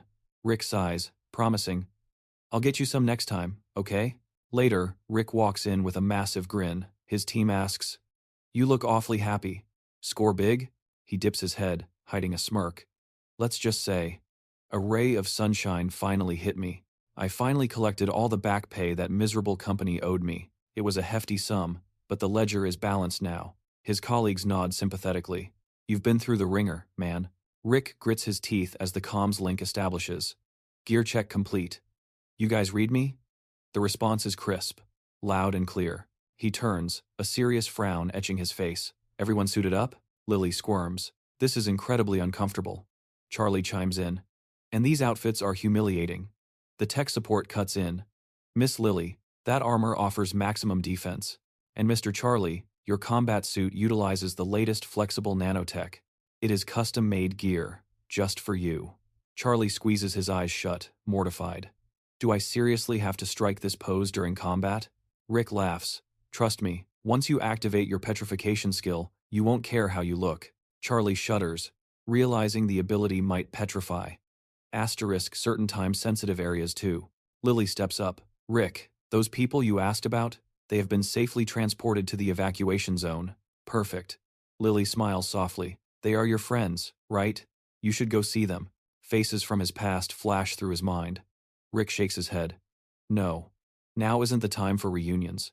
He had called in a massive favor to ensure the safety of the crew from his retirement party. Every single one of them lost family during the first calamity. His expression darkens into a scowl. I won't let history repeat itself. Not this time. Disaster could strike at any second, the man roared, swearing he would put a stop to it. The protagonist met his gaze. I hear you. The leader was wired too hyped to catch a single wink of sleep all night. The girl sighed, admitting that sometimes she felt like she was babysitting. As for the disaster, let it come, she challenged. Rick turned his head. Well, be that as it may. Suddenly, the massive headquarters loomed into view. He thought to himself, asterisk, with resources like these, we might actually stop this thing, asterisk. The man took a step forward. A behemoth awaited them. These were their allies. This was their army. The hero grinned. Now that is a big boy. The giant robot stood motionless. It seemed functional. He had pulled it off. Lily smirked, teasing him. You snowblind or something? Hello? The robot boomed a reply, denying the blindness. Inside, the pilot grinned. It's Jacques. The protagonist frowned. The voice was coming from times inside asterisk. Had he modified the chassis just so he could pilot it manually? The girl chimed in. I want to ride too. She noticed something else. Did you actually put on a combat uniform for this? Mom said it was okay, he quipped. Staring straight ahead, he vowed, I'll keep you all safe. Rick gritted his teeth.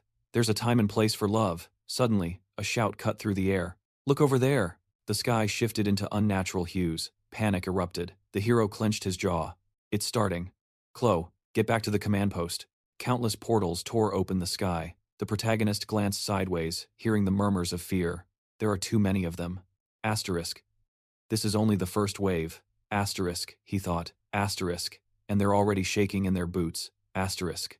He crossed his arms and roared. These are just simple trash mobs. We've killed them 1,000 times before. Focus. Prepare for battle. He pointed his weapon. Positions. Fire support. Lock in. Another voice added. Let's make this count. Asterisk. Good. Asterisk. He thought. Asterisk. Now that they've snapped out of it, I can trust them to guard the evacuation zone. Asterisk. On command, the tanks unleashed a volley. The squad charged into the fray. The superhumans focused their power on the beasts, breaching the perimeter near the base. A monster shrieked in fury. Waving his weapon, the man shouted, They're finally here! He frowned, adrenaline spiking. It's been a long time since I stepped onto a battlefield. Bill had set his sights on the dark blue gates, massive structures resembling a steel prison. Swinging his sword, he bellowed, I'll destroy everything. Even that blue gate. The plan was set. The first awakened and the pro-superhuman team would split the main gate duty. But he planned to break away and accidentally stumble into the red core gate. Turning his head, the hero warned, Keep your eyes on both flanks. This is a war zone. Jacques looked at him. I'm following you. The hero smirked, knowing the clock was ticking. Fine. Cover us if it gets hairy. Taking cover behind an armored car, the protagonist ordered, Team 7, take your positions. It was time. Their rogue operation started times now asterisk. He glanced sideways. Asterisk. From here on out, we act like we're wandering aimlessly. Asterisk, he thought. Asterisk. While drifting straight toward the red core. Asterisk. Hostiles closing in from all sides, the guy yelled, checking the radar. Rick didn't flinch. Don't slow down, cars in a crescent formation. Go. The hero stared at the heavy weapon in his hands. It felt strange using standard military gear, but for a superhuman with 20 years of experience, mastering it was a piece of cake. A beast lunged from the shadows. Monsters. 12 o'clock. Swinging his weapon, the protagonist commanded, Push through. Keep moving forward. He struck a monster down. At the crossroads, hang a right. Watch out for the bodies. He glanced back. Lily, you ready? She frowned, determined. Born ready. Rick pointed to the flank. Then wipe out that group over there. Thrusting her hand forward, the girl shouted, I'll wrap this up quick. I've got a date with an all-you-can-eat meat buffet. Flames erupted from her palm. The heat was intense, making it hard to push through the inferno. Lily glared ahead, hearing the order cut through the chaos. No, don't slow down. Keep moving. Suddenly, the robot surged forward. The guy looked shocked. She's seriously thinking about gobbling up the whole buffet at a time like this? The hero grinned times, girl knows how to eat. Asterisk. Aloud. He barked. Full speed. Right turn at the hospital, 2 blocks down, then hang a left. The armored car tore down the street. Asterisk. Great. Asterisk, he thought. Asterisk. Just a few more meters. Asterisk. The car roared toward the portal. A voice questioned. Wait. Isn't that the red gate up on the hill? Asterisk. Just as I planned. Asterisk, he thought. Asterisk. We're here. Asterisk. So, this is what the great sage's prophecy warned us about, one of them mutters. Suddenly, the portal ripples, and something begins to emerge. Word spreads fast, they're entering the red gate. The hero stops, his eyes widening as he fixates on a strange purple beam cutting through the air. The dinosaur lets out a furious, deafening roar that shakes the ground. Monster detected, 1 kilometer out. The protagonist frowns, but barks an order. Maintain speed. If we slow down now, we'll be swarmed. Hesitate here, and other monsters will come for our souls. Rick balances himself precariously atop the moving vehicle. You're up, Charlie, Rick shouts. The guy grins back. Watch closely. I'm about to show you exactly what my training has accomplished. He swings his weapon at the beast. A brilliant aura envelops him. It is the golden mana, the signature of the Golden River flow technique. Charlie grits his teeth against the impact. The hero watches, impressed. Asterisk. Crazy bastard. Asterisk, he thinks. Asterisk. He actually managed to stop it. Asterisk. It is slower than the monkey monster, but still dangerous. Jock looks up, realizing he is being called. Support duty? That's my cue. I've got the defense, he announces. With a powerful leap, he launches himself into the fray. I'm on it. The robot mech clamps onto the dinosaur's tail. The protagonist scans the battlefield, but the creature is too strong, it whips around, flinging the robot aside like a rag doll. The team watches in shock. Look at that, someone yells. Looks like that thing wants to take us for a ride, too. Rick brandishes his weapon, standing toe-to-toe with the behemoth. Asterisk. A monster of this enormous size. Asterisk, he thinks. Asterisk is guaranteed to have a core inside. Asterisk. The hero eyes. The extracted energy core. Asterisk. Rumor has it this stuff works wonders. As a tonic. Asterisk. Charlie's eyes snap open. Heads up, he screams. Another wave of monsters incoming. The protagonist just grins. Then we jump. Into the gate. Now. The scenery shifts instantly. Towering volcanoes loom all around them. The mission parameters update. To shatter the red core gate, they must slay the fire giant dormant within the volcano. Rick clenches his fist, testing his grip. Armor swap complete, he notes. This refreshing cooling effect is way stronger than I expected. He raises a hand to inspect the gauntlet. It's not just the helmet, the whole suit is rigged with it. We'll be able to move through this heat with 0 issues. His teammate nods in agreement. I was shocked when I first got it too. Good thing I had the foresight to request these in advance. Best decision I made. Hearing her name called, the girl whips her head around. The robot extends a mechanical arm. Press this, he suggests. Lily looks confused. What? What is it? She presses it and gasps, breaking into a wide grin. Whoa, thank you. Jock rubs the back of his neck, embarrassed. Don't mention it. Ahead of them, the volcano rumbles. Everyone set? Let's move out. Suddenly, fire monsters emerge from the magma. We've got a flock of hostiles ahead. Charging forward, one of the guys yells, Leave these ugly bastards to me. The hero watches him go. Asterisk. He's moving briskly. Asterisk, he notes. He raises his weapon, locking onto a target. Been a while since I practiced my aim. Time to brush up on my shooting skills. He clenches his fist. Attacking now. Raising his hands, he laughs. Don't worry about the heat. I'm used to handling hot stuff. The protagonist pulls the trigger. Asterisk, bang, asterisk. A shot shatters the crystal. Charlie watches the impact, shivering slightly. Damn, that's cold. With the iron golem tanking the hits, we can sit back and just fire away. Nice and easy. Thank God he decided to prepare firearms with liquid nitrogen. Looking straight ahead, Rick steps up. I'll go in for the finishing touches. Jock smashes the crystal. A thought crosses his mind. Asterisk. Man, life in this world can be pretty comfortable when you're winning. Asterisk. The vehicle speeds up, maintaining their momentum deeper into the dungeon. Suddenly, a massive fire centipede blocks the path. Next up, a fire slug. Lily lowers her head and sighs heavily. The hero glances at her. What's wrong? My fire magic, she grumbles. It's useless here. He nods. Well, yeah. We are in a volcano. Lily blinks, surprised when he tells her to stand down. Just rest? But I'm basically dead weight right now. The protagonist levels his weapon at the enemy. Don't say that.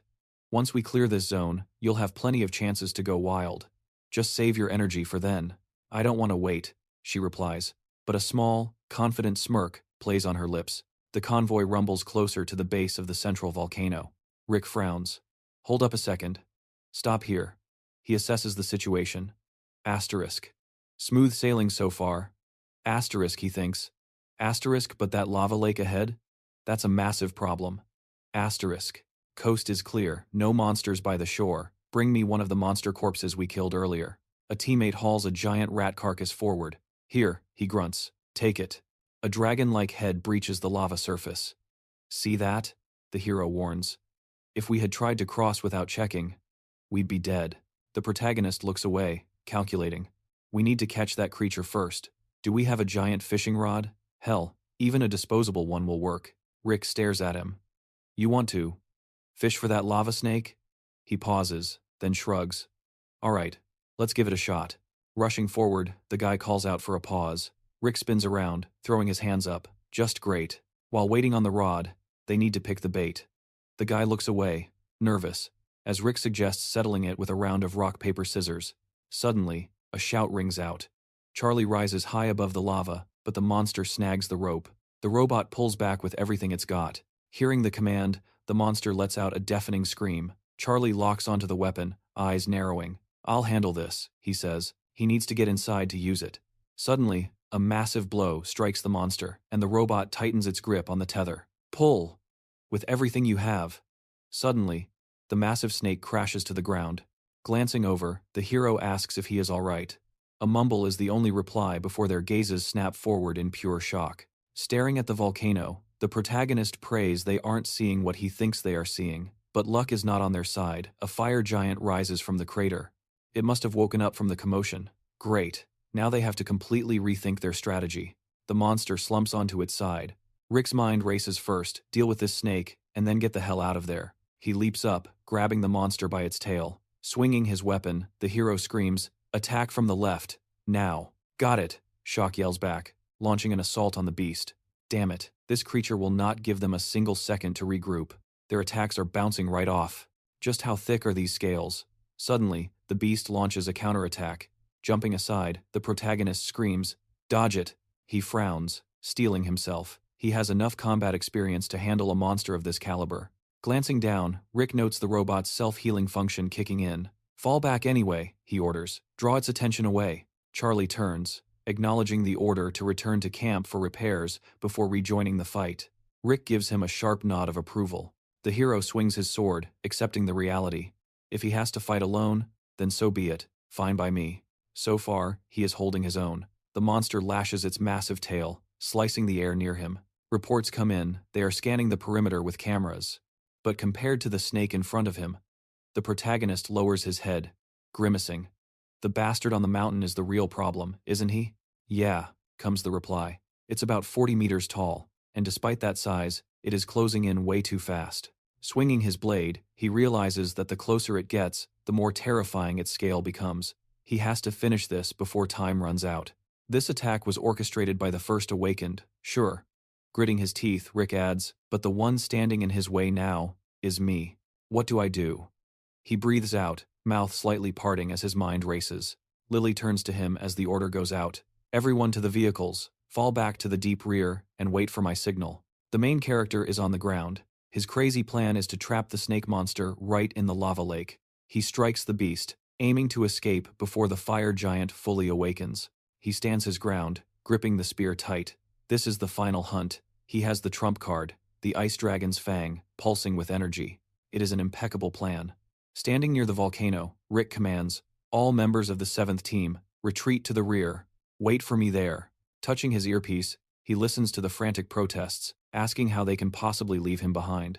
If we stop here, we're dead, he says. A sly smile creeps onto his face. We need to make these whales fight each other until they tear themselves apart. Rick launches himself at the dragon looming near him. Sprinting along its back, he delivers a devastating blow with a sphere of energy that seems to shatter the very skies. Green ichor gushes from the monster's maw.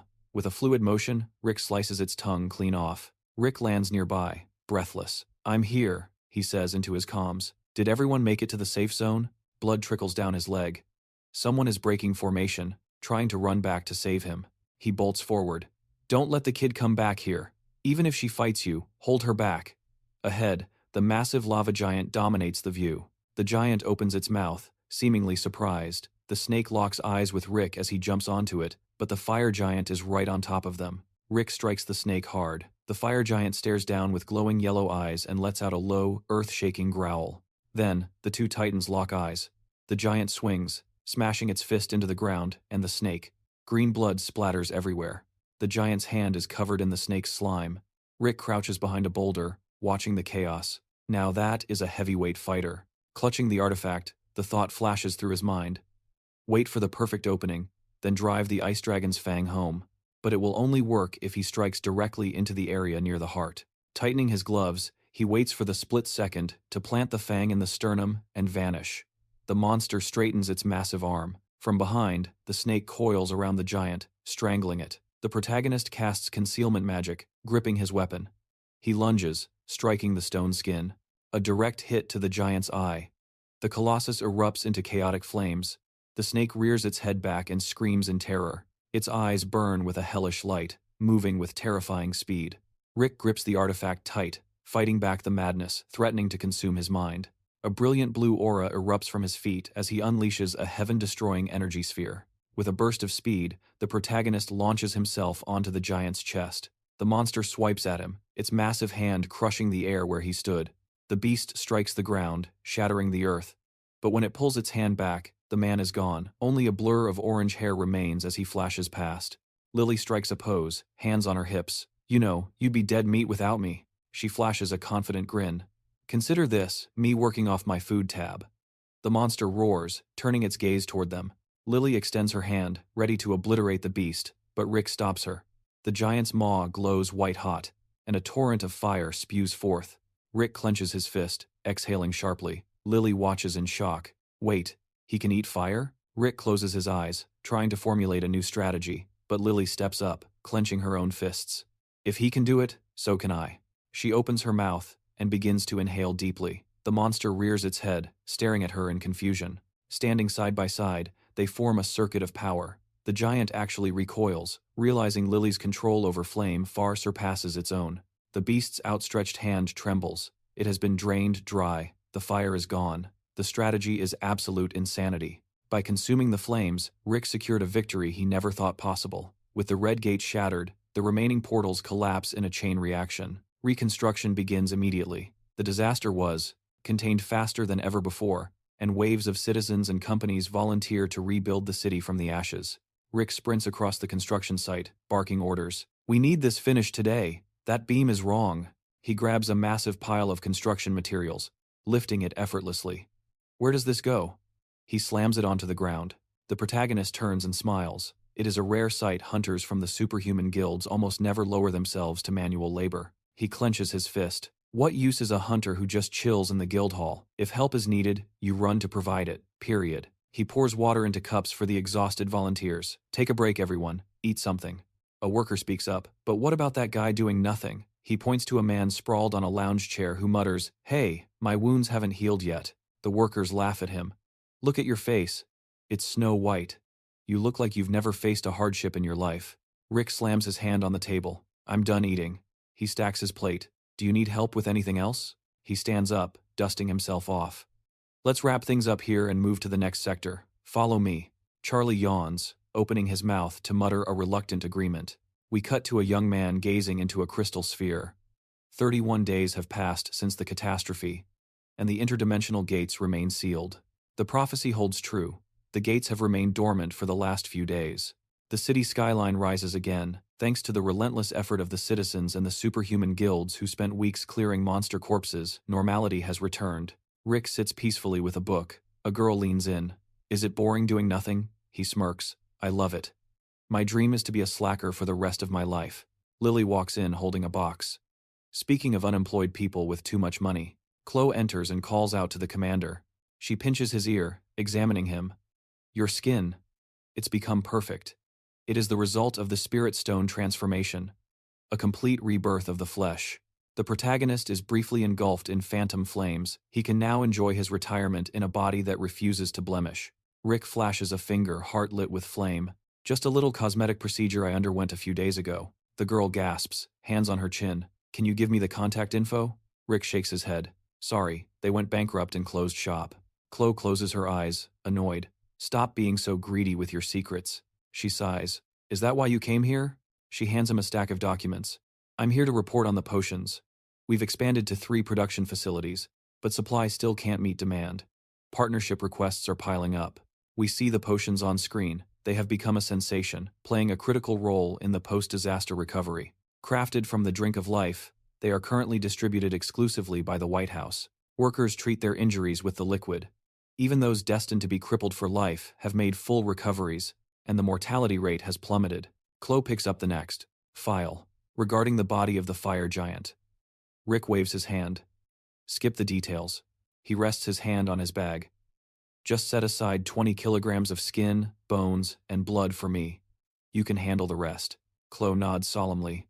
Will you be attending the joint funeral ceremony for the fallen? Lounging on Asha's sofa, Rick flatly refuses to go out, complaining about the crushing crowds. But his indifference is challenged when he's asked why he requested the files on the victims' families if he didn't care. His eyes snap open as the memory hits. He had decided to launch Operation Santa Claus. It has been 7 days since they battled the terrifying phenomenon of the gate anomaly. The streets below are packed with a sea of mourners. 427 souls were lost in the tragedy. A solemn official crosses his arms, declaring that these fallen citizens were the heart of their nation. Bowing his head, he vows that the sacrifices of these heroes will never be forgotten. Behind him, the sound of weeping fills the air. A little girl tugs at her mother's dress, asking innocent and heartbreakingly, "When is Daddy coming home?" Her mother crushes her into a hug, whispering through her tears. She tells her to stay strong. Maybe, just maybe, Santa Claus will visit them tonight. Closing his eyes, the man admits he lacks the courage to face the sage directly. Instead, he turns his gaze upward, toward the night sky. Suddenly, a carriage carrying Rick and Lily soars through the air. The grieving mother points upward, urging her daughter to look. Santa is real. Magical circles blaze with fire in the sky. He waves his hand, commanding everyone to stay sharp and ensure the civilians are safe. He leaps from the carriage, enveloped in a brilliant green aura. He freezes mid-air as the carriage performs an aerial dance, unleashing a spectacular barrage of fireworks. Fingers point to the heavens. The little girl stares in awe. The crowd erupts, hands reaching out for the figure they believe to be Santa Claus. Magical constructs and festive shapes drift like bubbles through the crowd. The team smiles, spreading their palms in welcome. Seeing the joy, the commander closes his eyes and orders his troops to stand down. A smile touches his lips. Santa Claus has truly arrived. The scene shifts to the snowy roof of the White House, where the magical carriage touches down. Stepping out, Lily beams. They have left gifts in every single home. It was a blast, but now, she is absolutely starving. Shedding her jacket, Chloe approaches him, asking if the flight went smoothly. They give her a confident thumbs up. She crosses her arms, questioning the complexity of their scheme. The camera focuses on the loot. This wasn't just a show. It was a delivery mechanism to sneak financial support to the victims' families. Rick sighs, admitting the harsh reality. Many of the dead were the sole breadwinners for their households. He stands by the flickering candlelight. Government subsidies are a joke, mere pennies that won't keep anyone warm or fed. Looking down, Rick shrugs. He had the means and the opportunity, so he simply decided to act. He claims he just did it to kill time while helping those in need. Chloe folds her arms, staring at him in silence. She realizes she is safe sticking with this chaotic lifestyle. The others tease him, noting that the girl seems worried. He asks why. Tapping her chin, she teases that if Rick keeps acting like this, she might actually fall in love with him. Despite the flattery, the protagonist turns to leave, dryly telling her to take her romantic comedy routine somewhere else. Lily dashes toward the celebration nearby. Rick grimaces, wondering where on earth a kid her age picks up such vocabulary. They gather for a meal. Jacques gestures proudly to the spread, announcing he prepared the feast especially for her. Taking a seat, Rick raises an eyebrow. Why are there only 2 chairs? He wipes the messy sauce from the girl's face, telling her to slow down as she devours the pizza. Suddenly, it hits him she has never once mentioned her parents. With crumbs still on her cheeks, he asks the heavy question, does she want to see her family? The smile instantly vanishes from her face. Rick notes her silence on the matter, signaling that playtime is over. It is time for a serious talk. She opens her mouth, voice trembling, and admits she desperately wants to see them. He places a gentle hand on her head, deciding then and there, they are going to find them. Removing his hand, Rick covers his kindness with an excuse. He hasn't been sightseeing in ages and needs to restock his inventory anyway. The scene shifts, feet pounding against the pavement. It is Lily, running for her life. She glances back. A man in a white coat looms over her, grabbing her wrist as she screams for help. The masked figure coldly asks who she is talking to. Lily wakes up, screaming, trembling violently on her bed, gasping for air. She creeps to the door, cracking it open to whisper, "Uncle, are you asleep?" Rick opens his eyes to find the terrified girl standing there. She clasps her hands together, sobbing that she wants to see her mother. The protagonist rests his hand on the blanket. The memory shifts again, a cramped room, someone sleeping by a drafty window, and the gnawing pain of constant hunger. Amanda clutches the child tight, tears streaming down her face. She begs for forgiveness, over and over again. As the first light of dawn creeps in, Amanda grips her shoulders, telling her to listen very carefully. Her mother explains the hard truth. Lily is going to work as a servant in a wealthy estate. If she obeys the masters, she won't have to starve anymore. They share a final, desperate hug. Amanda promises she will definitely come back for her later. The scene cuts to a carriage rattling through a dark forest. Lily sits in stony silence, eyes devoid of joy. Other children are packed in with her. One gapes, asking for her name. A girl with long hair introduces herself, shivering. She asks if they can huddle closer for warmth.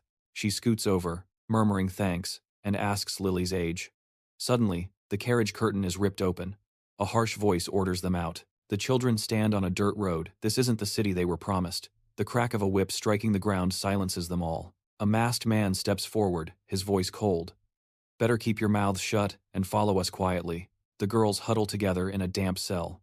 The other children who arrived with them have vanished one by one, leaving nothing behind but foggy, fragmented memories. Lily lies strapped to a cold table as they infuse her body with the volatile essence of a fire spirit and other foreign substances. The implantation is complete. The hooded figures watch closely. Puzzled by the lack of rejection symptoms, it is almost too perfect. Sweat beads on Lily's face. This is exactly what they wanted, the birth of a true monster. Wendy stares down at her stomach, where a strange seal has appeared. A gnawing, unnatural hunger begins to claw at her insides. One girl offers her a piece of bread. Wendy drools uncontrollably, snapping, "If you're not going to eat that, I'm throwing it out." They slump on the floor, Lily weak from hunger. In the quiet, Wendy whispers a dangerous idea, "Let's run away."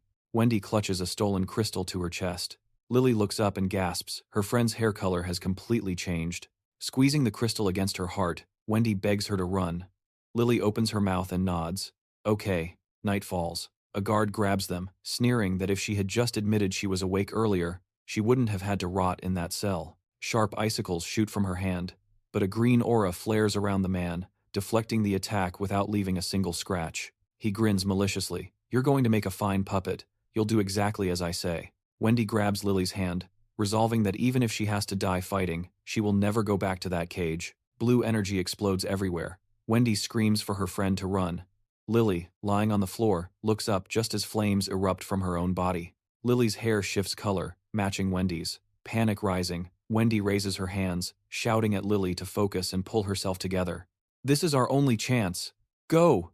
she screams. Lily stares back, torn, as Wendy begs her to leave her behind. Lily sprints away as a massive wall of ice rises behind her to block the path. By morning, she reaches the gate, vowing to return one day. Her eyes are closed, her face flushed. Rick watches her silently, his mind drifting to the memory of a goblin mask. A fist slams onto the table. "Are you out of your mind?" The man stands up, furious. "We just survived a disaster, and now you want a vacation? Do you have any idea how buried the guild is right now?" Rick doesn't flinch. "I need this time off. It's not optional. And I have a personal request." The superior narrows his eyes. "If you want a break, take 1 week next month, that is it." Chloe stands in the back as the conversation shifts. "What is the potion profit projection?" Bill starts to speak, advising them to focus on a single product line. Hands clasped, he emphasizes the point. The value of the loot from the main gate is astronomical. But even with every other team combined, they can't touch the numbers the 7th team is pulling in. Rick sighs, playing his ace card. "So, what is the penalty fee for breaking my contract?" The boss immediately caves. "Take the vacation." Rick suppresses a smile. He will have to buy the boss a souvenir when he gets back. Bill sighs, defeated. "What are you even going to do for a whole month?" Rick's expression hardens. "I have to find someone. Let the guild handle the search. We are faster," Bill offers. Rick shakes his head. "No. I handle this myself." We see a flash of the girl and the masked man. Rick knows he is the only one who can bring her back. Closing his eyes, he vows to end the man in the mask personally. The meeting moves on to other requests. Bill mutters, "Is he sane?" Later that evening, in In a rented apartment, Rick examines an object in his hand. A hand-drawn map lies on the table, the area Lily mentioned circled aggressively in red pencil. Suddenly, a knock at the door breaks the silence. He was not expecting company. Chloe and Jacques enter. "Hope we are not interrupting?" Inside, the young boy looks deadly serious. Chloe nudges him. "Well, do you want to say it? Or should I?" Jacques takes a breath. "I want to come with you." Rick rubs his chin. He realizes the boy must have heard about the trip, and frankly, traveling is easier with a skilled disciple. Rick crosses his arms. "We are crossing the control zone. It is going to be dangerous." Chloe closes her eyes, resigned. She knows the boy won't take no for an answer. "Just promise, you will bring him back in one piece." Jean approaches the girl, placing a hand on his chest. He promises he will try to be useful. She smiles and agrees. Cut to the White House. Rick stands alone in the elevator, sword at his hip, deep in thought. The doors slide open on the 12th underground floor, revealing a waiting figure. Bill stands amidst a wrecked floor, muscles pumped and ready. "You are late," he grunts. "I have been asking for a duel for ages, and you keep dodging me." Rick draws his weapon. He knows there are stronger warriors at the gate, and, to survive on this new continent, far deadlier than Earth, Rick knows he must test the limits of the martial arts he mastered from the Sword Emperor's records. He draws his blade, the steel humming with anticipation, murmuring that he is banking everything on this new power. Bill cracks his knuckles, a feral grin spreading across his face as he asks if it is time to start the warm-up. Sword in hand, Rick admits he might have been a bit arrogant earlier, but his opponent rushes in, shouting for less talk and more blood. A massive explosion rocks the arena. 3 days later, Lily stares in shock, asking exactly what happened to his eye. Clutching her head in frustration, she demands to know who dared to lay a hand on him. It turns out Bill is the culprit, having pummeled Rick for 3 straight days to help him adapt to the Sword Emperor's brutal style. Flashbacks reveal Rick being launched into the air, mercilessly beaten yesterday after failing to deflect a single heavy attack. Downing a healing potion, Rick wonders how the world produced such a monster, watching as Bill raises his hand for another round. But the training is over, a suitcase sits packed nearby, and the commander has finally descended to see them off. Lugging the heavy suitcase, Rick jokes that he can't exactly beat people up with luggage in hand, before telling Charlie he is in charge of the 7th team. Raising a warning finger, Rick adopts a serious tone. He warns that if Charlie acts like a fool, the whole team will follow suit, and if their reputation is ruined, there will be hell to pay. Archie pats a weeping Charlie on the back, who promises to try his best, before Rick turns his attention to Chloe. The girl closes her eyes, a soft blush coloring her cheeks, only for Rick to lean in and seriously ask if she has a speck of dust in her eye. She grabs his hand, fuming at his density, while someone in the background quips that they really should just kiss goodbye. A man stands by her side as she accuses Rick of deliberately teasing her, but they finally turn away, promising to return soon. As the corridor fills with well wishes, Bill notices Lily's expression and takes her hand, asking why she looks so terrified. She opens her mouth, trembling, admitting she has a sinking feeling that they might never see each other again.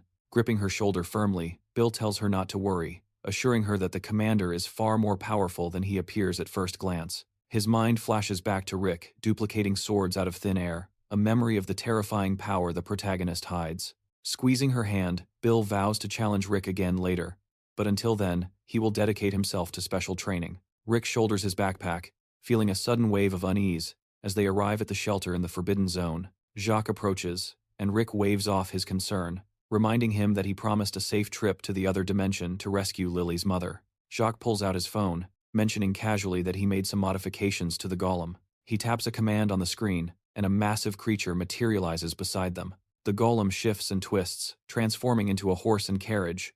Jacques strokes its cheek, explaining he just tweaked its original transformation function. Rick's eyes begin to glow with mana as they step forward, deciding it is time to tear open the gate. Hand on his hip, he waits as arcane symbols etch themselves into the ground, connecting 2 distant continents. The passage remains shut until a sphere appears in his hand. With a spiritual stone, he can force the door open right now. He crushes the object in his grip, and a surge of otherworldly aura explodes outward.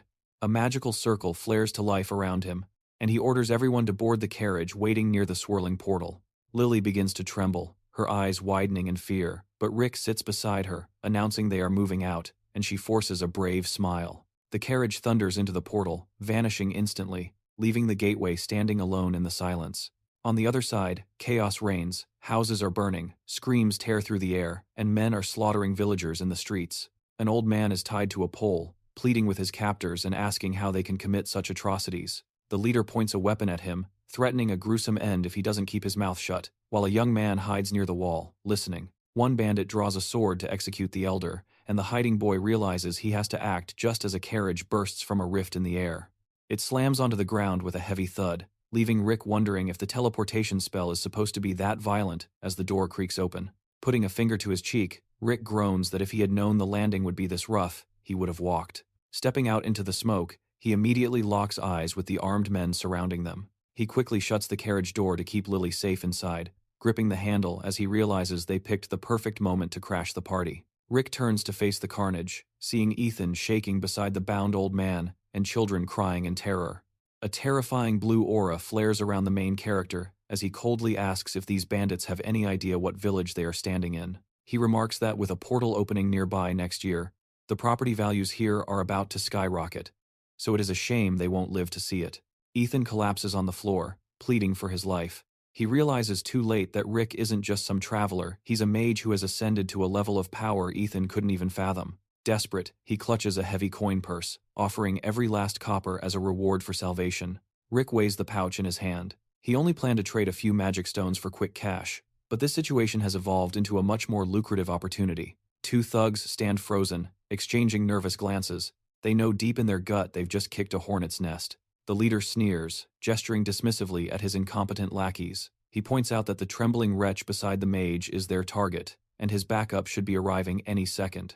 The bandit leader levels a finger at Rick. He barks an order to take the hush money and walk away, but Rick ignores him completely, casually counting the coins in his hand with insulting indifference. Ethan forces a terrified smile, asking if Rick will protect him for 10 times the current offer. Rick agrees instantly.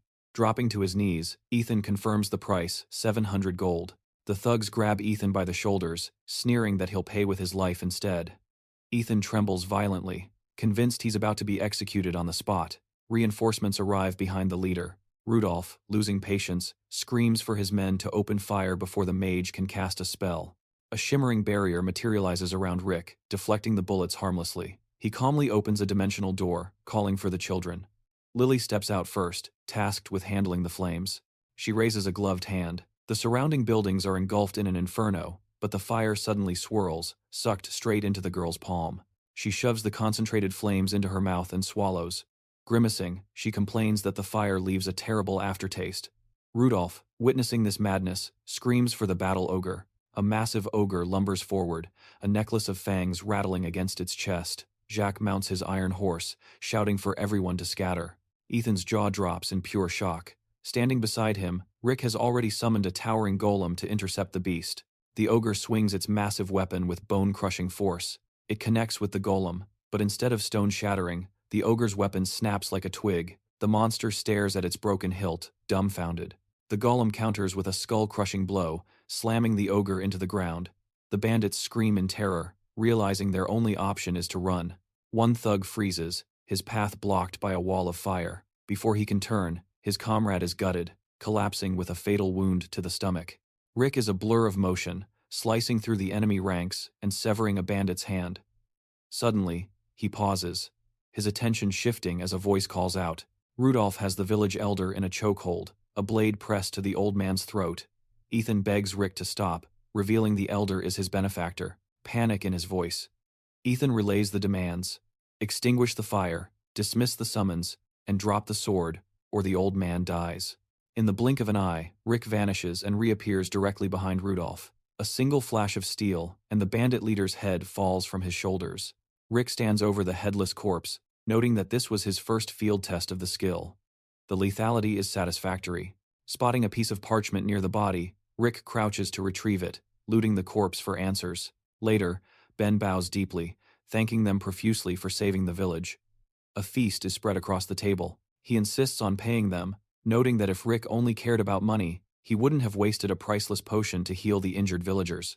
Gesturing to the spread, the elder invites Rick to make himself at home, hoping the meal meets his standards. Ethan places a hand over his heart, expressing his own gratitude, and boldly asks if he can join their table.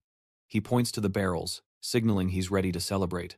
Leonard and Elena are already seated. Rick takes his place, offering a polite greeting. Nearby, one of the companions gently feeds Lily with a spoon. Rick sits in meditative silence, eyes closed. Across the table, the three survivors stare at him so intensely, it feels like they're trying to drill holes into his skull. Ben asks about their journey. Elena glances at Rick, who calmly replies that they are heading to a small village within the kingdom to locate a specific person. The girl awkwardly shifts her gaze, avoiding eye contact. Ethan flashes a charming smile, claiming that they just happen to be heading to the exact same destination. Ben clears the empty plates to bring seconds. Lily clutches a piece of bread like a treasure. Clasping his hands together, Ethan asks if Rick would be willing to escort them to the border. Leonard, stroking his beard, looks skeptical. Rick cuts in, asking about the accompanying knight Ethan mentioned earlier. Ethan slams his hand on the table, bluffing that his own skills are excellent, and that since they are going the same way, they should travel together. Rick reaches into his robe, noting Ethan's imperious tone, the arrogant cadence of someone used to treating others like servants. Without a word, Rick slams a piece of paper onto the table, instantly shutting down the request. It's a wanted poster featuring a portrait of Ethan. The bounty on his head is a staggering 100,000 gold. The atmosphere shifts as the narrative reveals the bigger picture. The dimensional link between Earth and the Gaia continent is stabilizing. In about a year, the connection will be absolute. 6 months after that, the two worlds will begin to fully interact. Rick stands mentally amidst a future battlefield. He didn't travel to Gaia immediately in the original timeline, but he possesses knowledge of every cataclysmic event that occurred. The protagonist pulls out a map, pinpointing their location. They are currently in the Hicks Principality, in the southeastern region of the continent, specifically, a tiny, insignificant town called Rowan. The dark-haired boy gazes toward the horizon, his mind racing. If his memory serves him right, everything is about to begin. Rumors of a violent rebellion in the Hicks Principality were swirling, and the odds were high that this crew was right in the thick of it. The tension was palpable at the table as Rick tapped the wanted poster. "Is this really the only bounty you've got?" he asked. The answer was a grim yes. Opposite Rick sat a mysterious figure, completely shrouded in a heavy cloak. The stranger made a desperate plea. "Turn me in. Take the reward. Just, I beg you, get my wife and bodyguard across the border safely." The bearded man shifted his gaze nervously, sweat beading on his forehead as he began to speak. Rick wasn't buying it. He stood up, looming over them. "How long do you plan to keep up this charade?" he demanded. He didn't wait for an answer before pressing them again. Rick pointed a finger at the girl sitting quietly next to the old man. "That woman," he declared, "is far more dangerous than she looks. I had my doubts at first, but now, I'm certain." Princess Elena's eyes flashed with menace. The jig was up. Rick exposed her true identity, without hesitation. "She is the last survivor of the Hicks royal family," he revealed.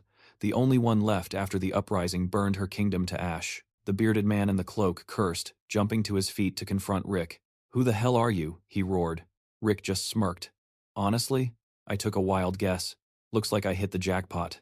Leonard moved instantly, positioning himself as a human shield between Rick and the princess. "Your Highness, get behind me," Leonard barked. He glared at Rick, hand on his weapon. "Take one more step, and I'll cut you down." Rick didn't flinch as the man swung his blade. He stepped into the danger zone, eyes cold. "I'm asking you one last time," he warned. The old man struggled to hold his sword steady, gritting his teeth. "Damn this injury," he spat.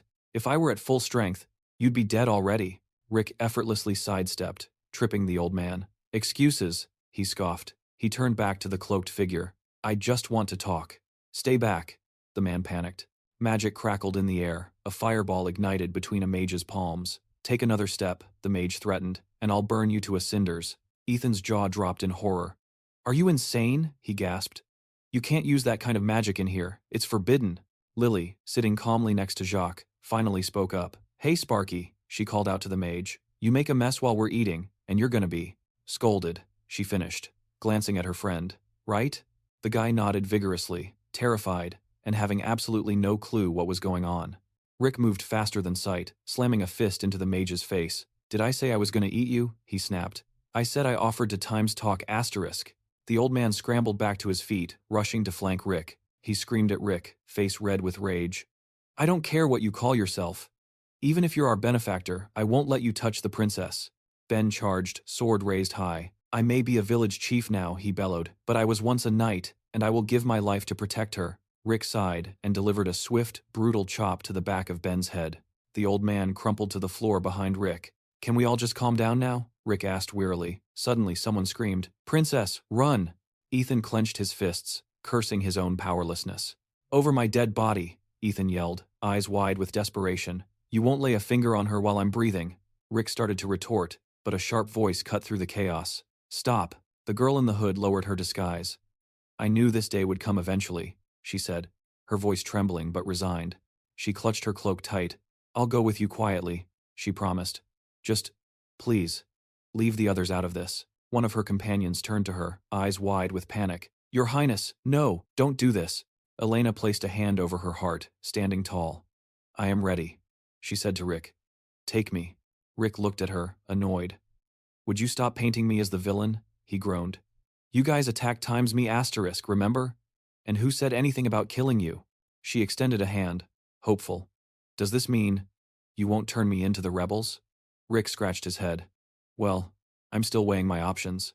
Elena's hope shattered. She clenched her teeth, gaze dropping to the floor.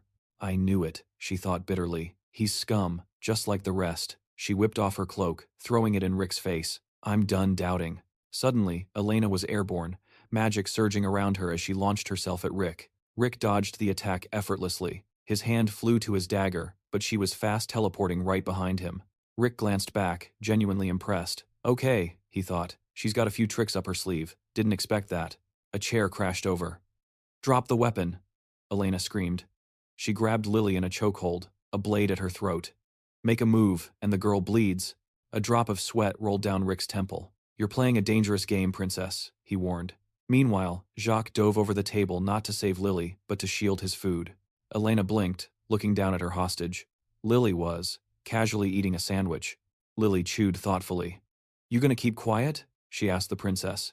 And careful with that sword, you're gonna hurt yourself. Asterisk, boom, asterisk. A shockwave blasted outward. Elena was hurled across the room as Lily activated her absolute shield skill.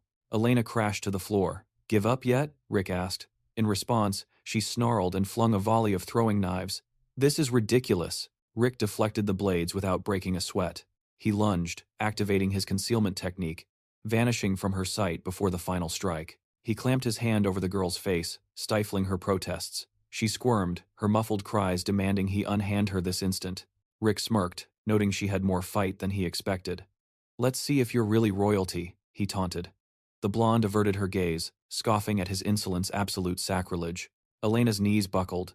She slumped before the protagonist as he dropped the bombshell. Well, look at that, a genuine half-elf. He shrugged nonchalantly. Relax, your highness, my inspection is done. A sharp curse tore through the air. Leonard and Ethan lunged, weapons drawn, roaring for him to get his filthy hands off the princess. The old man froze, eyes wide with shock. Rick sighed, he thought he'd made his point, yet here they were again. Suddenly, the mage gagged, eyes bulging as he coughed up air. A body hit the floor at Rick's feet. Sit down, he commanded, his voice dropping an octave. And listen. Meanwhile, a voice cut across the dinner table. You two finished? Good. Help clean up. Lily didn't miss a beat, clutching a pastry. Just one more bun. That's it, I swear. The blonde's eyelids fluttered open as a voice pierced her consciousness. Her defenders were bound like hogs. She's awake, Ethan cried out. Elena's heart sank, captured. They were completely at his mercy. Rick sat opposite her, calm and predatory. She glared daggers. What do you want with us? Rick parted his lips, feigning indecision. Haven't made up my mind, he mused, though his eyes locked onto Princess Elena with recognition. He rattled off her resume like he was reading a dossier. Direct descendant of the Hicks Principality. Granddaughter of the High Elder. Noble-born half-elf. In his mind's eye, flames engulfed the world. He knew the stakes regarding the princess. Fate had marked her for a gruesome death, a spark that would ignite a catastrophic racial war. A war that would be incredibly inconvenient for his plans. Rick raised his hand, ticking off fingers. I'm weighing 3 options here. Option 1, sell you to the highest bidder. Option 2, I walk away, pretend I never saw you, and let fate take its course. Ethan leaned forward from his bonds, desperate. Walk away. If you just leave us be, you can take all my gold. Rick scoffed. If I wanted your money, I'd just shake you upside down until it fell out. His gaze sharpened, zeroing in on the prize. Or, option 3, I escort you to the elf forest. That is where you're headed, isn't it? Their jaws dropped. How did you know? Rick smiled, a satisfied glint in his eyes. I'm heading that way regardless. But don't mistake this for charity, my services come with a price tag. Visions of the ancient woods filled his mind. He turned to Elena. Get me a meeting with your grandmother, and I guarantee your safe arrival. The blonde held his gaze, calculating. It was a steal. Compared to the value of her life, a simple introduction was nothing. Why? She demanded, suspicion narrowing her eyes. I can't agree until I know what you're really after. Rick loomed over her, his expression unreadable. How do I know you don't mean her harm? She pressed. Rick rolled his eyes. If I had a darker agenda, would I bother negotiating a tour guide fee? A mental image of Lily's innocent smile flashed by. His journey to the Gaia continent wasn't a vacation. He was here to find her parents and recover specific artifacts. He needed every tool at his disposal, including the princess. He looked down, voice steady and absolute. I have a singular objective. There is someone I need to find. And your High Elder is the key to making that introduction. In his mind, he saw the shimmering scales of the golden dragon, Abrias, the wisest of all, the entity who had mastered every spell in existence, the oldest living creature on Gaia. If anyone could grant him an audience with such a legend, it was the High Elder. Rick crossed his arms. Just an introduction. Hardly a king's ransom, is it? His thoughts drifted to the wristwatch. The dragon might be the only one who understood its origin. Elena exchanged a glance with Leonard before answering. Even if grandmother vouches for you, there's no guarantee he will see you. Just get me through the door, Rick insisted. I'll handle the rest. Wheels churned against the dirt road as the carriage sped forward. Suddenly, a gasp broke the silence. Seated opposite Rick, Ethan pointed at a vent, mesmerized. This airflow. Is it a temperature regulation spell? And this seat it reclines with a single touch? And these mirrors reflecting the sun. Incredible. I didn't believe such a vehicle existed in this world. Rick stared straight ahead, annoyed. Sit down. Quietly, he hissed. You wake the kids. You deal with the chaos. The mage clamped his mouth shut, muttering an apology. Outside, Leonard gripped the reins. Rick called out, checking on the driver. You sure you're good out there with those injuries? Rick briefed them on the situation. The old man had been detoxified, but the poison had taken a heavy toll. He would need significant time to recover before they could even think about switching shifts. Rick shrugged, telling them to work out the details between themselves. The blonde stared straight ahead, her voice icy, as she demanded that he not speak to her. Rick ignored the command, turning to face her with a casual smirk. Actually, I'm curious about something. He leaned forward, looking out at the road. Or have you forgotten the ground rules we agreed on before we started this little road trip? Elena crossed her arms, straightening her posture defensively. He began ticking them off. Rule 1, stop expecting the royal treatment. Rule 2, you follow my instructions, no questions asked. The princess kept her gaze fixed on the horizon as they recited the third condition in unison.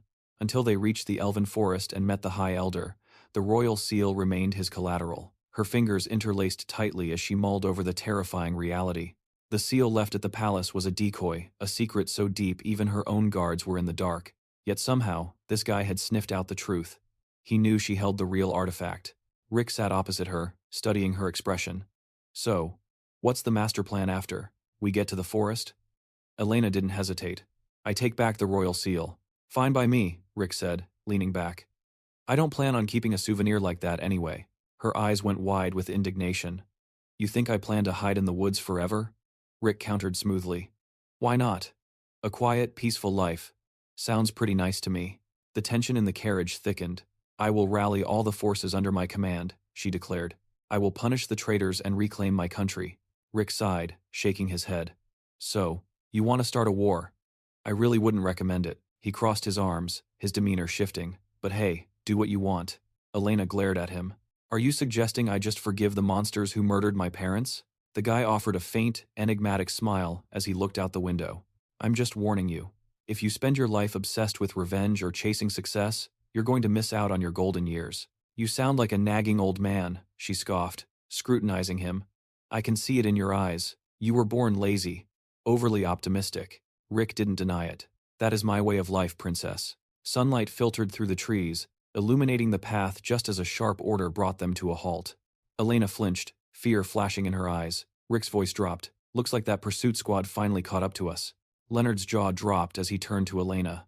That's the detachment chasing the Marquis of Ormond. Panic set in as they realized they were truly overtaken. In the back, Lily stirred from her nap, rubbing her eyes as they shook her awake. Is it breakfast time? She mumbled, yawning. I'm still sleepy. Rick glanced at the children, his expression hardening. Enemy sighted. Jack, kill the engine, stop the carriage. The driver nodded nervously. On it. Rick stepped out, ignoring the chaotic whinnying of the horses that had stopped obeying commands. He showed zero intention of rushing into a fight. He turned to the old knight. "Leonard, stay inside and rest. We'll be moving again after a short pit stop." Armed warriors materialized, blocking the path. Leonard bristled, stepping out despite the warning. "What nonsense are you spouting? Can't you see we're surrounded?" He realized these weren't common bandits like yesterday. This was an elite knightly detachment of the principality. Rick shot him a look of pure displeasure.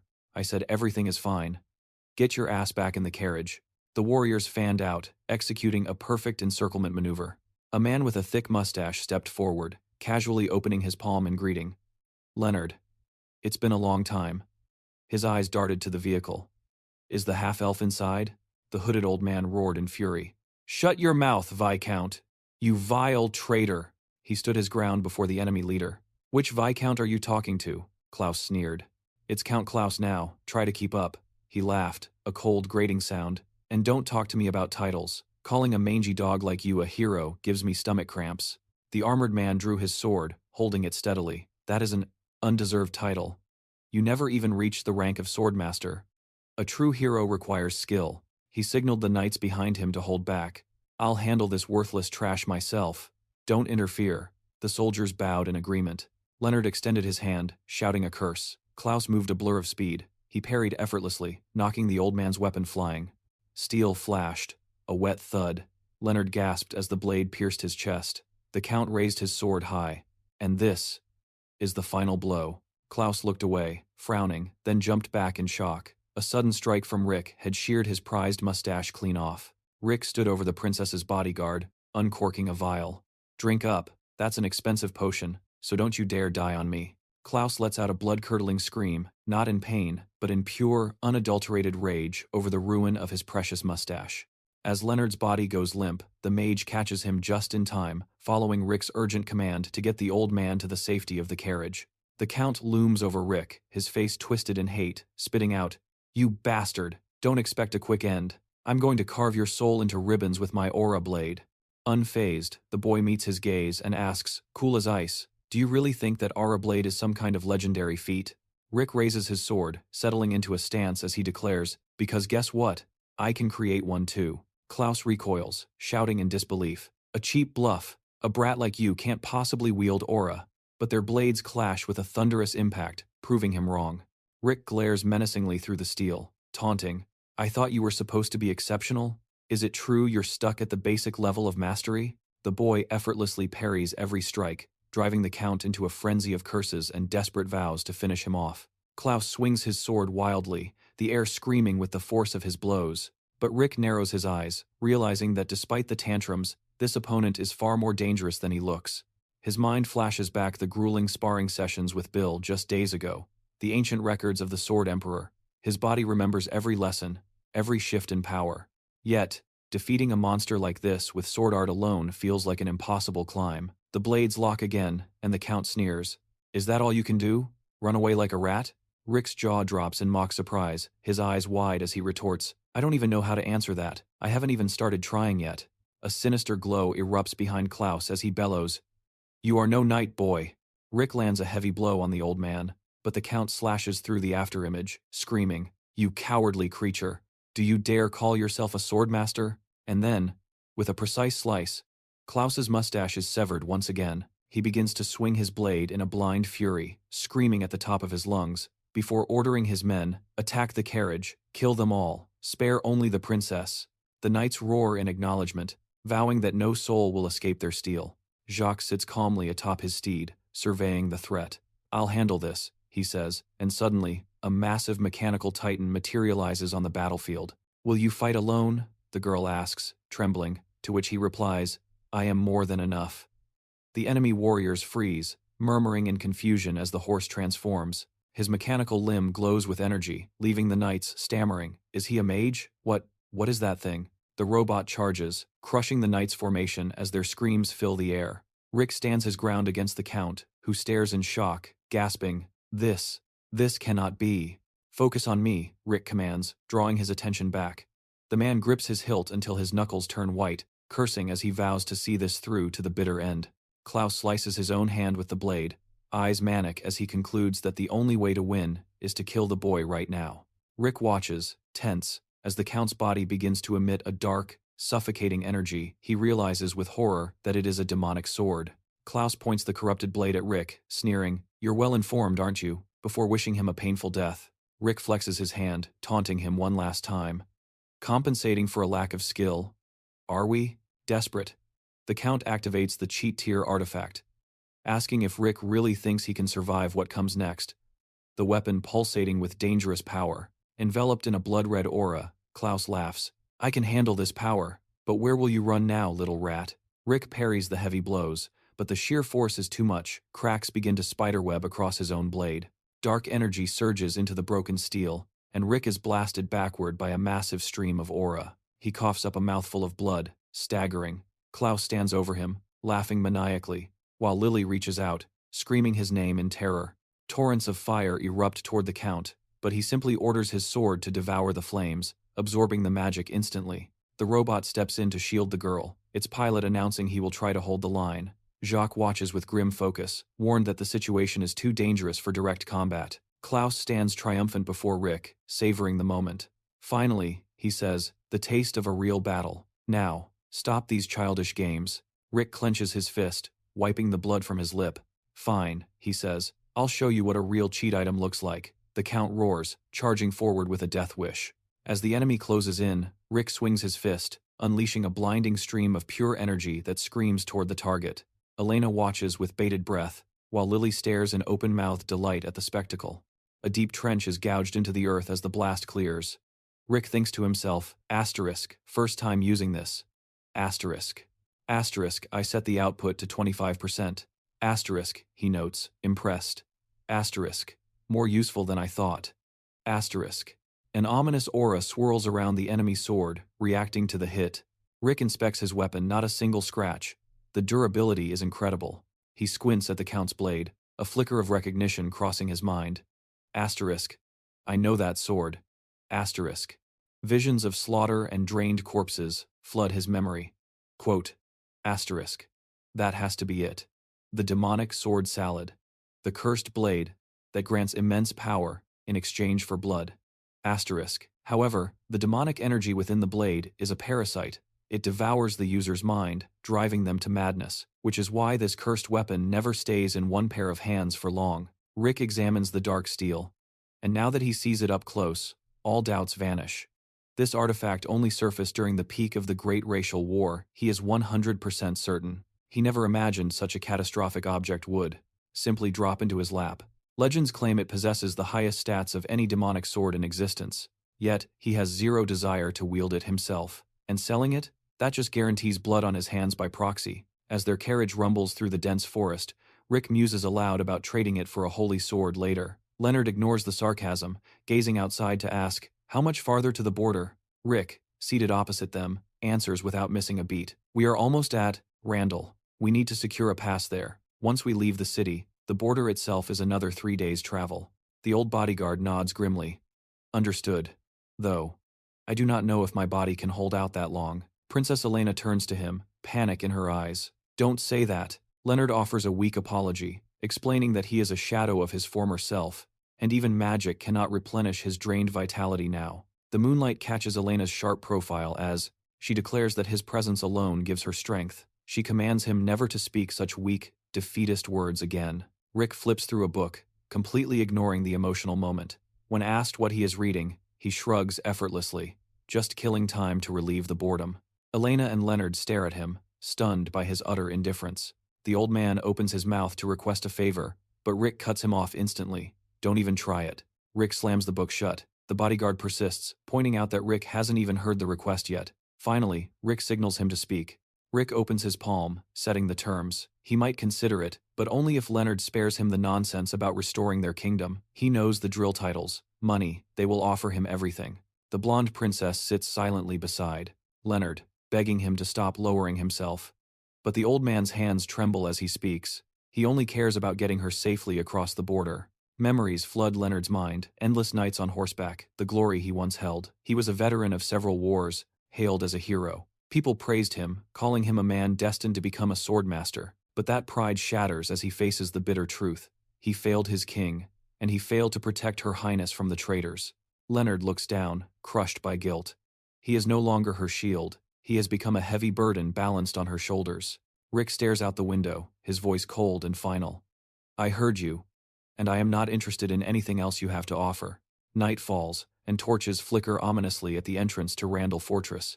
The carriage halts in the tree line. Rick issues orders. Only Lily, Elena, and I enter the fortress. The rest of you wait here. Immediate protests follow. Ethan glares at the protagonist, shouting that taking the princess into the city puts her in grave danger. Rick counters sharply. How can I trust you lot if I leave you all together? He makes it clear.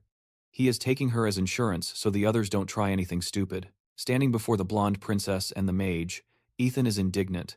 We would never stoop to such a shameless act of betrayal. Rick smirks darkly. Really? Have you forgotten how you took a baby hostage just recently? Elena interrupts the rising tension. It is fine, she says resolutely. I will go with him. Moving like shadows, the trio scampers across the rooftops on the outskirts of Randall. Rick takes the lead. Elena asks if they can find a supply store, but Rick shakes his head. We have business to settle first. Focus and follow me. Elena wrinkles her nose, looking away in disgust. There is a terrible stench here. She urges them to leave, but Rick corrects her. This is just the smell of the slums. Get used to it and get down here. Desperate souls sit on the cold, bare earth, staring vacantly. Ragged children scramble into empty barrels. The princess is horrified. How can people live like this? Rick's voice is dry. I wouldn't know. You have never stepped outside your royal palace walls. But take a good look, this is your kingdom too. They slip around a dark corner, heading deeper into the alleyways. Cloaked figures block their path. A man sneers, offering beer. Rick meets his gaze. We aren't here for a drink. He slams a coin onto the table. I need to speak with the Thieves Guild. I am here to buy information. The man's eyes widen. Is that real gold? Instantly, thugs behind him draw knives, whispering greedily. They don't look tough. Bet they have more on them. Lily watches Rick closely, waiting for the signal. Rick smirks. Looks like we found the right place. Suddenly, the thugs are engulfed in roaring streams of magical fire. Mages? The bandits panic as the flames lick the air. Ignoring their terror, Rick turns back to the contact. Now, about that request I mentioned. I need a pass. And information. As the request hangs in the air, the old man bows low, signaling for them to follow. Seated across from a bald broker, the negotiation begins. The man leans in, his voice rough. So, where are you headed? Rick's gaze is steely, unblinking. The kingdom of Teru, he answers. How long to forge the papers? Beside him, Elena scans the room, barely masking her shock. She can't believe a cavernous expanse like this exists beneath a grimy tavern. At least a week. The man shrugs. Asterisk thud. Asterisk. A heavy bag of gold slams onto the table. 2 days. Rick commands. The identity is a wizard traveling with 5 servants. Lily and the princess stare at him, wide-eyed at the fortune. But Rick stays calm. He knows Lily swiped every last coin from those nights earlier. Money isn't an issue. The sight of gold changes everything. Consider it done, the broker smirks. We'll give you the VIP treatment. The bald man narrows his eyes as Rick continues. I'm also hunting for a wizard. Wears a goblin mask. No name, but he's likely missing an arm. The man slides his hand beneath the table, unseen. I hear you, he replies smoothly. But we'll need to run a check against our records first to see if a guy like that exists. Rick watches him from beneath lowered brows. Asterisk. Gotcha. Asterisk. These rats definitely know something. Darkness swallows the settlement. The broker insists they move to headquarters, claims that level of intel is restricted to the main base. Fine, Rick replies, unbothered. Lead the way, just get us there. The bald bandit shoots the group a sly, predatory glance. Asterisk. This kid actually thinks he's a big-shot wizard? Asterisk. He figures Rick is just a cocky brat with deep pockets. The plan is simple. Get them to headquarters, slit their throats, and keep the gold. Suddenly, the cloaked guide halts. Blood spatters the entrance gate. Rick muses on the irony. Unless you're part of the Thieves Guild, finding this place is nearly impossible. Most strangers who step foot in here never walk out, which means the hoard of treasure inside must be massive. Rick stares straight ahead, his eyes gleaming. He can barely contain his excitement. He's dying to see what's hiding in their treasury. He glances down at Lily. Legs holding up okay? When she nods that she's fine, he follows up. Hungry? She averts her gaze, embarrassed. Maybe a little. Rick smirks. Thought so. He hands her a wrapped food packet. Here, eat up. It's for you. Lily brings it to her mouth. Rick watches, hoping the snack relieves some tension. This dark, criminal atmosphere must be dragging up bad memories for her. Chewing happily, a blush rises on her cheeks. It's really good, thank you. Rick nods. Good thing I packed those energy bars. Ahead, behind the bald man, a row of chairs lines the reception area of the guild's inner sanctum. He gestures with fake politeness. Wait here a moment. I'll go fetch the informant. As the cloaked figures pass, Rick sighs. It's all too obvious. We walked all this way just to sit and wait again? He challenges. Cut the crap and take me to him. Now. The man presses a hidden mechanism on the wall. Gotcha. Elena freezes in terror as heavy iron bars slam down from the ceiling. A massive cage encases them. What are you doing? Elena screams, gripping the cold iron. The bandit ignores her, calling out to the shadows. Leader, captive secured. A woman steps forward, crossing her arms confidently. I assume these are the guests? Rick studies her intently. Asterisk. Goldilocks. Asterisk. This must be the leader. Is the goblin mask wizard so important that even she gets involved? Elena's jaw drops. Clinging to the bars, she starts screeching. You bastards! You tricked us! You were after me the whole time, weren't you? Goldilocks turns to her subordinate, confused.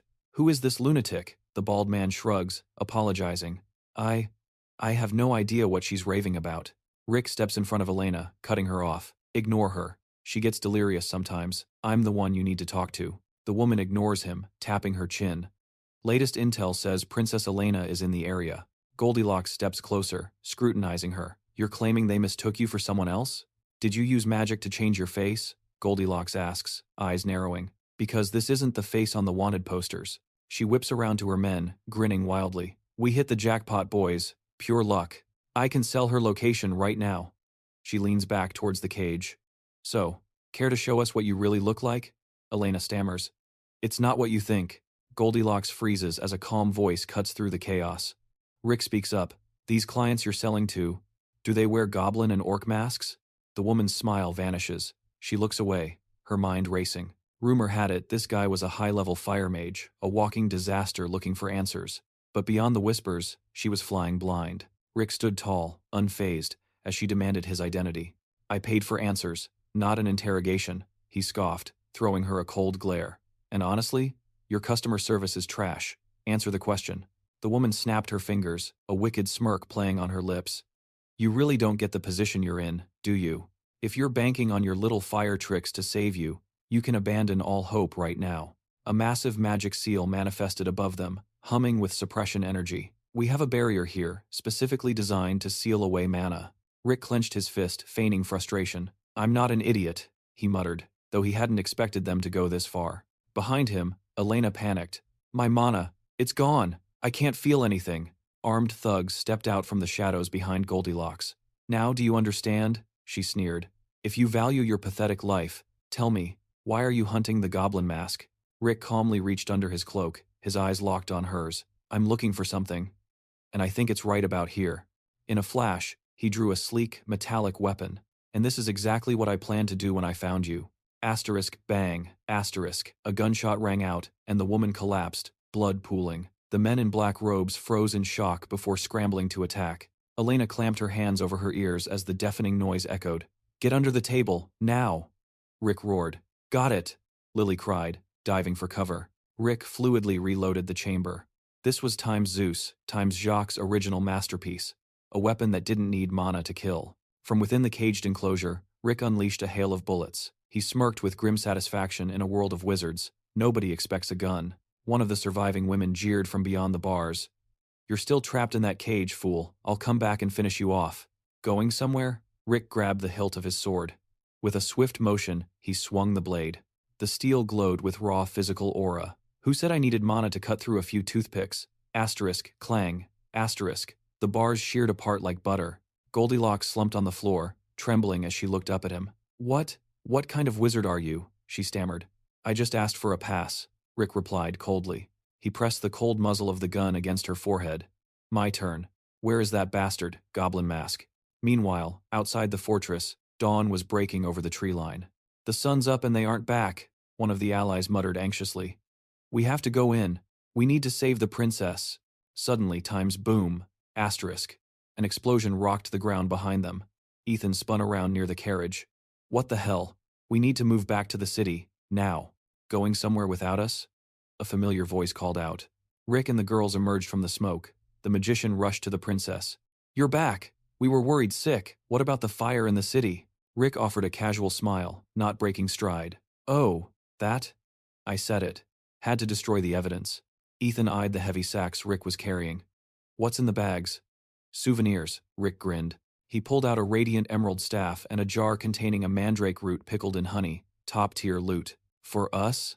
The allies gasped. Rick nodded and tossed over a parchment. And here, a blueprint for a magical weapon. Jewelry sparkled in the morning light as he continued the distribution. Shadow bracelets for disguise, and enchanted necklaces to boost stats. He dropped the empty bags with a clatter. Everyone gets exactly what they need to survive what's coming. Rick dusted off his hands. With a haul like this, I'd say the raid was a total success. But as the others celebrated, Rick's expression darkened. Asterisk. It wasn't enough. Asterisk, he thought. Asterisk. Goldilocks was a dead end. Brainwashed. Asterisk. He recalled her final moments, screaming like a lunatic, "Don't you dare speak of them, they are my masters." The image of the masked man flashed in his mind. Asterisk. She had blind loyalty, but zero intel. She didn't even realize she was a puppet. Asterisk. He looked down at the red sphere glowing in his palm, the only real clue he'd secured. Asterisk. A one-way magical communication tool. Used by those shadowy bastards to give orders, not take them. Asterisk. Later, watching the children sleep, Rick sighed. This mess is deeper than I thought. He envisioned a palace overflowing with gold. Asterisk. Who has the funds to bankroll massive experiments on children? Asterisk. Asterisk, royalty, or a syndicate with influence that rivals a kingdom? The list of suspects is short. Asterisk. He looked down, feeling the weight of the situation. So, asterisk. I just wanted to catch Goblin Mask. Now I'm unraveling a massive conspiracy. Asterisk. His gaze fell on the sleeping Lily. Asterisk. I still don't know where he is, or how to find him. Asterisk. Then, it clicked. The portal in the forest. The escaped child. Asterisk. They aren't just kidnapping random kids. They're hunting the one with fire-colored eyes. Asterisk. Rick's eyes narrowed, stealing his resolve. Asterisk. And that means I have to get to her first. Asterisk. Or we could just sit tight and wait for him to come hunting for the baby. Looming ahead are the high mountains and the imposing border wall of the Hicks Principality. Built into the continent's deepest ravine, this historical barrier has held back the monster tides from the central peaks for hundreds of years. The protagonist slams a map onto the table, laying out the mission. They are going to breach the border wall, cross the central mountain range into the elven forest, and push all the way to the Kingdom of Terror to track down Lily's mother. The princess and her bodyguards sit in heavy silence until the boy looks at them, confused. Why the long faces? He reminds them that they are in the home stretch just a short distance to the border. Leonard stares ahead, sweat beading on his brow. He wonders if the protagonist has finally lost his mind to come up with such a reckless scheme. A sketch of a carriage? A plan to just run full speed and smash through the barrier? It reeks of desperation. Rick sits across from the old knight. We don't have a pass, he says flatly. Got any better ideas? The bodyguard shakes his head. It's not about the pass. You clearly don't know who stands guard at that wall. Leonard freezes, in shock as the protagonist grins. Oh, I know exactly who it is. Count Golkin, commander of the Black Lion Knightly Order, the monster hunter, the sword master. The protagonist keeps his gaze steely as the old man argues. Look, I know you took down Klaus, so you've got confidence. But Golkin is on a completely different level. He is the only swordmaster in this country, and arguably the best blade in the entire world. Elena looks down, her eyes filled with bitter resentment. When that traitor Orman rebelled, she whispers, if Golkin had just stepped forward, His Majesty would be safe right now. She pictures a dark, bladed silhouette and adds, but when the rebellion broke out, the swordmaster ignored the call. He claimed the wall couldn't be left unguarded. She pauses, guessing that to guard a wall for so long, he must have had something incredibly precious to protect. At the fortress entrance, travelers are barking orders to prepare passes and wait in line, segregated by status and purpose. A view of the massive fortification reveals 6 distinct gates. The rule is simple. The bigger the gate, the higher the rank. Usage varies wildly, leaving the common gates packed and the elite gates empty. The princess sits across from the boy who scoffs at the inefficiency. Zero adaptability, he mutters. Look at those empty gates. Would the sky collapse if a lower-class citizen accidentally walked through a VIP door? Elena presses her hand against the carriage window. She used to believe this hierarchy was just the natural order of things, but seeing the commoners bent under huge loads, fleeing the civil war, and losing their homes, she realizes how different their suffering is from hers. The girl closes her eyes, a silent prayer forming on her lips as she begs for a chance to fix this broken world. Leonard and Ethan exchange a solemn look. We will give you that chance, Your Highness, they vow. Even if Manhart rains hell down upon us, we are punching through that wall for you. The protagonist turns away from the princess's tearful gratitude. Save the speeches, the boy cuts in coolly. No need to overcomplicate this. Jock grips the reins tight. It's our turn, the protagonist declares. Drive. Jock nods, jaw set. Plan start, Rick whispers. Ahead, a guard holds up a hand. Halt. State your names. Inside the carriage, warriors grip their hilts, muscles coiling like springs. Watch closely, the protagonist warns. The masked protagonist leans out and announces, We are heading to the Kingdom of Terror. Right now. He figures this bait is the only way a real goblin will come for their souls. The guard blinks. What are you saw? He finds himself staring down the barrel of a gun. Asterisk. Bang. Asterisk. A scream tears through the air. Enemy attack. Seal the wall. Immediately. The protagonist stands tall, shouting to the driver. Ride, as fast as you can. The horse-drawn carriage lurches forward, thundering toward the blockade. Streams of fire ignite the air above them. The boy looks at the little girl. Can you handle this? She nods. Yes. Flames erupt, hurtling toward the reinforced doors. Rick smirks. That's the VIP entrance. The defenses are lousy there. Debris showers over the carriage as the command rings out. Smash it to pieces. The carriage crashes into the fortress interior. Alarm bells ring out. They've broken the gate. Stop that carriage. Men scramble to form a blockade. Meanwhile, deep inside, a scarred man is handed a royal decree. Count Gulkin. He slowly opens his mouth to question it. But the messenger explodes with indignation. The insolence. Kneel and accept the sovereign's order this instant. Gulkin glared down at the old man, his voice dripping with menace. Did I hear that right? You're telling me to kneel? The messenger stammered. No, not me. It is the will of the sovereign. The trembling envoy clutched the crumpled parchment in his fist, which bore the urgent warning. Asterisk. High probability, the escaped princess and her comrades will attempt a border crossing.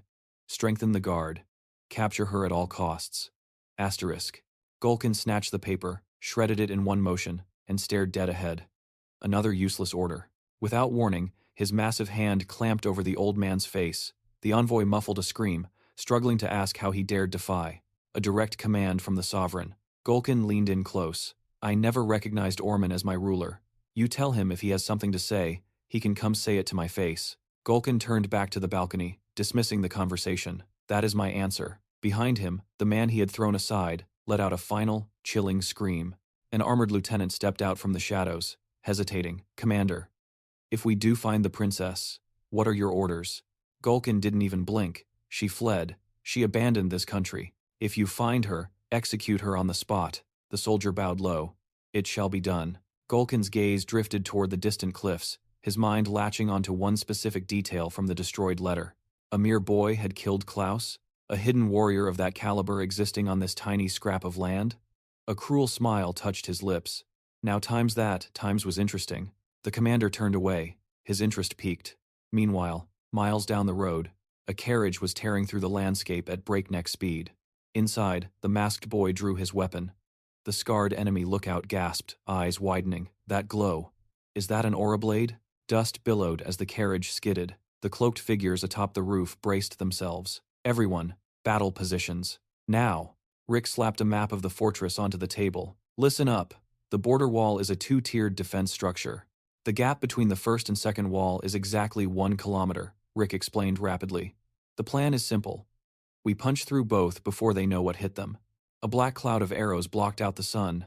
Lily screamed, "Shield!" and threw her hands up. The masked protagonist watched calmly as the deadly hail slammed harmlessly into a massive, translucent barrier. But the enemy mages on the ramparts were ready. Wind cutter, fireball, ice spear. Ethan stepped forward, slamming his staff down. Not on my watch. I'm blocking it all. Violent streams of elemental energy crashed against the green barrier, scattering into sparks as the boy held the shield firm.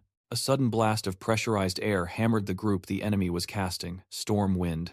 Ethan stood tall behind Rick, grinning. See? A master at work. They always called me a genius, but man, having a real staff makes this way too easy. Enemy cavalry flanked them, rushing toward the silver-haired man driving the carriage. Target the wheels! The captain roared. The masked boy lunged, thrusting his blade forward. You're not stopping us while I'm still breathing. He swept his longsword in a lethal arc, cutting down the warriors, but the strain forced a cough of blood from his lips. Wiping his mouth, he shouted, "Distance to the wall." "I'm ready," Lily yelled, energy crackling around her. "Almost there," the protagonist replied. "Just hold on." "Lily, aim that magic directly at the gate." Flames danced violently in the little girl's palms. "You got it." Masked Rick glanced to the side, his instincts screaming. Something monstrous was closing in. A torrent of fire erupted from the carriage, blasting the path ahead. "Don't stop," the protagonist commanded. "Drive, straight for the wall." Suddenly, a shadow fell over them. Rick extended his blade just in time to clash steel with Galkin. The commander landed heavy on the road, dirt flying. He looked at the boy, genuinely impressed. "You blocked that? And you're still standing? Surprising." The protagonist's hand trembled violently behind his back. Asterisk. Standing firmly? Asterisk, he thought, fighting the numbness in his arm. Asterisk. Is he joking? That hit felt like a mountain falling. Asterisk. Galkin smiled, a predatory gleam in his eyes. "You must be Rick. Come on then, entertain me." The boy tightened his grip on the hilt, cursing under his breath. He barely deflected Galkin's next swing, the impact rattling his bones. Worry etched onto the masked protagonist's face. The rumors were true. This guy is obsessed with martial arts, a total battle maniac who doesn't know the meaning of mercy. The scarred commander grinned wider, enjoying the carnage.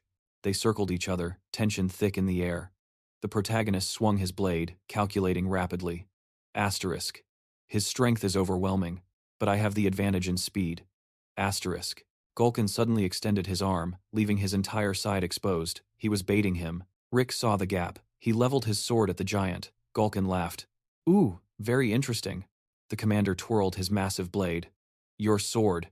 It's been tempered in real combat, hasn't it? Show me. Show me everything you can do." The protagonist pulled his arm back, focusing his energy. "You're really that curious? Fine, but I warn you, this is going to sting." A blinding blue aura ignited around Rick's fist, crackling with power. A brilliant flash engulfed the road as he unleashed the strike at 25% power. The tip of his sword tapped the ground, the earth shattering beneath it. Galkin clutches the hilt of his blade with both hands, proclaiming that for the first time in ages, this boy has made him feel truly alive.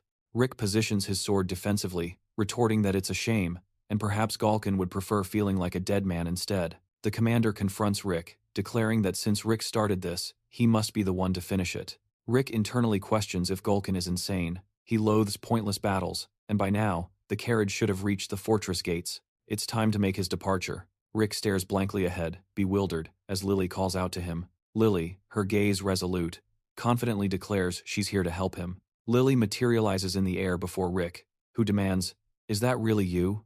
Why are you back, making a scene when I'm here trying to buy us time?" Standing by Rick's side, Lily retorts, "How could I possibly leave you?" Shock said the same thing, but the others came back too. Suddenly, a carriage carrying the rest of their companions rolls into view. Ethan calls out, "Are you safe?" while the princess, Elena, declares, "I couldn't abandon a comrade." Rick, now utterly exasperated, mutters, "And here I was, wondering why it had suddenly gotten so quiet." As knights materialize behind the commander, Rick's heart sinks, realizing what this truly signifies. They're already completely surrounded by an overwhelming military force, and on top of that, they'll have to face Galkin himself. Rick raises his sword, a grim resolve in his voice. There's no other choice now. To escape this, he knows, they must be prepared for one of them to fall. Rick stares ahead, utterly bewildered, frozen to the spot. But then, the commander places a hand on his own head and lets out a booming laugh. Someone asks what's so funny. Galkin, a memory of Rick running across rooftops flashing in his mind, replies, "I'm just curious about something. Why didn't you kill anyone? With abilities like his, he could have blasted through that wall far more quickly." Galkin's expression turns serious. "Did you deem them unworthy?" Just then, a blonde figure appears beside Rick. He responds, I didn't kill anyone because it was my client's request. Gulkin's pupils narrow as he presses Rick again. Elena, still masked, stands silently as Rick elaborates. She's a princess after all. Rick explains that eventually, these people will all become her subjects. She didn't want any of them to suffer, and it was hardly a difficult request for him to fulfill. Gulkin stands before Rick. Rick asks, "Are you going to fight?" But Gulkin simply replies that the fight is over. He'll issue them a pass, provided they stay the night. A bead of sweat trickles down Rick's face, as he asks again, utterly stunned. This is truly incredible. During dinner at the Black Lion's residence, Gulkin sits at the head of the table. It's explained that he has a profound interest in any powerful beings. Rick had once heard rumors that even superhumans from Earth, while passing through the wall, were invited to dine with him. Rick holds a pint of ale. A thought crosses his mind. He never expected to find himself in such an esteemed place in this lifetime. Rumor has it, Gulkin even bestows gifts if a battle proves sufficiently entertaining. Gulkin, a mug before him, then exclaims that upon seeing the boy's face up close, he realizes Rick is far younger than he'd imagined, and his sword skills are in no way inferior to his own. Rick replies that he simply possesses a naturally youthful face. In truth, he's lived a rather full life. Numerous empty bottles pile up as Gulkin remarks, "It seems you're not from around here. Tell me, where did you learn to wield a sword with such mastery?"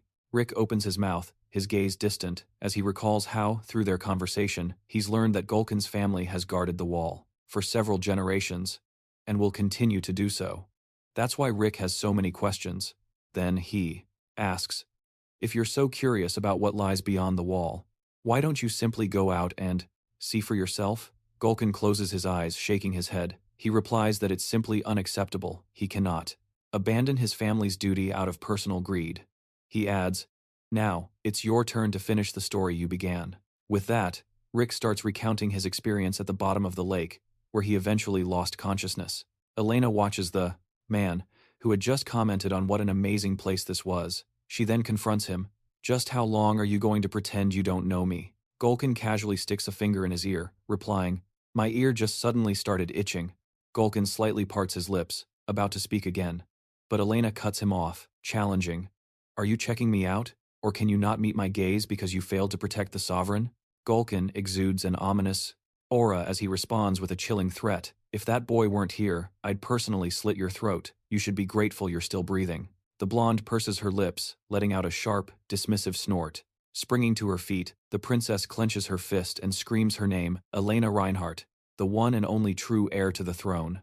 Jaw set, she stares the commander down, reminding him of his station, a knight of the wall. If his knightly oath still means a damn thing, he had better show some respect. Gulkin just smirks. "She is definitely a cut above her father," he admits. "She has got guts, and a silver tongue to match." The camera pans to her profile as she snaps at him to watch his tongue regarding His Majesty. But the man does not flinch. "Her father was a coward," he spits. "A man who took the knightly oath but feared its power, never once daring to ask for their aid." Rick lounges at the table, rolling his eyes. God, he hates these long-winded politics. Elena cuts in, arguing that fear is no excuse for treasonous insults. Gulkin asks if she really thinks that is the only reason. If the Wall Knights intervened, the civil war would drag on for eternity. Worse, leaving the wall unmanned invites invasion. The path to victory is not that simple. The scarred commander's expression darkens. He states it plainly. Her father was a ruler not worth risking the entire nation for. And as for her, she had better be gone by sunrise. If he catches sight of her again, there will be hell to pay. Elena's gaze does not waver. She refuses to back down. She swears she will return, execute every last traitor, and reclaim her kingdom. He challenges her. Does she honestly believe swapping rulers will change a damn thing? Memories of spurting blood flash through her mind. Yes, she answers firmly. She insists it will change. On her journey here, she has seen the rot in this country with her own eyes. She pictures the destitute masses huddled in the dirt. She has seen noble knights die to protect her, and the poor struggling to survive under the heel of the wicked. She vows to come back and set the world right.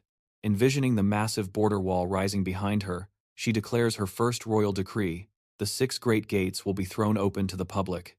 She will dismantle the hierarchy. Under her rule, the people will rise above this broken class system. Gulkin glares, his aura turning menacing, as he questions her again. He asks if she thinks he would ever permit such madness. Her answer is instant. Yes, because that will be the command of the Empress. The protagonist tilts his head, tuning them out. He is just looking for a spot to catch a quick nap, but the commander bursts into laughter at the princess's audacity. Meanwhile, down by the wall, the soldiers are getting restless. One demands attention, complaining they have been stalled for 1 hour despite their critical mission. The guard just tells him to cool his heels. Processing takes time. Commander strides along the ramparts, barking orders. Let Ormond's dogs rot at the gate for a couple more hours. Then, kick them out. His subordinate accepts the order but hesitates. What about the girl? What is the plan for the princess? Golkin gazes into the distance, eyes narrowing. For now, he will wait. He has a feeling they will meet on this wall again one day. Sunlight pierces through the canopy of the central mountain range, illuminating the entrance to the elven forest. A voice breaks the silence. We have been waiting. An elf places a hand over his heart in greeting. The Supreme Elder sent him. He introduces himself as Garand, a researcher of Seafers, here to guide them. Rick lingers in the back, behind Elena. She urges the elf to hurry. She needs to get to the village and see her grandmother immediately. Rick muses to himself, if the elder has the gift of foresight, then their entry into the village is all but guaranteed. Suddenly, the protagonist freezes. The elf steps into his path, accusing him of carrying a cursed object. Rick blinks, asking him to repeat that. They stand beside the carriage as the researcher clarifies. He senses a corrupting demonic energy radiating from them. He could feel it from miles away. With that filth, they cannot enter. Rick frowns, thinking it was just because elves hated humans. Garen points a trembling finger at the blade. That sword, he insists. It is demonic. Rick shrugs. Ah, probably this thing then. He hands the weapon over. The protagonist stands before the researcher, suggesting the problem is solved and they should get moving. But the elf shakes his head. Not quite. Garand holds the sword out but barks a command to halt. He points an accusatory finger, calling him a vile devil. Lily shrinks back, terrified. The protagonist steps closer to Garand, asking what the hell he is doing, but the elf screams that his eyes do not lie, he is looking at a devil. The girl stares back, trembling with worry. She stammers, confused, insisting she is nothing like that. But the elf is adamant, he senses a terrible, corrupting darkness. A great evil stands before him. She barely held back the murderous rage burning inside her, screaming about how utterly repulsive this situation was. Rick steps up behind Garand, commanding him to halt. He calls the elf a fool, demanding to know if he has any clue who he is actually shielding. The elf levels his blade at little Lily. Rick snaps back that he knows exactly what she is, that is precisely why he is ordering him to stand down. He explains the dark truth. She may look like an innocent child on the outside, but her soul has undergone a demonic baptism. Garand grimaces at the blow, spitting out that the creature needs to be exterminated immediately. The elf clutches his face as Rick looms over him, demanding to know if his ears are working. Rick drives a fist into the researcher's jaw, warning him never to spew such filth in front of the child again. Blades ring out as the elves behind the boy draw their weapons, ordering him to step away from Garand. They demand to know how he dares strike one of them. Rick scoffs, countering that he has been holding back despite their utter lack of respect. Dark energy surges from Rick, rolling off him in waves. He barks an order. Go tell the High Elder, they are not entering the forest, she needs to come to them. Rick points a finger sharply forward, pulling back his hood as he issues a final warning. He gives them 2 days. If she does not show, he will burn their entire forest to ash. Under the canopy of the night sky, Rick tells the mage to catch some sleep in the carriage, but Ethan insists he is all right. Rick sits across from Ethan, who looks visibly troubled. Ethan admits he cannot even look Lily in the eye. He is still processing the absurdity of it, a child surviving a demonic baptism when 9 out of 10 grown men would perish. The mage stares intently into the fire, as Rick notes that he seems knowledgeable. Ethan shrugs, mentioning he once read about the forbidden ritual in an old tome. Ethan sketches a magic circle in the air, explaining that only a high-ranking sorcerer could even attempt such a thing. He adds that the ritual requires a fortune in materials, and ultimately, most subjects simply die from the excruciating, hellish pain. Rick's expression darkens with fury as he makes a silent vow. He is going to hunt down and finish off the bastard in the goblin mask. Deciding they have talked enough, Rick suggests they get some rest, but Lily clutches her stuffed animal tight, whispering that she cannot sleep. Rick gently suggests she swap spots with the mage to be closer to him. Clouds drift over the treetops as she turns to Rick. Her small voice asks the question that has been haunting her. Will she turn into a demon? Rick looks at her across the flickering flames and answers honestly he does not know. Then comes the harder question. What if her mother hates her for it? Rick sighs deeply. He tells her she is already like a little devil. She never listens, eats too much, and has a terrible temper. Then she asks him again. Lily stares at him, captivated, as he grins and admits he is exactly the same way. He leans back, picturing his backpack on the ground, and recalling his own life, ignoring teachers, playing with friends, and generally acting like a devil in his parents' eyes too.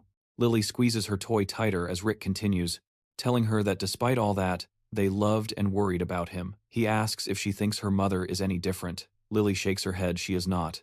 In the quiet of the clearing, the little girl shyly suggests that once they find her mom, the three of them should all live together. Rick laughs, asking if she is planning to block a decent bachelor like him from ever getting married. He promises to buy an apartment right next to the guild so they can all be neighbors. Then she asks where he would live. As Lily snuggles up next to Jacques, Rick mutters that she really is a clingy kid. Rick steps onto the grass, only to be interrupted by a voice, noting how touching their conversation was. An elf materializes out of the darkness right in front of him. The blonde woman gazes forward with absolute confidence. Rick freezes. He had his senses fully expanded to prevent an ambush, yet he did not detect her presence at all. She managed to get right inside their camp. Cold sweat beads on Rick's forehead as realization hits him. There is only one elf capable of such overwhelming power. He asks if she is the High Elder. The elf bows gracefully, confirming his suspicion. She apologizes, stating she heard her children behaved rudely toward him. The High Elder places a hand over her heart, offering her personal gratitude for saving her granddaughter and changing the girl's fate. Rick stands his ground, noting that he is not the one she should be apologizing to, though he accepts the sentiment. Shifting gears, he brings up Elena, asking if the elder was informed of the conditions he set when he agreed to bring the girl here. The elf nods. She confirms the terms are understood. She has already made contact with the dragon. Rick pressed for an answer, his patience wearing thin.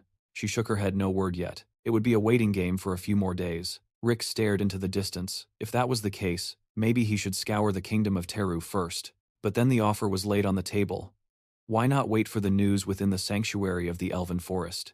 Elegant structures materialized beneath the ancient canopy as Elena's grandmother spoke with the authority of the Supreme Elder. I invite you to Sephers, the heart of our domain.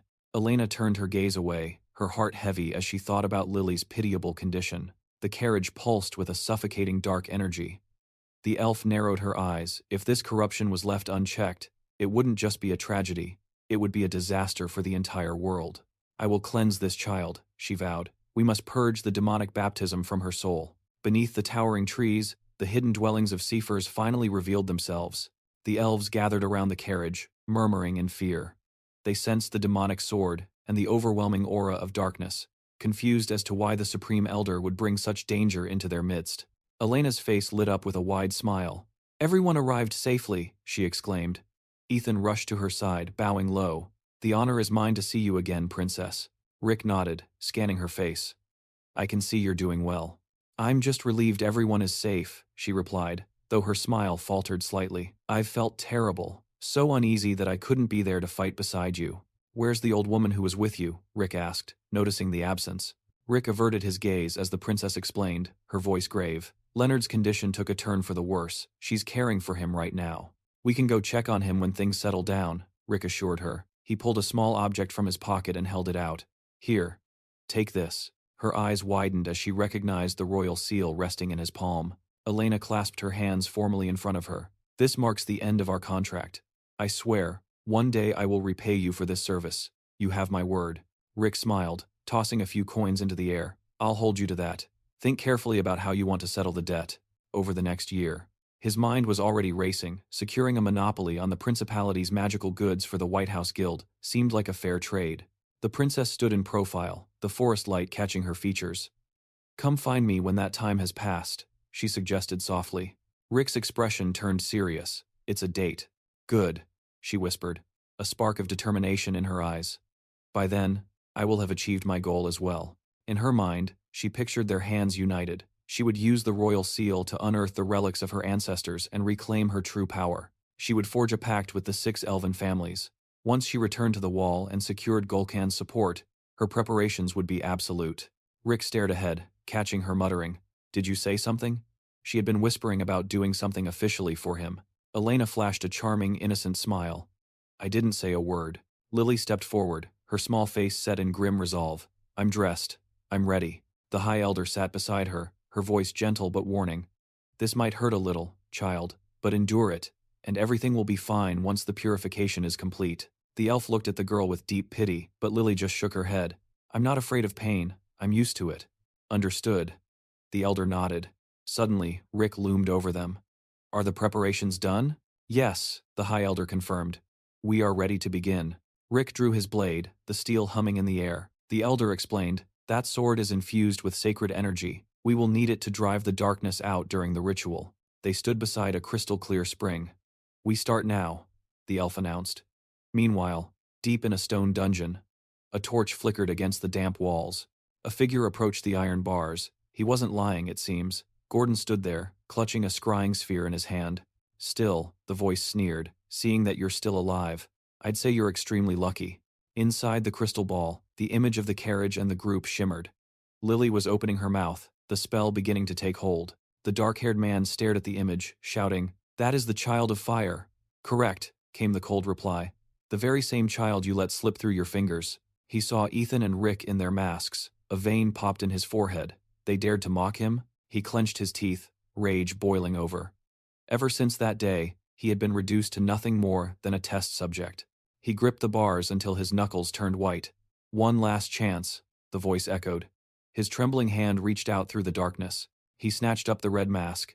Correct your own mistakes. Back in the forest, Rick and the elves watched as Lily waded into the spring. She moved deeper until the water lapped at her chest. Suddenly, the High Elder began to chant, gathering swirling green energy in her hands.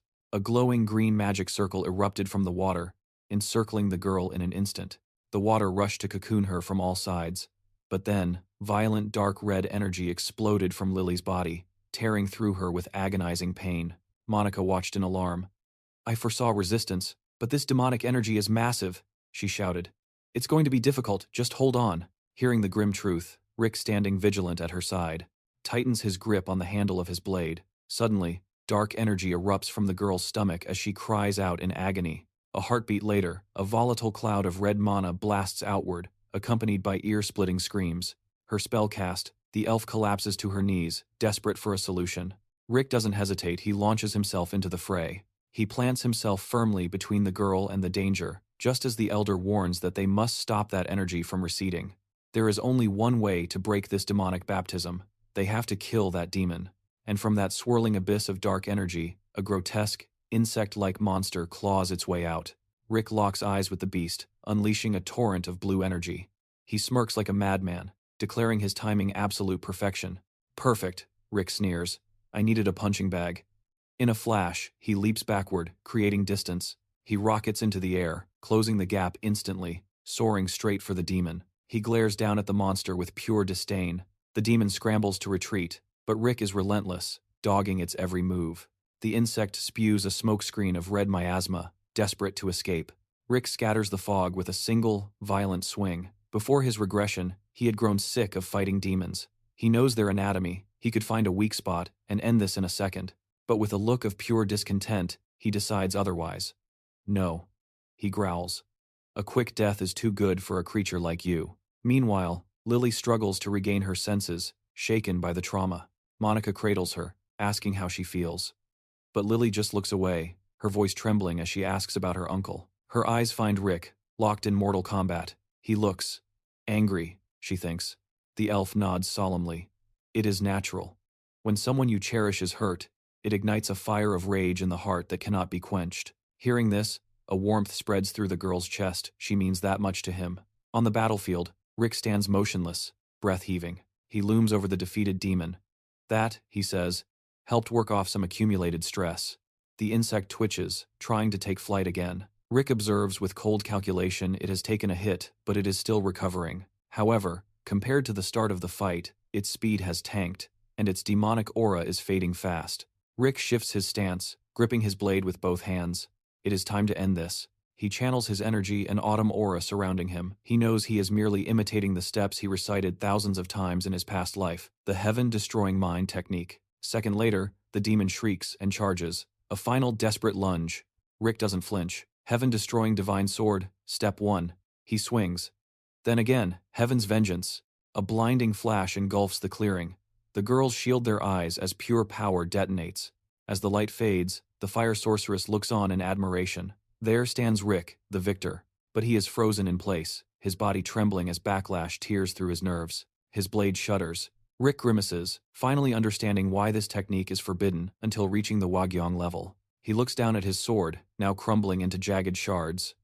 Not bad, he muses, but even a holy blade would struggle to withstand martial arts of this caliber. Rick steps toward a crystal glowing on the ground. A demon core. A monster of that rank was bound to drop one. He draws his demon sword. It can be used as a mana stone or for crafting, but right now, he has other plans. He smashes the crystal with his blade. Instantly, a torrent of dark red energy floods directly into the sword. Rick watches the mana vanish into the steel. The weapon's appearance shifts slightly sharper, darker. Excellent. Suddenly, Lily slams into him from behind, hugging him tight, overwhelmed with joy. Rick winces, his body still screaming in pain. "Hey, easy," he groans. "Everything hurts." She clings to him, asking if he has let go of the anger yet. He gently pats her head, his expression softening. "Yeah, I feel much lighter inside now."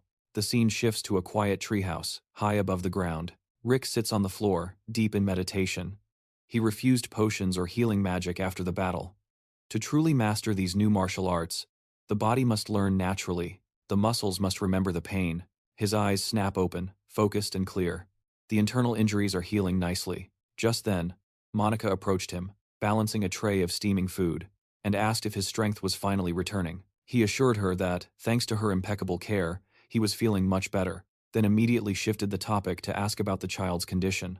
The elf's gaze drifted toward the forest as she explained that the after effects of the baptism still lingered in the girl's body, but a healing session within the sacred tree would restore her soon enough. Yet, a shadow of concern still clouded Monica's expression. Glancing at the empty plates before our protagonist, the elder chuckled, noting that her worry was actually about his bottomless appetite he really could eat. Rick set the dishes aside and offered his sincere thanks for their hospitality, but Monica shook her head, insisting she was the one in his debt for saving her granddaughter, Elena. Her expression softened with gratitude as she insisted that this meal was merely a small token of repayment for his heroism. Hearing this, the boy's playful demeanor vanished, replaced by a sharp, intense stare as he spoke. He declared that his deal with the princess was business, but their care for him was personal, a separate debt he intended to repay in full. The elder waved him off, advising him to simply focus on his recovery, claiming she had need of nothing. But the protagonist flashed a sly, knowing grin and dropped a bombshell. What if he were to explore the foggy forest for them? Monica froze, confused as to how he knew about that forbidden place, to which he shrugged and admitted he'd accidentally overheard a thing or two. Rick's mind flashed to the dense, impenetrable foliage of that cursed region. He knew the foggy forest was a mysterious anomaly, expanding into elven territory, carrying a mist that was toxic and destructive to their kind. With unshakable confidence burning in his eyes, the boy laid out his logic. Since that deadly fog had no effect on other species, he was the perfect candidate to venture inside and uncover its secrets. The elder's voice boomed through the chamber, formally accepting his offer and insisting she must prepare a proper commission and reward. But the protagonist cut her off, reminding her that he had already stated his intentions clearly. He was paying for kindness with kindness, and besides, his pockets were already heavy with gold, so he had no need for charity. The scene shifted to the serene outdoors, where the elder stood silently admiring nature, smiling as he whispered that if destiny didn't strike today, it would tomorrow. Suddenly, Rick walked up to the old knight and asked how he was holding up. Leonard turned, beaming with pride, and mentioned he'd heard the news about Rick slaying another demon. Apparently, the princess couldn't wait to share the tale. Noticing the worn book in the boy's grip, the old man raised an eyebrow. He asked if Rick was really reading that volume again and what could possibly be so captivating about it. Turning a page, Rick explained that, while the author was an old man full of arrogance and self-praise, there was wisdom buried in the text. The gray-haired knight's smile faded into a nostalgic look as he confessed that during the border battle, he had drained every drop of his mana and glimpsed the absolute limit of his skill. Looking up at the sky, the knight wondered aloud with a heavy heart. How different would his life have been if he had reached that realization just 3 years ago? Or even one. Staring at the vibrant landscape, Leonard murmured that seeing one's limit is actually the first step to breaking through it. As Rick continued to scan the pages of the chronicle written by the Great Master of Muram, he felt a strange conviction that the ancient tactics described within would actually work. He read the passage aloud. "My body has shriveled like a dried apple, and not a single drop of mana remains in my core." With a solemn expression, the boy recited the next line, describing an appearance indistinguishable from a corpse. The old man listened intently, confusion in his eyes, as he asked what the passage really meant. Without looking up, the protagonist explained the author's final reflection, looking back on the very first day he ever held a sword. At death's door, the master realized he had long forgotten the true essence of the blade. He had been so obsessed with powerful arts that he lost the sword itself, a realization that moved Leonard to sudden tears. Wiping his wet eyes, the gray-haired knight whispered that although the author was from a different world and time, he understood those regrets deeply. Then, with a spark of hope, he asked if Rick might demonstrate that swordsmanship. The boy immediately turned his gaze toward the old knight. Rick drew his blade from its sheath, warning that he was still unpolished, but he would perform it once, so Leonard had better watch closely. The protagonist extended his sword straight ahead and stood perfectly still, like a statue. Suddenly, he moved precise, fluid strikes cutting the air as Rick swung the blade in a high arc over his head. Mesmerized by the technique, Leonard grabbed a nearby stick and lunged forward, mimicking the movement as if holding a real sword. A rejuvenated smile broke across the old man's face as he began to mirror the boy's actions. Finding a new path forward, the gray knight flows through the forms, his blade slicing the air in a perfect, repetitive rhythm. A blinding flash erupts from the technique.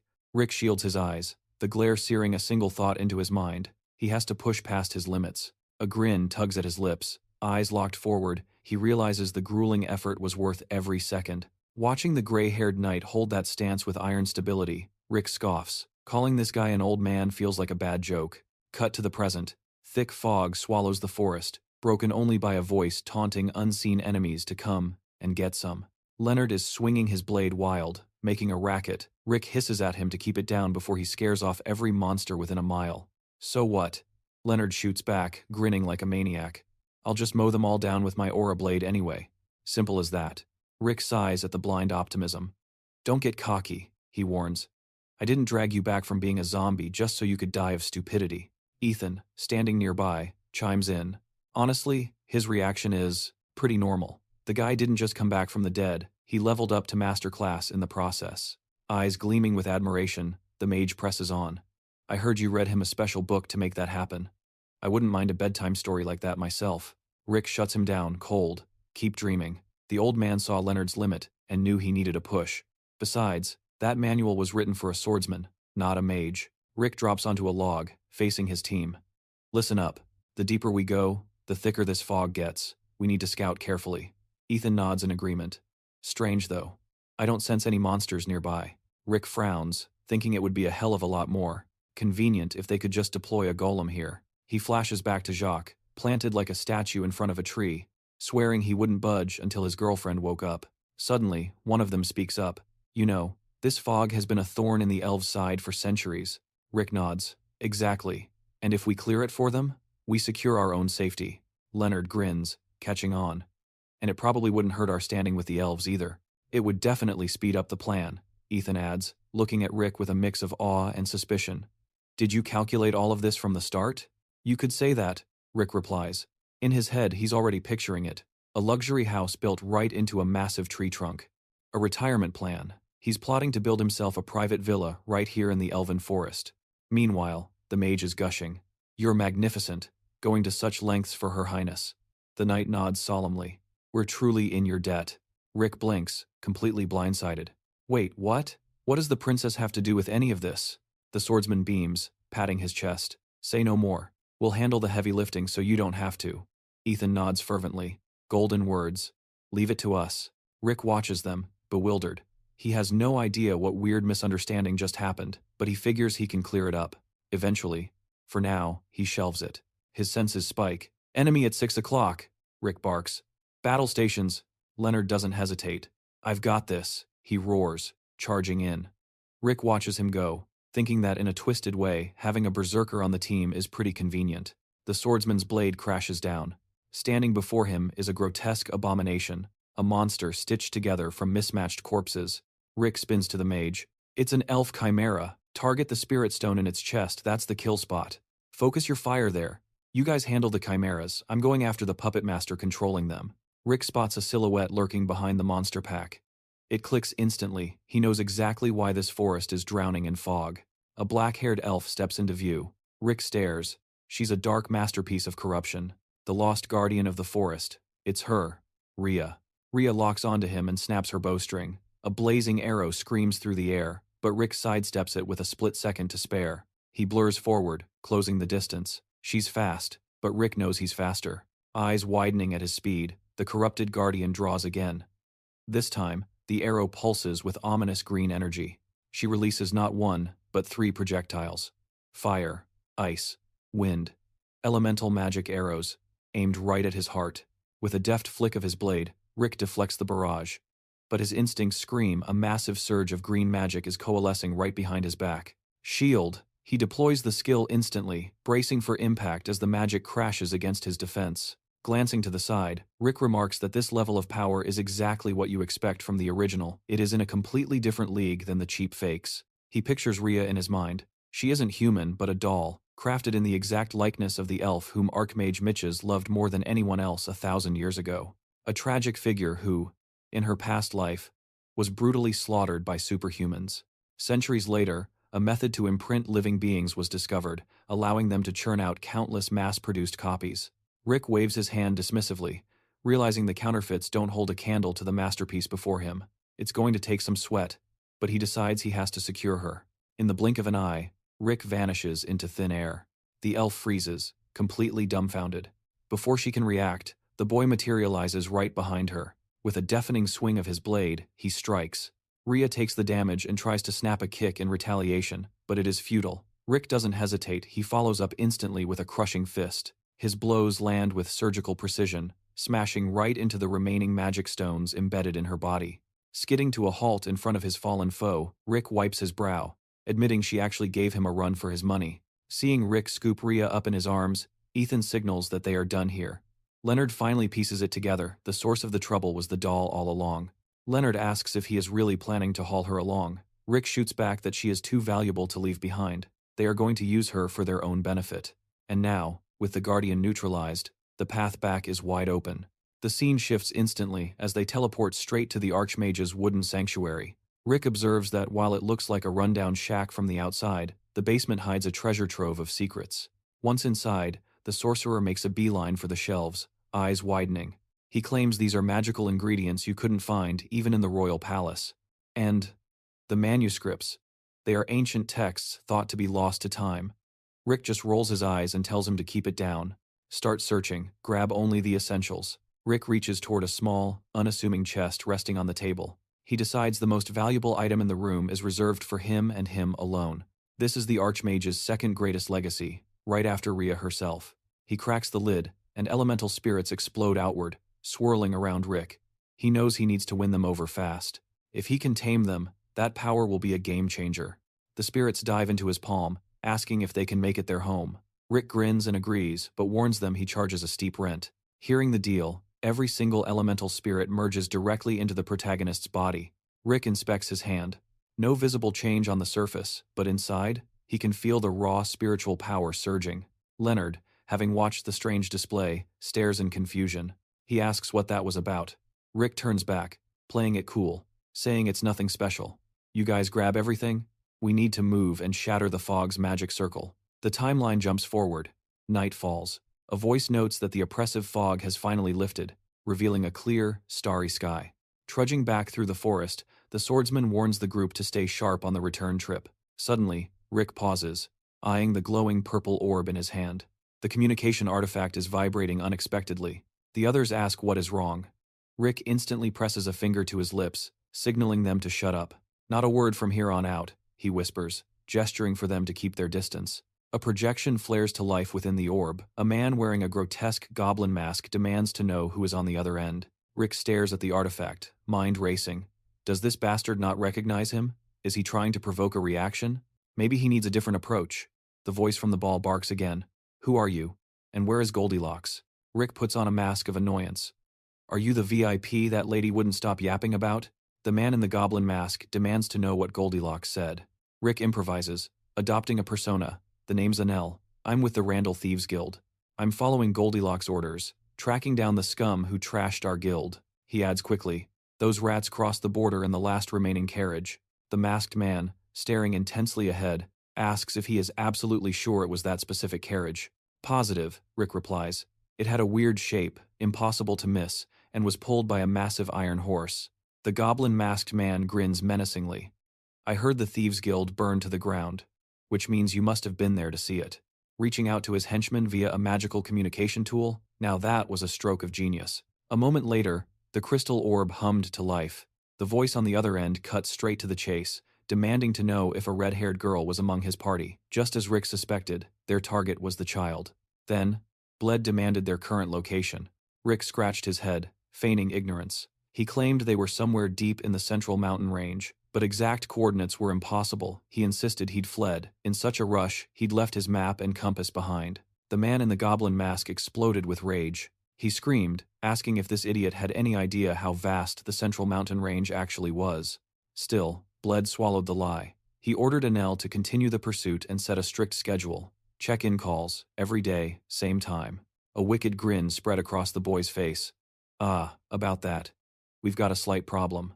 Before Bled could respond, Rick tightened his grip on the orb until it began to fracture. He lied smoothly, claiming the connection was failing due to damage from the chase. He added that with the crystal artifact cracking, he couldn't promise he'd be able to catch a signal tomorrow. The man in the goblin mask slammed his fist against the ground. What did you say? He demanded to know if there was a backup device. Rick played the fool perfectly. How could a lowly thief afford such high-tier magical gear? He asked, apologizing while turning out his empty pockets.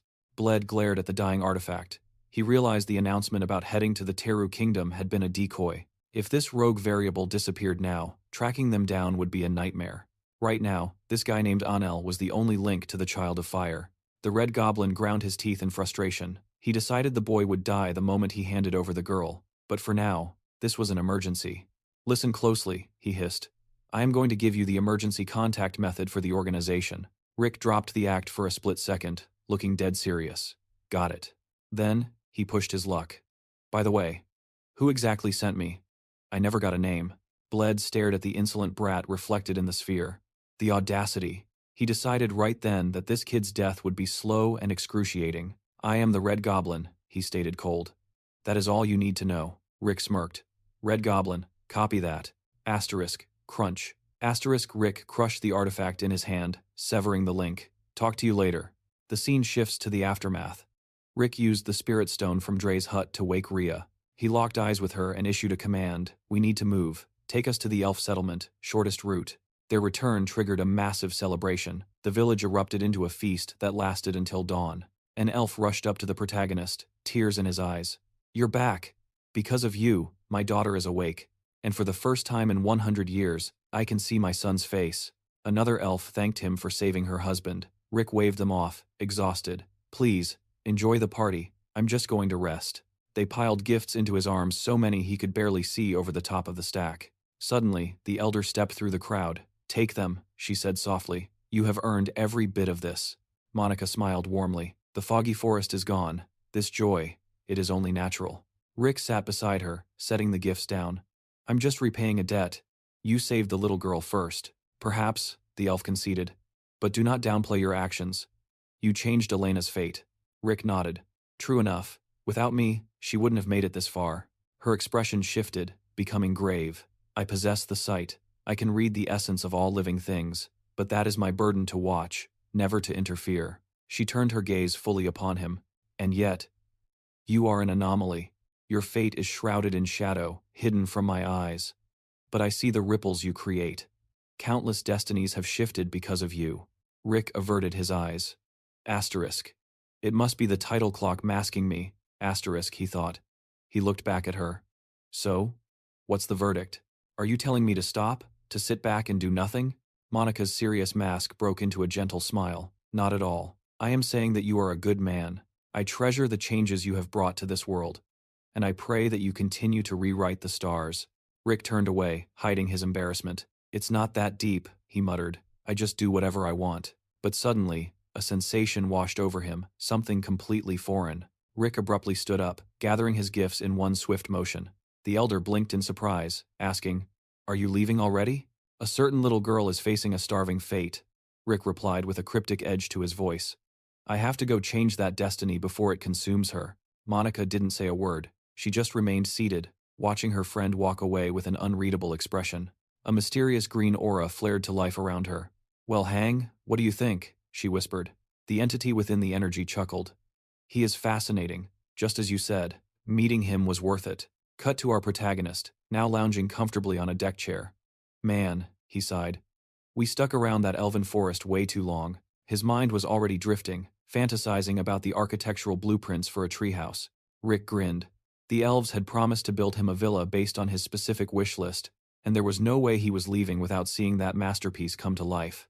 He glanced at Rhea standing beside him. The reality hit him. He had to return to his original world within 1 month. The timeline was tight, and it was throwing all his plans into chaos. Suddenly, Lily's cheerful voice drifted through the window, snapping Rick out of his thoughts. The girl stood there beaming, a paintbrush in hand.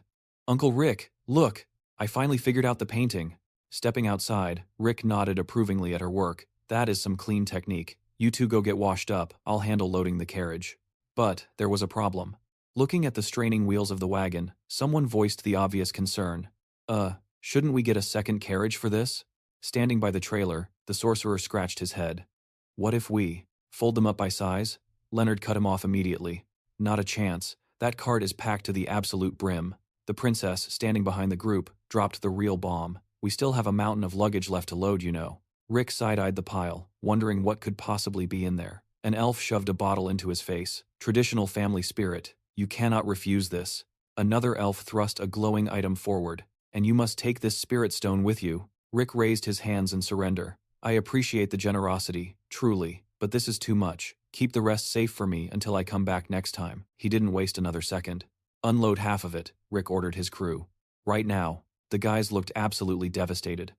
"Boss, are you serious? We spent hours playing Tetris to fit everything in there." As the sun began to dip below the horizon, painting the sky orange, Rick gave the signal. "All right, let's roll." The princess and her royal guard stood before the party one last time. "It is a shame we must part ways so soon," she said softly. Leonard gripped Rick's hand in a firm handshake. "We will meet again. And when we do, I swear I'll repay this debt."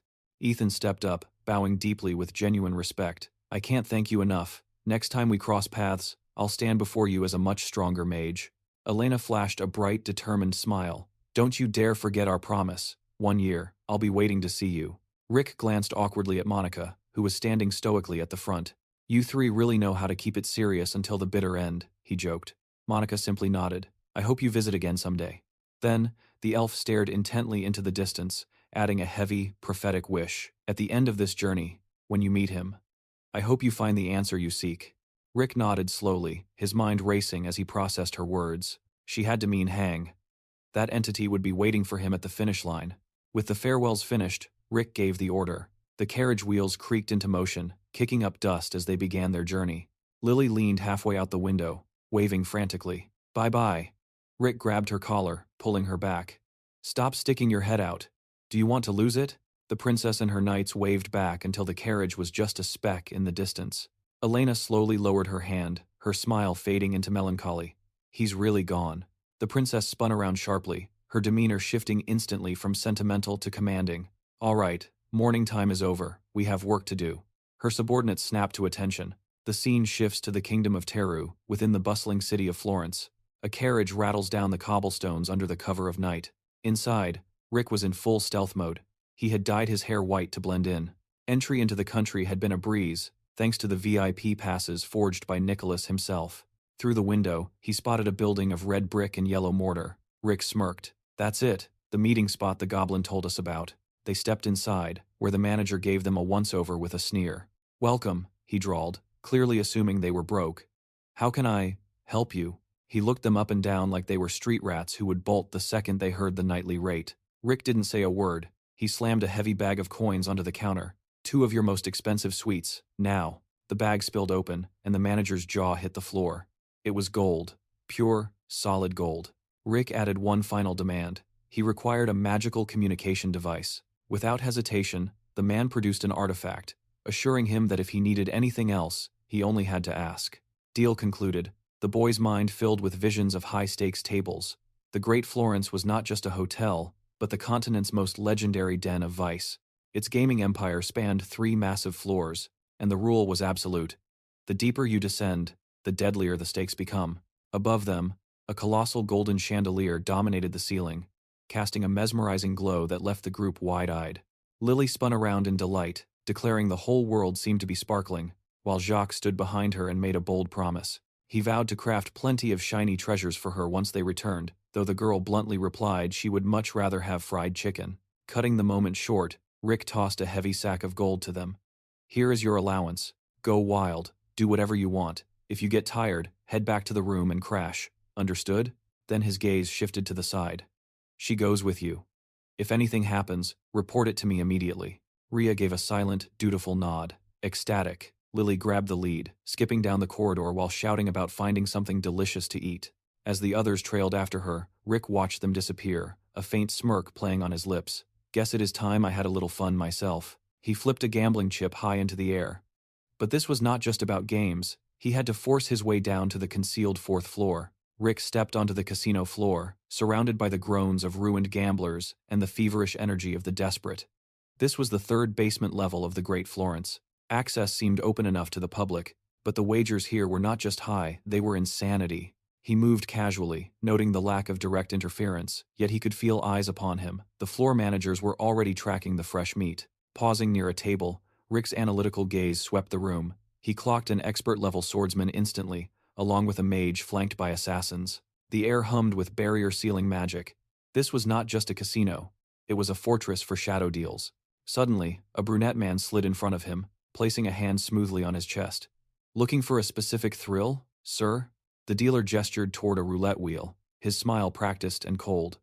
"We have a classic right here. Simple rules," he purred. "Pick a number from 1 to 50. I spin the disc. If the steel ball lands on your choice, you take the pot." Rick's eyes lit up with feigned intrigue. He slammed his hand onto the felt. "Simple is good. I am in. Let's play right now." Shoving a mountain of chips forward, the boy did not hesitate. All in. On number 7. The croupier blinked, stunned by the reckless bet. "Every last gold chip? You are a brave one, kid." He spun the wheel. Spectators gathered, whispering that the boy was deranged to risk it all on a single throw, watching breathlessly as the ball rattled around the rim.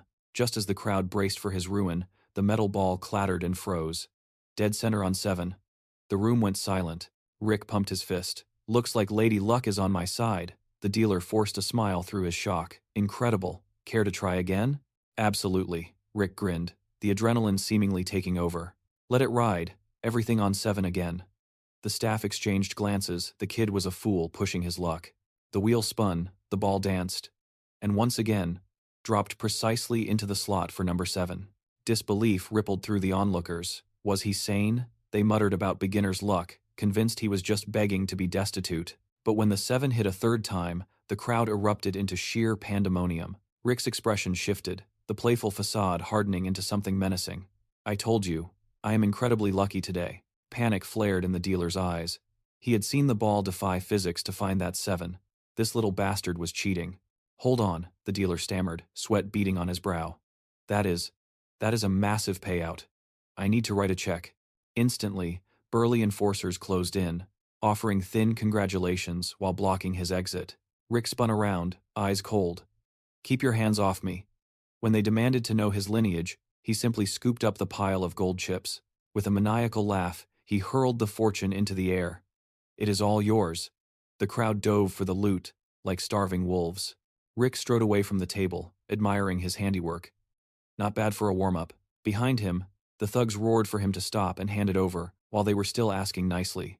Rick ignored them, focusing on the invisible entity perched on his hand, a synthesized spirit he had acquired in Dre's basement. It was still weak, barely formed, but its ancient lineage was undeniable. Magic, his aura was completely imperceptible to standard detection crystals or mana scanners. The dealer flashed a plastic smile, sliding a massive check across the velvet surface. "Congratulations, sir, a truly spectacular win." Rick plucked the check from the table, feigning hesitation. "That's a lot of zeros. You guys sure you can cover this?" The stranger beside him scoffed. "Please, that's pocket lint for the house. Don't sweat the small stuff, kid." Leaning in close, the gray-haired floor manager whispered, "For a high roller of your caliber, the main floor is a bit pedestrian. We have a VIP suite, if you're interested." A sly grin tugged at the corner of Rick's mouth. "VIP, huh? Now you're speaking my language." "Lead the way," he said, eyes glinting. "I've always been a curious guy. As they descended the spiraling stairs, agonized screams echoed from the darkness below. Soundproofing issues? Rick asked lightly. Just the sound of excitement, the guide replied. High stakes make people emotional. Down here, we don't just play for cash. The stranger added. Depending on your desperation, an arm or a leg makes a fine wager. Rick stared dead ahead, his expression hardening. He didn't need to expand his senses to feel the malice thickening in the air. The deeper they went, the heavier the copper stench of fresh blood hung in the gloom. This wasn't a casino, it was a slaughterhouse. The scene shifts abruptly deep within the Great Florence, standing before a heavy iron door on the 4th basement level. Right this way, the escorts gestured, their polite masks slipping just a fraction. Inside, a man in a pristine white suit welcomed him. I heard you have a thing for the number 7. So, we prepared room 7. Just for you. The regulars inside looked up like sharks scenting blood. Fresh meat? One sneered. You jumping in, kid, or just watching the big boys play? Rick stepped up to the felt without hesitation. I'm in. What's the game? The floor manager watched like a hawk from the shadows. Asterisk. Go ahead. Asterisk, he thought. Asterisk. Try that little sleight of hand down here. Asterisk. Asterisk. One slip up, and your winnings won't even cover the cost of reattaching your hands. Asterisk. Rick took a seat. The gruff man next to him grunted the rules. 3 dice, high rolls are good, but triples beat everything. And the lower the triple, the higher the payout. Triple ones. That's the jackpot, the snake eyes of kings. Rick shoved a tower of gold chips into the center. Simple rules. I like it. Let's roll. The stranger grabbed the shaker first. Age before beauty, he muttered. The dice clattered across the table. 3 4s. Read 'em and weep. The man smirked, reaching for the pot. I'll be taking that. Not so fast. Rick tossed the dice with a lazy flick. They tumbled and stopped 3 perfect ones. The room went dead silent. The bald player blinked, confused. Beginner's luck, he muttered. The one-eyed man narrowed his gaze. Deal again. My pleasure, Rick chirped, rattling the dice. The lady of luck seems to have a massive crush on me tonight. The atmosphere in the room turned murderous. 4 rounds, 4 triple ones. They stared at the dice in disbelief. This little punk was definitely cheating. But how? The anti-magic circle beneath the table was humming perfectly. No mana, no tricks at least, none their sensors could find. Rick gazed at the mountains of gold stacked beside him. You know, winning this much is actually exhausting. It's becoming a bit of a burden. Looks like the house is tapped out. I'll call it a night. He tossed a handful of chips back onto the felt. Buy yourselves a drink. Consolation prize. He grabbed his loot and turned to leave, but the floor manager stepped in, blocking his path. The gray-haired man's hospitality had vanished completely. You think I don't know you're pulling a fast one? He twisted the handle of his cane, revealing the cold shimmer of a hidden blade. Playtime's over, kid. Drop the bag.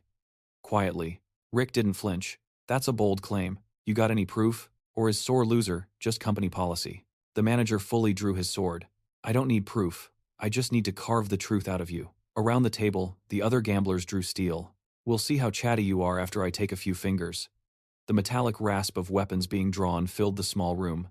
The one-eyed man lunged first, roaring, You little rat, you think you can hustle us? In a blur of motion, Rick moved. 2 bodies hit the floor in a spray of crimson before they even realized they were dead. You bastard, the manager screamed, charging with his cane sword raised high. Asterisk, clang. Asterisk. With a single casual strike, Rick severed the man's steel blade clean in half. The manager froze, staring at the blue energy wreathing Rick's dagger. That light, is that an aura blade? What the hell is a swordmaster doing in a gambling den? Rick stared him down, his eyes glowing with lethal intent. For the guy managing the money, you've got terrible vision. The gray-haired man stood there completely dumbfounded, demanding to know who the hell he was. In response, the protagonist channeled his mana into the communication crystal, causing a glowing symbol to manifest on its surface. He knew exactly what he was doing. That pattern, formed by combining mana in a specific formula, was the unmistakable insignia of the secret criminal syndicate, Pandemonium. Just as the goblin had instructed, this symbol was his key to identifying himself to the organization's operatives. Rick's mind flashed back to his conversation with Blade via the magic orb. He'd asked, "What if they question me? Should I spill the truth?" Blade's reply had been cold and simple. "They won't ask a damn thing. Just keep your mouth shut." The kid adjusted the mask on his face, reasoning that his silence was the ultimate proof. In an organization this massive, sharing contact info with strangers wasn't just sloppy, it was a death sentence. However, why not raise the stakes a little higher? Rick locked eyes with him, his glare piercing through the mask. The casino worker froze, realizing he was facing an emissary of the Red Goblin, a priest bestowed with the monster mask by the boss himself. Terror filled the gray-haired man's eyes. He stammered that he'd heard rumors of a child of fire being hunted, and nervously asked what brought such a high-ranking figure here. Rick stepped forward, his silence heavy. "Do you still not understand?" With a voice dripping in fury, Rick dropped the hammer. "This is a surprise inspection." He ordered an immediate tour of the facility, commanding the man to lead the way. The worker scrambled to comply, guiding him to the cash vault. He rattled on about how the gambling house's revenue management was both meticulous and transparent, and the boy, listening to the spiel, realized his hunch was dead on. He'd guessed the hideout was fronted by a casino to launder their funds, and he was right. Rick began to flip through the ledger. The gray-haired man begged him to check the numbers carefully. Rick saw funds moving across the entire continent, and wondered how a syndicate of this magnitude had managed to stay invisible during his past life. Next, the worker ushered him into the treasure vault, a room overflowing with chests and glittering jewels. He explained that these were the cream of the crop high-value collateral seized from gamblers who couldn't pay their debts. Rick's eyes darted to the spirit stones in the corner. He made a mental note, one to power his clock, another for the getaway. He had to raid this room before leaving. Suddenly, the casino worker pressed a hidden button. A mechanism groaned, warming up the seals of a secret door as he asked permission to show Rick their true life's work. Claiming it was the result of years of grueling effort, he invited Rick to step into the darkness. He pointed to a cage filled with twisted, unrecognizable monstrosities. "Those are the defects," he explained, "but the successful batches, the ones we're proud of, are just ahead." The protagonist took it all in, and shot the man a menacing side-eye. "Is that so?" They arrived at another cage. The worker proudly introduced the successful lots, pointing to two small children chained to the floor. "They look like ordinary humans on the outside," the gray-haired man sneered, "but apply a little stress, and their true, ugly nature comes out to play." He grinned, announcing that he would demonstrate their true forms right now. The children flinched, trembling with pure fear. Fur began to sprout from the girl's skin. Rick watched the transformation, his mind racing back to his original mission.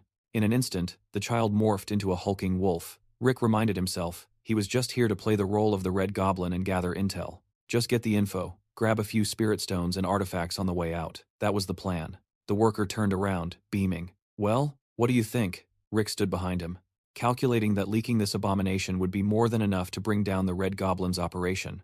The gray-haired man placed a hand on his chest. "We still have a few kinks to work out, but once we do, mass production begins." The girl shifted back into human form. The worker, eager to impress, offered to show off the other subject as well. He barked at Hannah to come closer. The girl froze, paralyzed by the sound of his voice. She looked at him with desperation, implying she'd already shown enough, but he snapped at her to shut up. They had an important guest, and she needed to prove her worth properly. Rick suddenly snatched the whip from the man's hands. The worker blinked, then grinned, assuming the inspector wanted to take a turn. But of course, go ahead.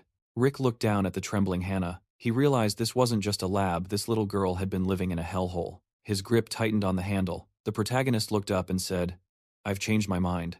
With a deft flick of his wrist, he unlocks the girl's heavy metal collar. The casino manager stares in disbelief, stuttering that releasing the merchandise creates liabilities, but the protagonist just smirks, she's useful enough, without the leash. Rick doesn't hesitate. He snaps the collar off the second child, leaving the employee completely speechless. A gray-haired enforcer steps up, glaring at him with pure disdain. "Stop," the man warns. "You let them run wild now, and we'll never rein them in. You're making a mess." "Shut your mouth." Rick's command is barely out before his whip lashes out, coiling tight around the enemy's throat. With a brutal yank, he decapitates the casino worker, sending the head tumbling from its shoulders. Glaring at the carnage, the protagonist knows he's crossed a line. This is going to bring a world of trouble. Right on cue, the air ripples with purple smoke, and figures teleport in, surrounding him instantly. A stranger locks eyes with him. "I'll give you a chance to explain yourself." Rick scoffs. "Do you really care about the reason?" The whip cracks a blur of violence. "Truth is, I just don't like your faces." The strike lands true, obliterating his opponent. Witnessing the slaughter, a purple-haired boy screams "traitor" and launches a desperate attack. Pain shoots through the attacker's hand, forcing him to drop his blade, which the protagonist catches mid-air in a smooth motion. A sharp slash, and the second guard drops dead. Rick spins, immediately engaging the next wave of enemies. The children watch in terror, huddled against the wall as the boy cuts down the last of the attackers. Blood dripping from his blade, he turns to them with a grim look. "We're leaving. Everyone to the exit, now." He smashes the cage bars with a deafening blow, clearing the path to freedom. As they run toward the passage, a child asks, "Why help us?" Rick doesn't look back. "No time for questions. Stay if you want, but I'm moving. Just know I can't protect you. I'll be too busy fighting to hold your hands." The girl scrambles up, eyes burning with resolve. "I'm going. I have to see my mother." Her brother nods. "We're with you." "Then stop chatting and run," the boy shouts, urging them forward. His blade flashes, slicing through a solid brick wall to create an escape route, but the path is blocked by casino enforcers. Their leader steps forward, ordering the Red Goblin to surrender. Rick sighs, the gears of his mechanical hand whirring to life. "I hate acting like a brute and smashing through ranks," he mutters, "but you leave me no choice." The guards brace for impact, but the boy vanishes, evaporating from his spot before they can blink. In a heartbeat, the protagonist reappears right in front of the leader, fist cocked for a devastating strike. The impact sends the red-haired man flying backward. Enemy sorcerers react instantly, firing a barrage of fireballs and ice spears. Rick summons a shield, the magical barrier flaring as it deflects the deadly projectiles. Watching cracks spread across the barrier, the boy grits his teeth. Too many spells. He can't keep this shield up forever. "He's just one man," a commander roars. "Corner him. Don't let him breathe." A sharp pain flares an attack, slips through, slashing the boy's arm. Green vapor rises from the wound. He realizes instantly, it's poison. He forces his blade to keep moving, focusing his mind. Asterisk. I can suppress the toxin with the heaven-destroying mind technique. Asterisk. Vision swimming, Rick forces himself to look ahead, assessing the battlefield. It's not just the poison, it's the curses, fog, paralysis. They're stacking debuffs to slow him down. He spots a door. Asterisk. This fight is taking too long. If I don't move, we're dead. Asterisk. Gutting another guard, the protagonist makes the call. "We're heading for the treasure vault. Follow me, close." The group surges forward, trusting his lead. An enemy appears in his blind spot.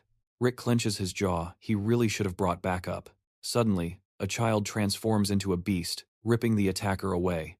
The boy blinks, genuinely impressed. He kicks the vault door open. Masterfully done.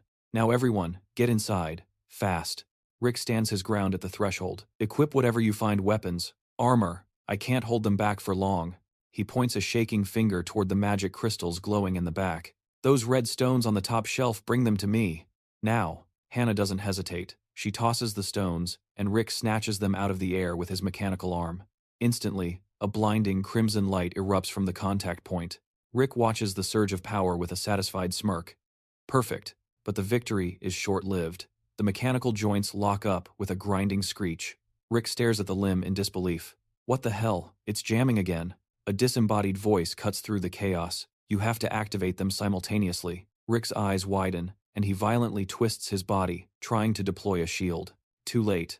A massive torrent of fire engulfs him, blasting him completely off his feet.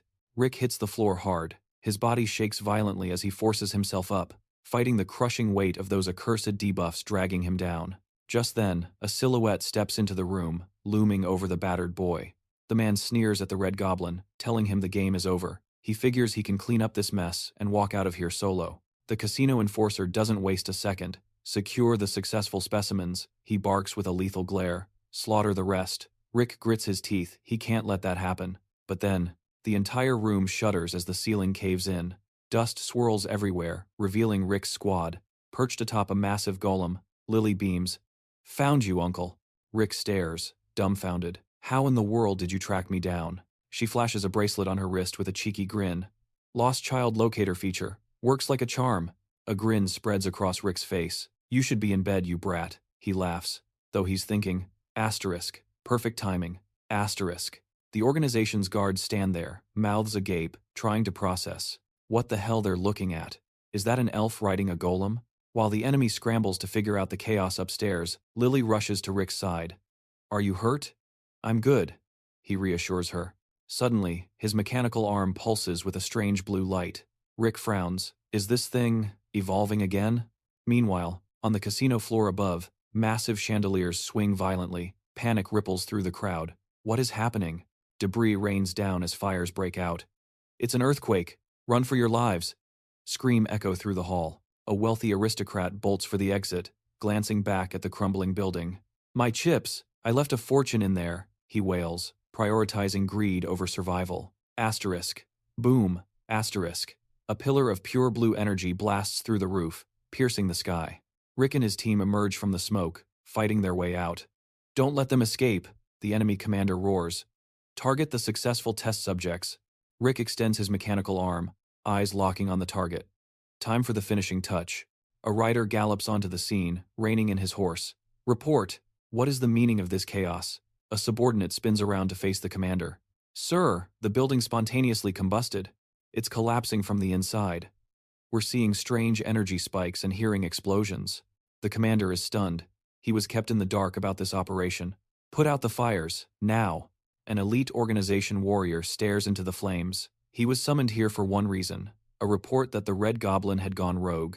As the inferno rages, consuming everything in its path, he narrows his eyes. He didn't want to believe it. How could one of their own turn traitor? Suddenly, a carriage bursts through the wall of fire, unscathed. Perched on top stands Rick, his expression icy and ruthless. The warrior's face twists in disgust. Asterisk, so it's true. Asterisk, that is the Red Goblin. The reports weren't lying. He charges toward the fleeing carriage. Red Goblin, he screams. Why? Why did you betray us? Rick spots the pursuer. Asterisk. Another organization rat? Asterisk. He raises his mechanical arm, charging a blast. Asterisk. Zap. Asterisk. A concentrated beam of blue energy shoots forward, drilling a clean hole straight through the warrior's chest. The soldiers fighting the fire panic. Commander down, the suspect is escaping, intercept him. Cut to the next morning. The entire city is buzzing. Everyone is reading the fresh broadsheets. The headlines scream about a traitor who looted the great Florence's treasures and torched the casino to the ground. The scandal spreads faster than the fire did. Somewhere in the shadows, a high-ranking organization member crushes the newspaper in his fist. The kingdom is demanding compensation for the astronomical damages, and the name plastered all over the wanted posters? The Red Goblin. A man wearing a green goblin mask stares into a crystal orb. Return to headquarters immediately, he commands. On the other end of the comms, the real Red Goblin is flabbergasted. You actually think I'm the traitor? He shouts at the artifact. That bastard is a fake. I haven't even been in the kingdom for weeks. Listen closely. The Green Goblin crossed his arms, his expression grim. He claimed to know everything, but the reality was stark. That bastard had their data. He had their intel. He knew their secure channels, and that pointed to one undeniable fact. There was a traitor in their ranks. We are freezing all external operations, he commanded. Our sole focus now is hunting down the rat within the system. The Red Goblin recoiled in shock. A traitor? Here? Could it really be that thief they had been dealing with? He gritted his teeth, frustration boiling over. He knew damn well how hard it was to secure that mask. If he got flagged for an investigation now, he might never see the light of day again. Defiant, the Red Goblin snapped. I'm not stopping. I'm going after the Firechild. This insolence did not sit well with his superior. The Green Goblin's eyes narrowed menacingly. You dare disobey a direct order? Get your ass back to base. Now. Ignoring the threat, the Red Goblin reached for the crystal communication orb.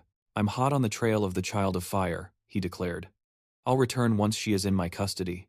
Don't be a fool. If you don't return now, the consequences will be severe. The Red Goblin cut the connection, his hand resting on the cooling artifact. His eyes burned with malice as he stared ahead.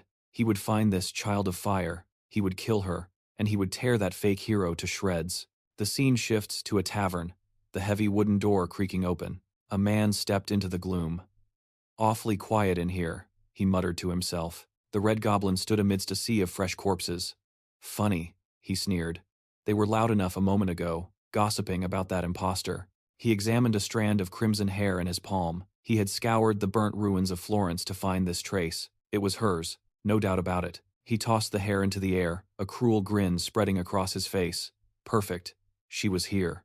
Meanwhile, the narrative shifts to the young werewolf. He stared ahead, his mind racing with suspicion. Just because this guy took them in didn't mean he was safe. His motives were a mystery, and that made him impossible to trust. Confronting the other kids, the boy demanded, Are you guys blind? Don't you notice anything weird about this mister? One friend shrugged, clueless. I don't know. He buys us treats. He seems nice. Hey, look over there. Just then, a little girl approached Rick. My leg hurts, she whimpered. Rick looked down, concerned. Why are you only telling me this now? Without hesitation, he applied a healing potion to her wound. Don't worry, I've got plenty of these, he reassured her. Next time something hurts, tell me right away. The girl beamed, the pain vanishing instantly, leaving the others in awe. Then, Rick wrinkled his nose. You lot smell terrible. Bath time. Everyone needs a good scrub. He marched them straight to the tubs. Later, the kids stared wide-eyed at a pile of new outfits. Go on, Rick urged. I bought clothes for everyone. Pick whatever you like. The werewolf boy narrowed his eyes. No one was this generous without a reason. He was definitely plotting something evil, trying to lower their defenses. Suddenly, a voice from the street caught his attention. A child was crying out for his mother, sobbing about how much he missed her. Outside, a woman clutched her son tight. She looked up at Rick, tears welling in her eyes. Thank you. Thank you so much for finding my boy. Don't thank me, Rick replied seriously, but listen carefully.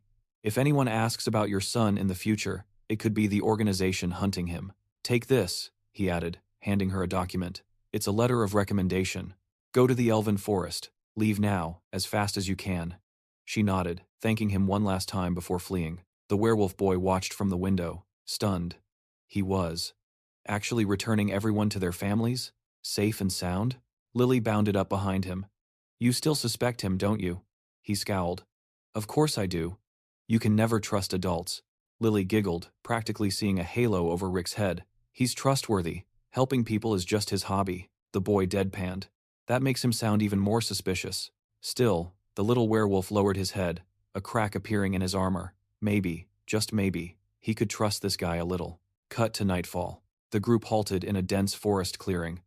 We'll set up camp here for the night, Rick announced. Rick sat down next to the werewolf boy. That little girl will reach her village by tomorrow. He looked at the siblings, the last ones remaining.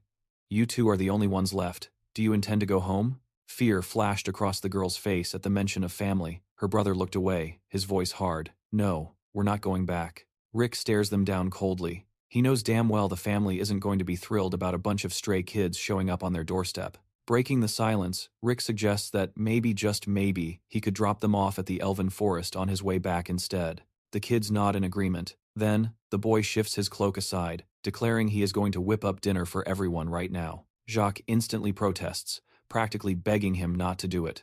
Beside him, Lily backs him up, shaking her head vigorously in support. But the boy steps up, hand raised high, demanding they let him handle the cooking. He is determined to prove himself. The girl points out that Zeke just said times he wanted to cook. Zeke narrows his eyes at them, realizing the truth. They don't care about the effort, they just despise his cooking. Rick intervenes, telling the kid to just ask what the others actually want, times to eat, and try to make that instead.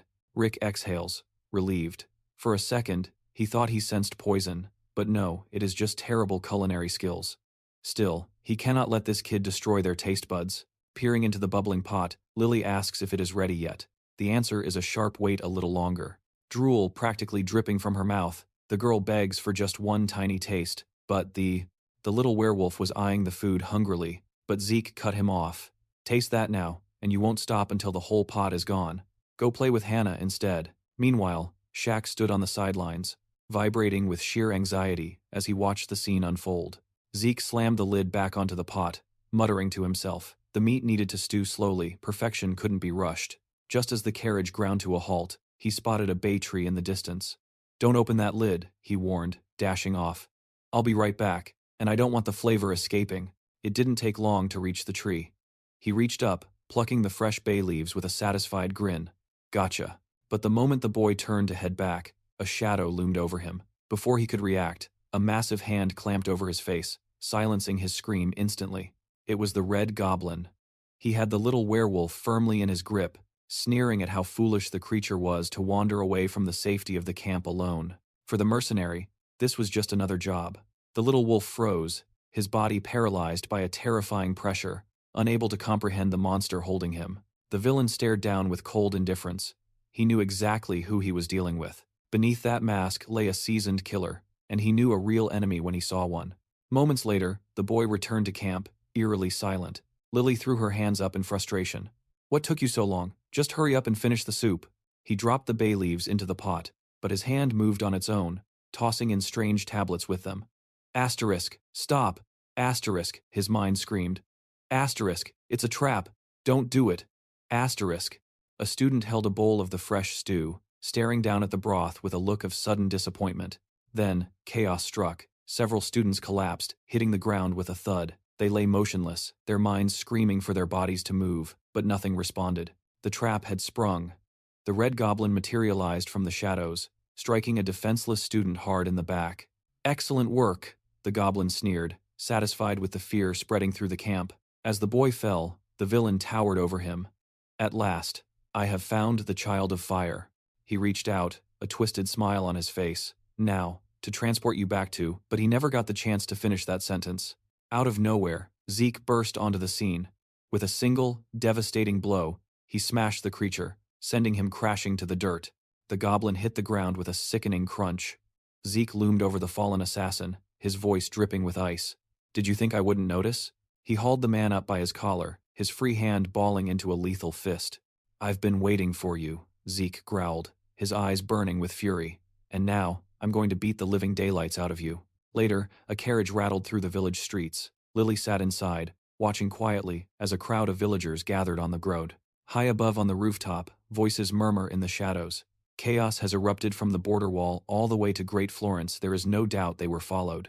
Panic spreads like wildfire as civilians scramble, fleeing the safe house in a desperate rush. Down by the building's entrance, whispers confirm the strategy. He deliberately stalled, dragging out the time it took to get the children home to lure the enemy in. Rick stands by the window, gaze sharp and focused, feigning ignorance while every sense is tuned to the danger outside. He tracks the footsteps, the same heavy tread of the man who orchestrated the massacre at the gambling house. The assassin moves with lethal intent, creeping closer, his objective singular: strike hard, strike fast, and leave no witnesses. The scene shifts to the forest, where raw magic crackles through the air as the trap is sprung. Rick pops a small pill into his mouth, tasting the bitterness. Not bad, he mutters, ignoring the terrified scream of a girl echoing behind him. Before him lies Nick, unconscious. Rick glances down, thinking it's better this way, just a sleeping pill to spare the boy from witnessing the brutality to come. Rick grips the battered enemy, forcing his head up. Open your eyes, we have a lot to discuss. The goblin's eyes flash crimson as he attempts a mind control spell, but Rick's own aura flares, instantly neutralizing the mental intrusion. The blue-haired assassin spits blood, roaring in fury. That cheap trick won't work on me. He crashes to the ground. Rick steps up behind him, intending to knock him unconscious, but pauses. The man's durability is far beyond that of a normal mage. The goblin scrambles to his feet, screaming with venomous hatred, claiming the arson at the gambling house and the abduction of the Child of Fire were necessary evils. Rick calmly warms up his wrists, his expression darkening. Let's get one thing straight. He drives a fist into the enemy's face, his voice cold as steel. That girl is not an object. The impact sends the assassin flying. Suddenly, Rhea materializes from the shadows, catching Rick off guard. He locks eyes with her. Stay here, protect the children. If anything goes wrong, send the signal immediately. The enemy scurries across the ground, and Rick analyzes him terrible fighting form, yet he barely flinches at blows that should shatter bones. The assassin's body begins to glow with an eerie light. He withstands the punishment too easily. His physiology is fundamentally wrong. It isn't mana reinforcement. It is something unnatural. In the moonlit forest, Rick stares at the goblin, realizing that despite the beating, there isn't a single scratch on him. I see, Rick says, his voice dripping with realization. He looks at Blade's torn clothes and tense posture. You're a test subject, aren't you? The man snaps, enraged by the accusation that he is nothing more than a lab rat. He lunges, unleashing a torrent of flame. Rick notes the fire feels similar to Lily's, but the control is amateurish, completely lacking finesse. Rick weaves through the flames effortlessly. I don't know what kind of abominations they stitched into your body, he taunts. He slams another fist into the opponent's jaw. But I doubt I need to hold back anymore. The assassin hits the dirt, sliding to a halt as he tries to regain his footing. Blade thrusts a crystal forward, summoning another blast. Rick moves like a phantom, circling him, dodging every strike with terrifying speed. Under the pale light of the moon and the watchful gaze of nightbirds, Rick delivers a devastating surprise attack. The man lies motionless, mind reeling. He cannot comprehend how he is being dismantled so helplessly despite his enhancements. The goblin shrieks in pure rage. I am superior. I am fundamentally different from you, he screams. My body breaks stones. I wield fire and ice without spells. I am evolved. Rick silences him by pouring a strange blue liquid directly onto his face. Quiet, Rick commands. For all that body modification, you still fight like a complete novice. Rick stands over him, radiating dominance. Now, we talk. I have questions. The man raises a trembling hand, staring at it. Why do you care? The child of fire. Her family. They are insignificant nobodies. Rick cuts him off sharply. I ask. You answer. The goblin looks up at the sky, resigned, listening as Rick asks the first question. What is the purpose of your organization? The enemy flashes a malicious grin. I don't know, and even if I did, you'd get nothing from me. Rick looks unimpressed, cracking his knuckles. Is that so? Then things are about to get very unpleasant for you, the villain sneers. Torture? You're going to torture me? He jumps up, laughing maniacally. Go ahead and try. I have endured every pain this world has to offer. Rick simply waves his fingers. Shut up. Suddenly, bright, agonizing flashes of light erupt across the man's body. His confident grin vanishes, replaced by a mask of sheer terror and shock. Whirlpools of dark energy ripple across his skin as the hero mocks his victim, asking if he has truly endured every agony this world has to offer, before suggesting they try a torture method from a completely different dimension. The enemy collapses, writhing and groaning in excruciating pain, while the young man casually raises a hand and lectures him that this is the so-called art of joint twisting. Ever since Rick mastered this horrific technique, not a single interrogation has ended in failure. The character smiles with a hint of satisfaction, musing that the only downside is the victims who couldn't handle the intensity and simply died on the spot. He taunts Blade, asking about his steadfast resolve, only to be answered by a blood-curdling scream as he drags the broken enemy across the dirt toward the waiting carriage. The young man steps up to Rhea, verifying that she was the one who secured the children in the transport, and instructs her to keep a close watch on them. Internally, he is impressed by the fact that he never gave the order, yet the girl had the presence of mind to make that tactical decision on her own. The protagonist channels a gentle stream of mana, brushing his hand over Lily's sleeping face to dispel the magic. He focuses on neutralizing the sleeping agent in her system, whispering softly for the girl to wake up. Lily rubs her groggy eyes, confused about when exactly she dozed off, but Rick cuts the confusion short, telling her there is something she needs to see and gesturing for her to follow him. Nearby, the red goblin lies bound tight against a tree, completely immobilized and unable to struggle. Two figures stand near the captive, and the red-haired girl stares at the beaten, unconscious Blade, asking in a hush who exactly that man is. The enemy glares, spouting venom about the child of fire. Lily watches in terror, listening to him mock her survival, sneering at how she managed to escape until today. A malicious grin spreads across the goblin's face. He taunts her, claiming she must be living in bliss now that she's found an ally strong enough to crush him. But then, his voice drops. He warns her not to think this is the end. Lily stands trembling, trapped in a cage of her own fear, while the enemy vows to haunt her even from the grave. Suddenly, a figure steps past the railing, the air vibrating with tension. The protagonist stands focused, his hand resting gently on the child's head. He realizes something crucial. If he simply slaughters this monster now, Lily will remain trapped in the dark forever. He looks down at the creature with utter contempt. Killing him isn't enough. If she doesn't face him, she'll never escape the nightmare stalking her. With a look of disgust for the enemy, he turns to the trembling girl. He forces her to look, really look, and asks if there's truly anything left in this pathetic creature to fear. He assures her the enemy is bound tight, hand and foot, completely incapable of hurting her ever again. The man watches her seriously. He tells her the choice is hers. She can scream, she can strike, she can do whatever she needs to settle the score. For too long, she's carried this burden alone. The goblin lies helpless. Behind Lily, the man in the cloak stands guard, holding another prisoner, telling Lily again, do what needs to be done. The protagonist promises that as soon as the XM, red-haired mage finishes her business, they'll go have a hearty breakfast. Lily thinks for a moment, then nods in agreement. She steps through the bars, her demeanor shifting. A dark intensity fills Lily's eyes as she stares down the red goblin. She clenches her fist. With a surge of rage, she smashes it into the enemy's face. The goblin snarls, demanding to know how she dares to strike him. The redhead ignites her power. Magical spheres materialize above her head as she screams with conviction. She isn't afraid of him anymore. Flames engulf the goblin, he screams, his voice cracking with pain and true terror. He stares in shock at the inferno surrounding him. Lily rises into the air, a massive concentration of mana swirling around her. The enemy watches, dumbfounded. How could she possibly master such overwhelming power? He looks up in horror, realizing the truth. The subject who escaped the experimental chamber has evolved far beyond any other child in the organization. Before she lands the killing blow, the protagonist intervenes. He tells her to stop, he still needs to extract answers from this creature. She glares at the scorched body one last time, then turns away, accepting his command. Lily walks away, leaving the goblin alone with Rick. Rick reflects on his failure to get intel on Pandemonium. The goblin thinks he's tough enough to hold out, but Rick knows that endurance is just a matter of time. He pours a strange green liquid over the enemy, announcing that this is just the pause button. The MC flashes a chilling smile over his shoulder. He says they're going to get that breakfast now, but he'll be back, and then they will have a very long chat. The scene shifts. It's the next day, and we find ourselves in the quiet streets of Lily's hometown.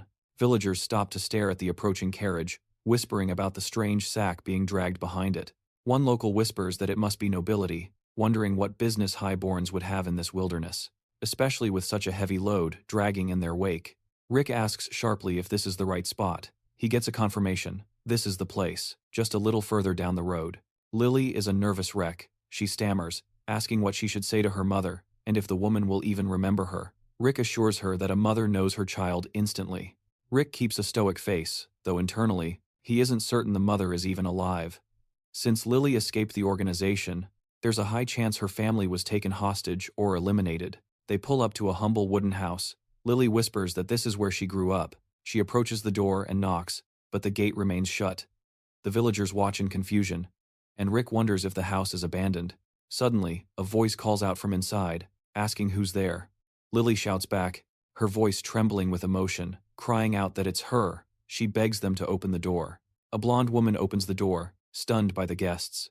She leans in, eyes widening in shock as she looks at the girl, whispering that she's grown so much. Lily smiles through her tears, asking if her mother recognizes her. The woman nods, overcome with emotion.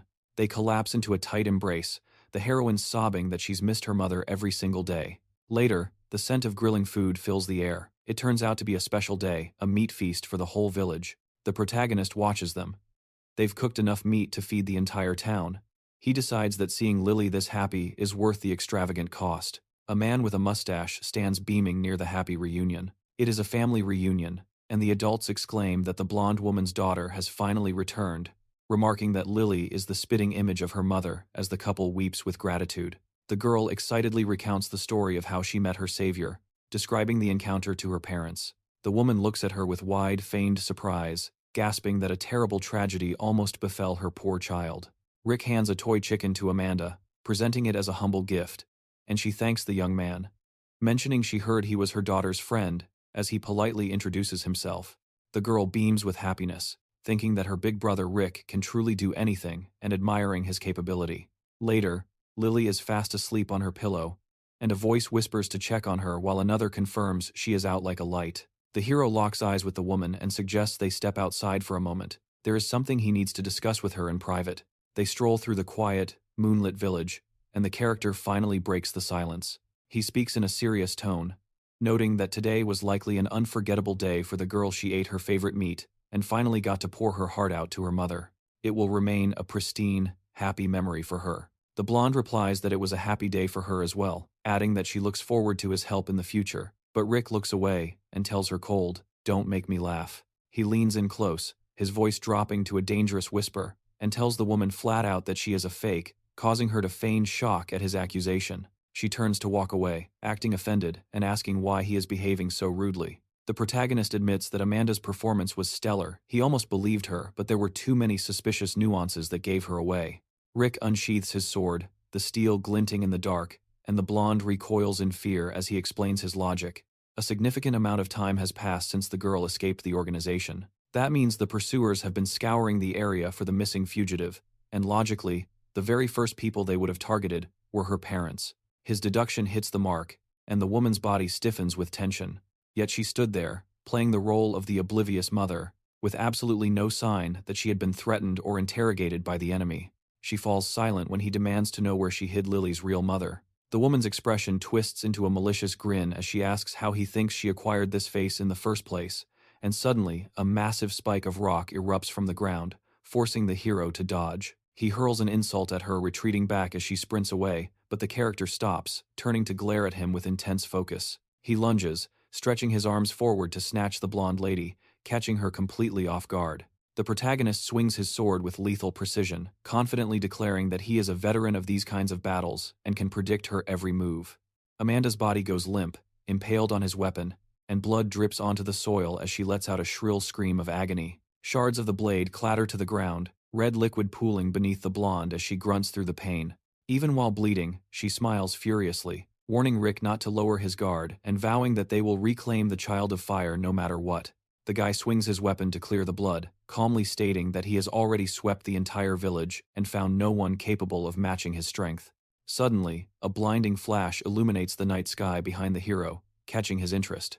Complex magic circles manifest in the air, a radiant light pulsing at their center, and he realizes with alarm that it is a high-level, multi-layered spell array. He sprints toward the gathering energy, his mind racing as he recognizes the core components of the ritual, despite not fully understanding the ring structure. He spots the signatures of notorious spells, a mana-sealing barrier, and a demon-summoning ritual.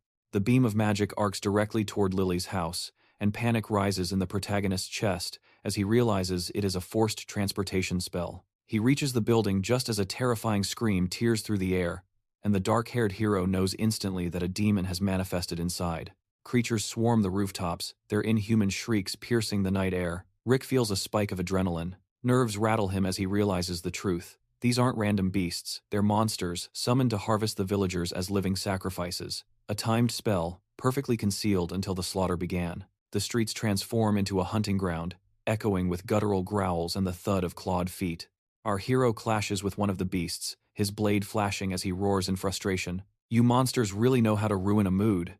Suddenly, a blur of motion cuts through the chaos. A figure blitzes past the enemies, striking them down with blinding speed. "I don't have time for you, filth scram," he commands, while an ally rushes to the victim of the demon's assault, screaming, "Are you all right?" The wolf and his companion tremble, their eyes fixed on a terrifying sight. "Something is wrong with Lily," they stammer. The girl is floating in midair, completely catatonic. "We tried to shake her, scream at her. She won't wake up." Even as they try to move her body, the pillar of light remains tethered to her. Rick grits his teeth. It's a seal. She isn't just asleep, she's being used.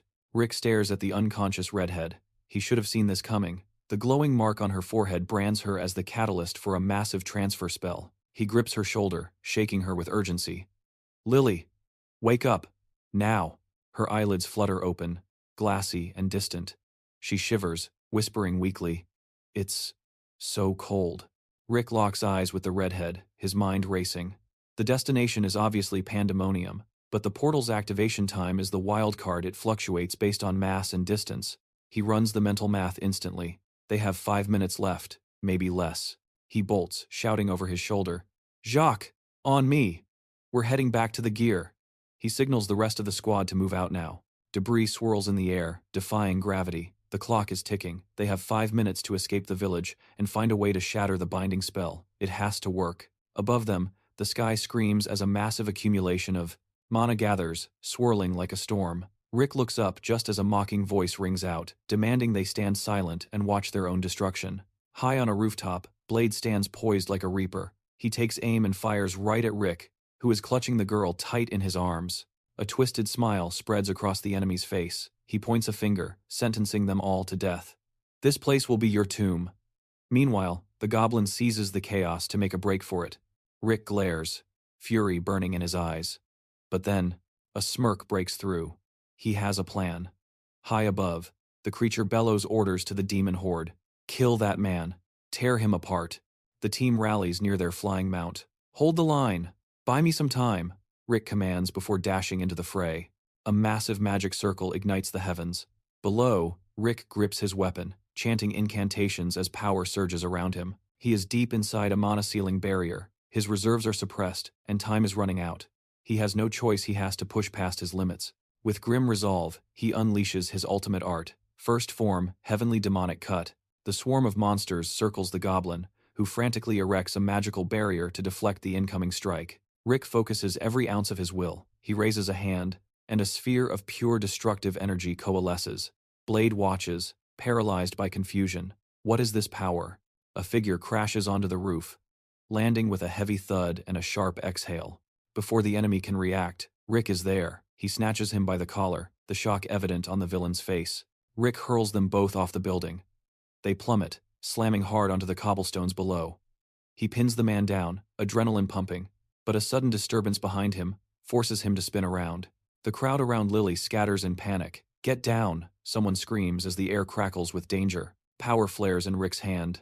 A blinding beam of light tears through the air, scorching the ground inches from the goblin.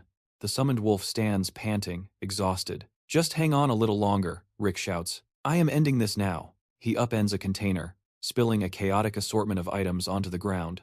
Someone notes that if he cannot use his own magic, he will improvise with artifacts. He scans the loot and grabs a device stolen from the Thieves' Guild. In his hand lies a mask. Nearby, there are 2 bodies, lying still on the ground. "It is a one-time use," Rick mutters, "but it can copy any appearance for 5 minutes. That is all I need." In an instant, 2 identical girls appear. On the floor. "Simple," Rick grins.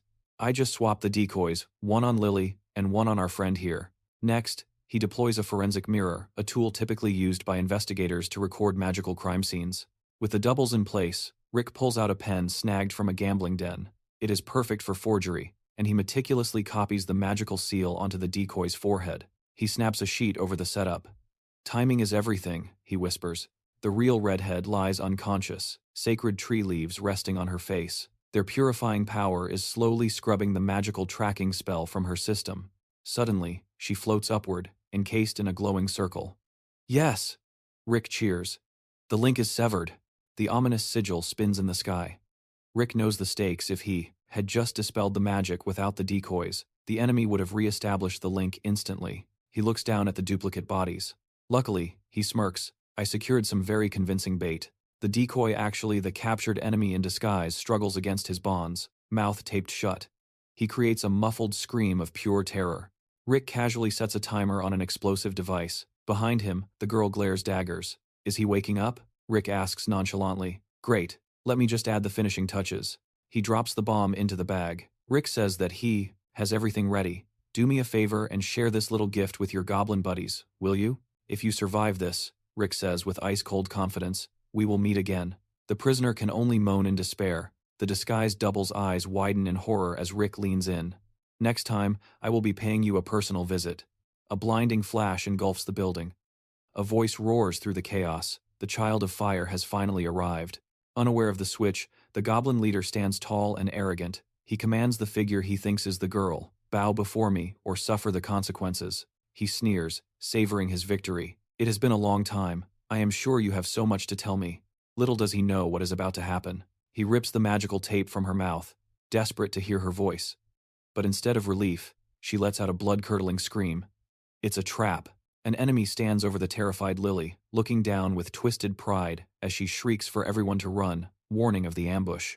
The clone's form shimmers as he screeches, revealing his identity as a red goblin. The man just laughs, mocking the reveal. "That is one hell of a lie." The enemy smirks, sinister and cold. "You must have been rehearsing that line for ages." He opens his mouth to gloat further, but fate intervenes. Boom! A cataclysmic explosion rips through the area. In an instant, hundreds of elite soldiers and 5 high-ranking pandemonium leaders are vaporized. Years of dark research and experimental data go up in smoke. Their grand plans aren't just delayed, they are obliterated. The village becomes an inferno. Flames lick the sky, consuming streets and homes in a relentless firestorm. Rick looks at the devastated girl, his expression grim. It isn't just about the summoning anymore. If they don't act fast, this mass graveyard will spawn an army of the undead. And the tragedy? Lily is the spark. The crushing guilt of burning her own homeland to save it is a weight no soul should bear. Tears streaming, the redhead asks the question she dreads.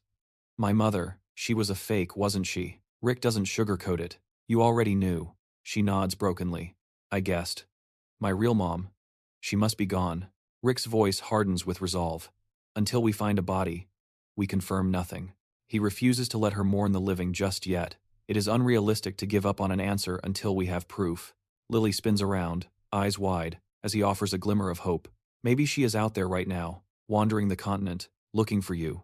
A smile breaks through her tears. "Then we'll find her," she beams. "Maybe she went to another country, or even another dimension, just like I did." But reality calls. "First things first." A voice cuts in. "We need to get back to the others." Safe inside the carriage, the tension finally breaks. They smile, relief washing over them. Their mission on the Guy continent is complete. It is time to go home. But Rick's eyes narrow. There is one loose end left to tie. Outside, Rye stands looking troubled. "We've finished everything," someone urges. "All that's left is to leave."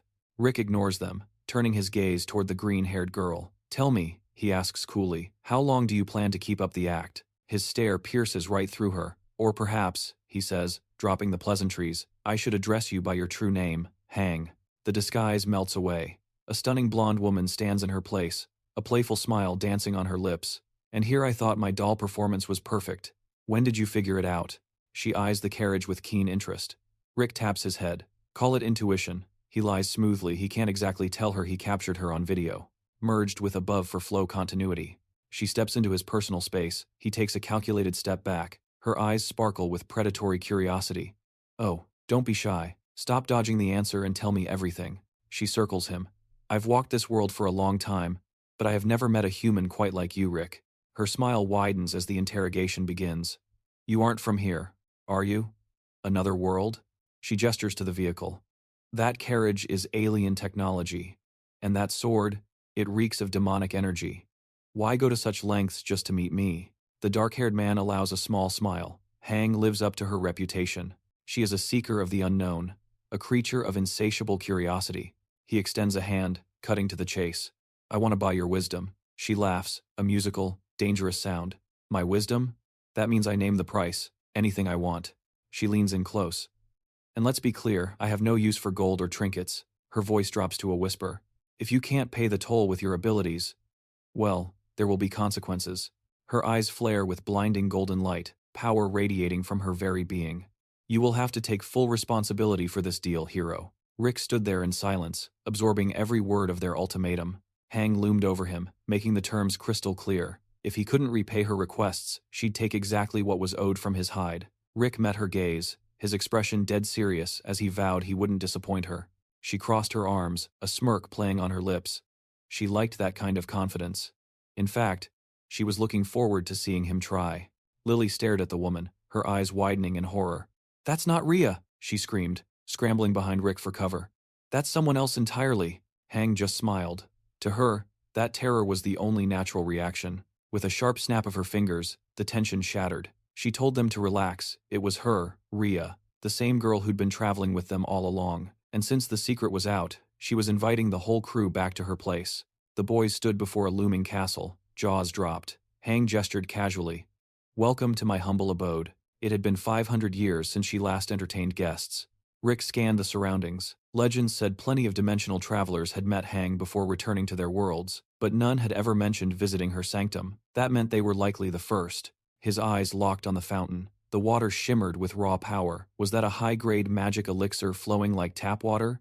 A unicorn grazed nearby. A mandrake root waddled past. Hang caught his staring and shrugged. "If you see something you like, feel free to take it." "No takebacks," Rick shouted, grinning like a kid in a candy store. Hang snapped her fingers again, cutting the greed short. "First, we eat." They settle in at a table, groaning under the weight of a massive feast.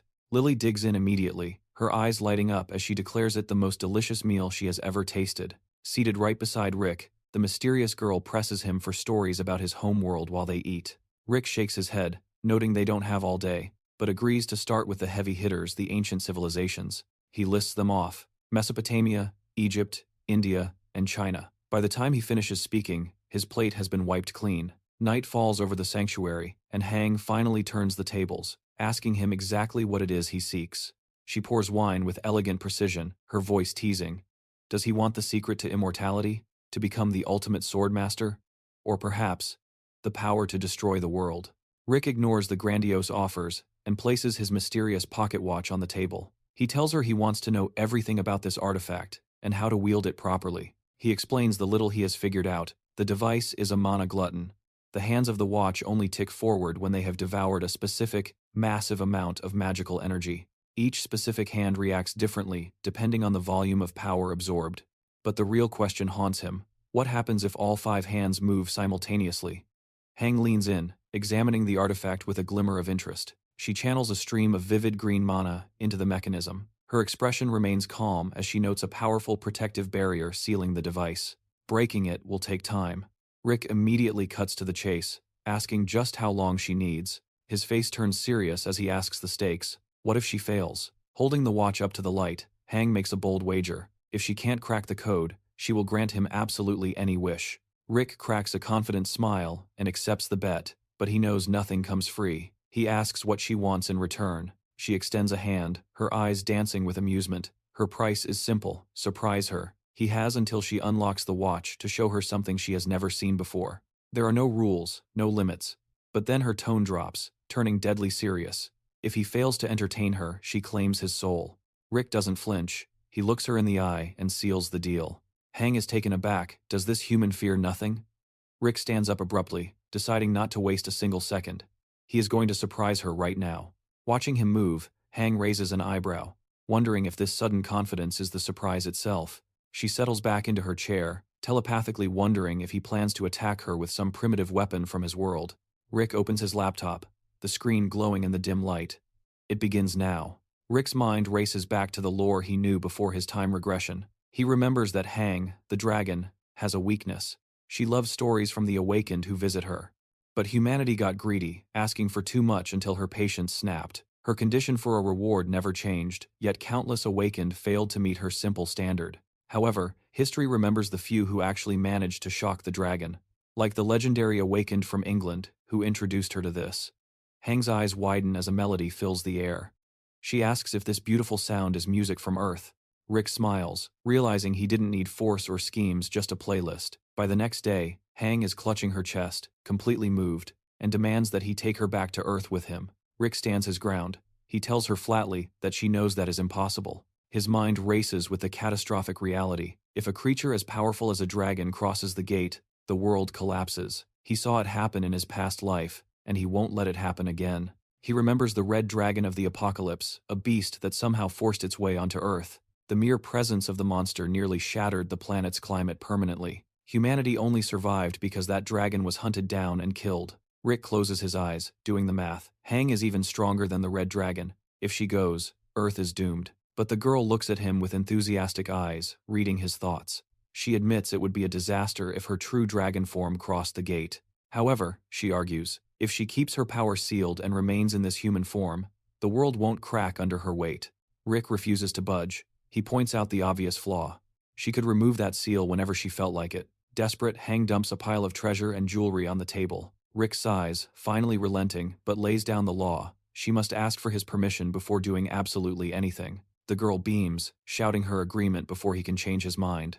Suddenly, the scene shifts. An emergency siren blares from a loudspeaker. A new gate has ripped open in the Maple District. Citizens are ordered to evacuate immediately. Spectral monsters wielding jagged blades spill from the portal. A teammate screams out in relief, spotting their heavy hitter Charlie the tank right beside him. Charlie is instantly enveloped in a brilliant aura of yellow energy. He closes his eyes for a split second, still not quite used to the ridiculous nicknames his team comes up with. Pure power surges from his hands, radiating invisible streams.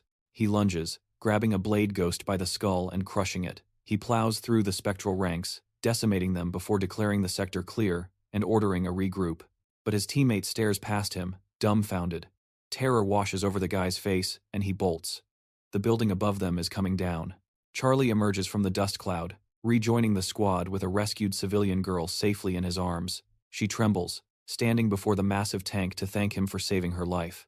But the team leader approaches, his face twisted in fury. He slaps Charlie hard across the face. He demands to know if Charlie forgot his role as the tank. What if a team member had died because he ran off? Charlie lowers his head, apologizing, explaining that he simply couldn't ignore the cry for help. Charlie bowed his head, muttering that he'd be more careful in the future. He walked past a group of younger hunters, whispers erupting in his wake. They were starstruck, whispering about how special he was, how he'd just been featured in a major magazine.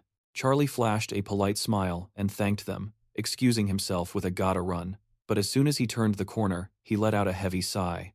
This was exhausting. He glanced at the newspaper in his hand. Top 5 tanks in Seoul. He couldn't believe it. Once upon a time, this kind of fame was all he ever wanted.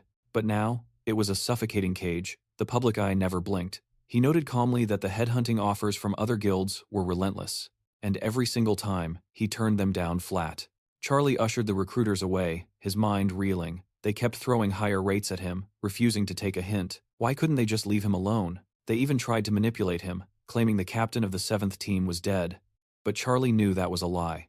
Back at the 7th team's office, Chloe was waiting. Her expression was stone cold. She knew exactly what had happened. Word had already spread that Riley, their acting leader, had struck him. Charlie just closed his eyes, mumbling that he'd messed up. Chloe wasn't having it. "You could have defended yourself," she snapped. "You're too damn soft."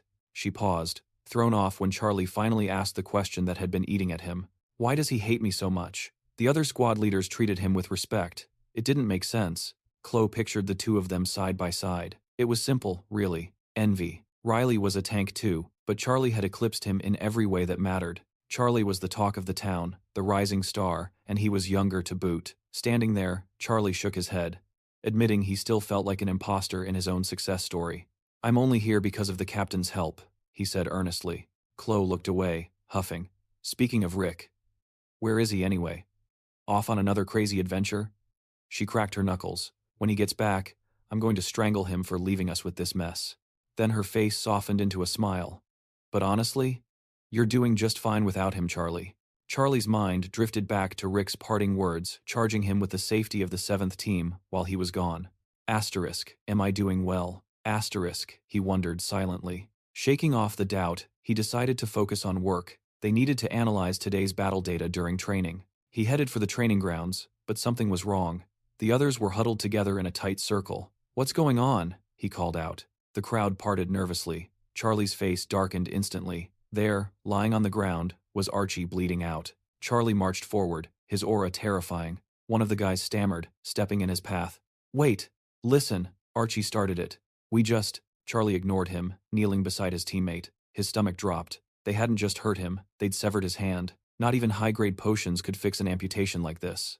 And the worst part? They'd probably walk free with just a fine.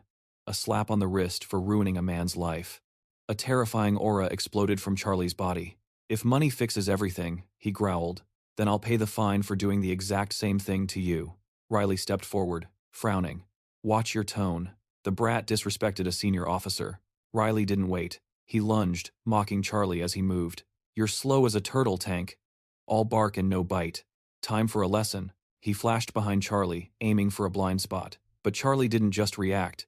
He predicted it. He spun around, slamming Riley with such force that the leader went airborne, crashing directly into the concrete wall.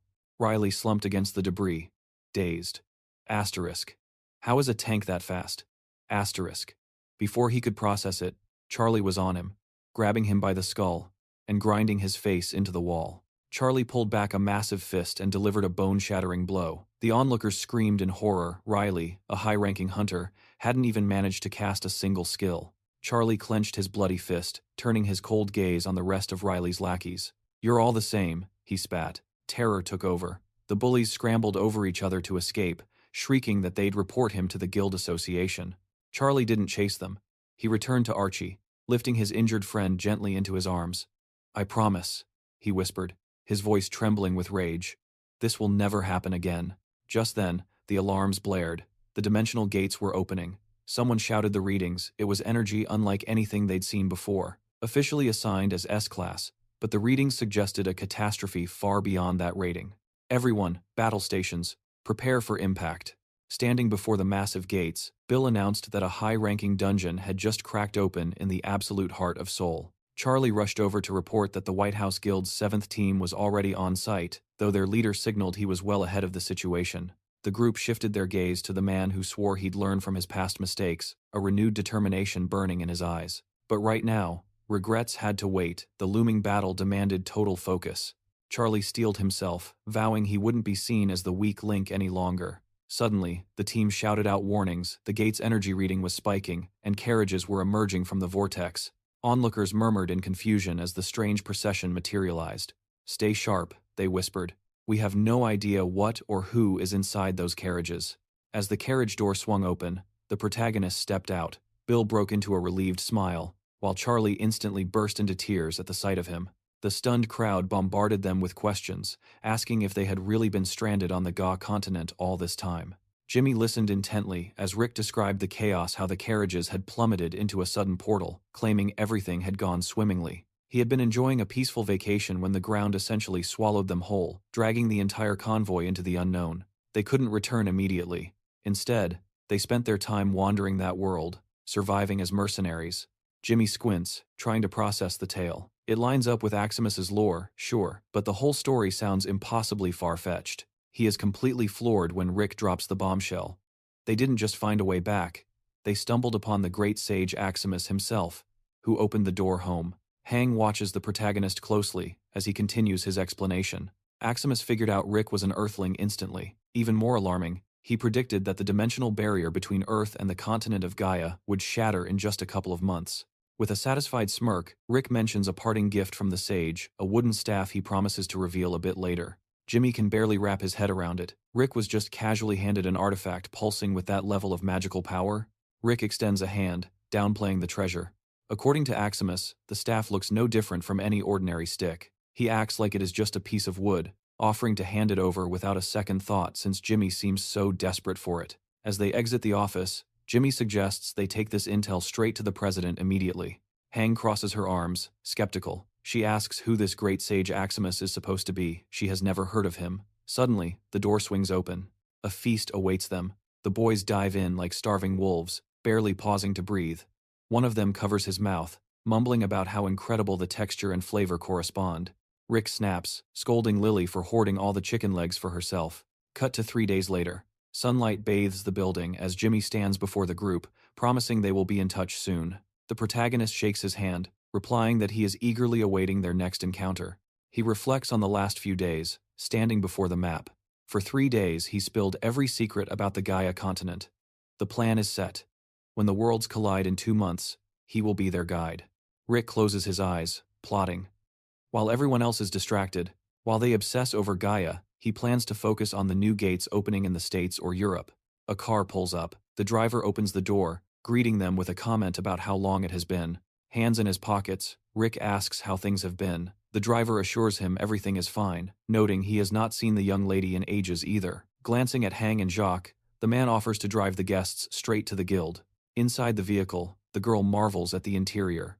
It reminds her of a carriage, but far more complex. Hang pouts, sticking out her tongue as she struggles with the door handle. The driver quickly warns her, opening the door while moving is a death wish. Rick, sitting beside her, shifts the topic. He asks about Chloe, noting he expected her to be part of the welcoming committee. Is she really so buried in work she could not come? He was actually ready for her lecture about him, disappearing for so long. Gazing out at the city, the protagonist recalls the rumors. Thanks to the White House Guild's potions, recovery was miraculous. Destroyed buildings were rebuilt in mere months. At this pace, civilization will adapt to the awakened era far faster than in his original timeline. The car halts at the White House Guild headquarters. Jacques steps out and immediately hears a voice he knows all too well. His mother rushes forward, wrapping him in a tight embrace, relieved he is safe. Rick approaches, explaining their delay was due to some unavoidable business. He apologizes for the worry caused. Jacques' mother brushes it off, overwhelmed with gratitude that he brought her son back in one piece. The protagonist glances at Lily, suggesting they head to their quarters for some much-needed rest. He asks her to hang in on the living arrangements, then turns his attention elsewhere. Chloe stands there, gasping for air. Before she can speak, Rick hits her with a question. What happened to Charlie? She mentions Riley, then drops the news. Charlie went after Team 6. Their leader is in a coma. The rest are in the ICU. Rick's expression darkens. Charlie took out the entire team solo? Chloe nods, stunned. She explains that Charlie had bad blood with them, especially with Riley, the team leader. Rick stares at her, silence hanging heavy in the air. Chloe pictures Charlie rotting in a cell. She confirms he is currently locked up in the guild prison, awaiting a tribunal to decide his punishment.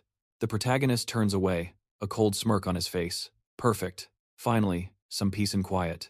Chloe stares at his back, desperate. She warns him that Charlie is not just facing expulsion, he could be stripped of his awakened status entirely. After all, Charlie had fought so desperately to get this far. He had orchestrated everything to prove a point, that a one-man army is still a force to be reckoned with. Overwhelmed with relief, Charlie sprinted toward Rick, sobbing uncontrollably. But the protagonist smacked him upside the head, shouting at him to stop blubbering like a helpless calf. Glancing at his own hand, the protagonist realized his power was growing at a rate that terrified even him. Charlie wiped his eyes, beaming as he said he knew Rick would get them home. Rick smirked, telling him to save the sentiment they had a tribunal to face first. The scene shifted to the courtroom. Trailing behind Chloe, the protagonist sensed the heavy atmosphere the show was about to begin. Mike took the podium, declaring Charlie guilty and demanding immediate preventive detention for the awakened involved.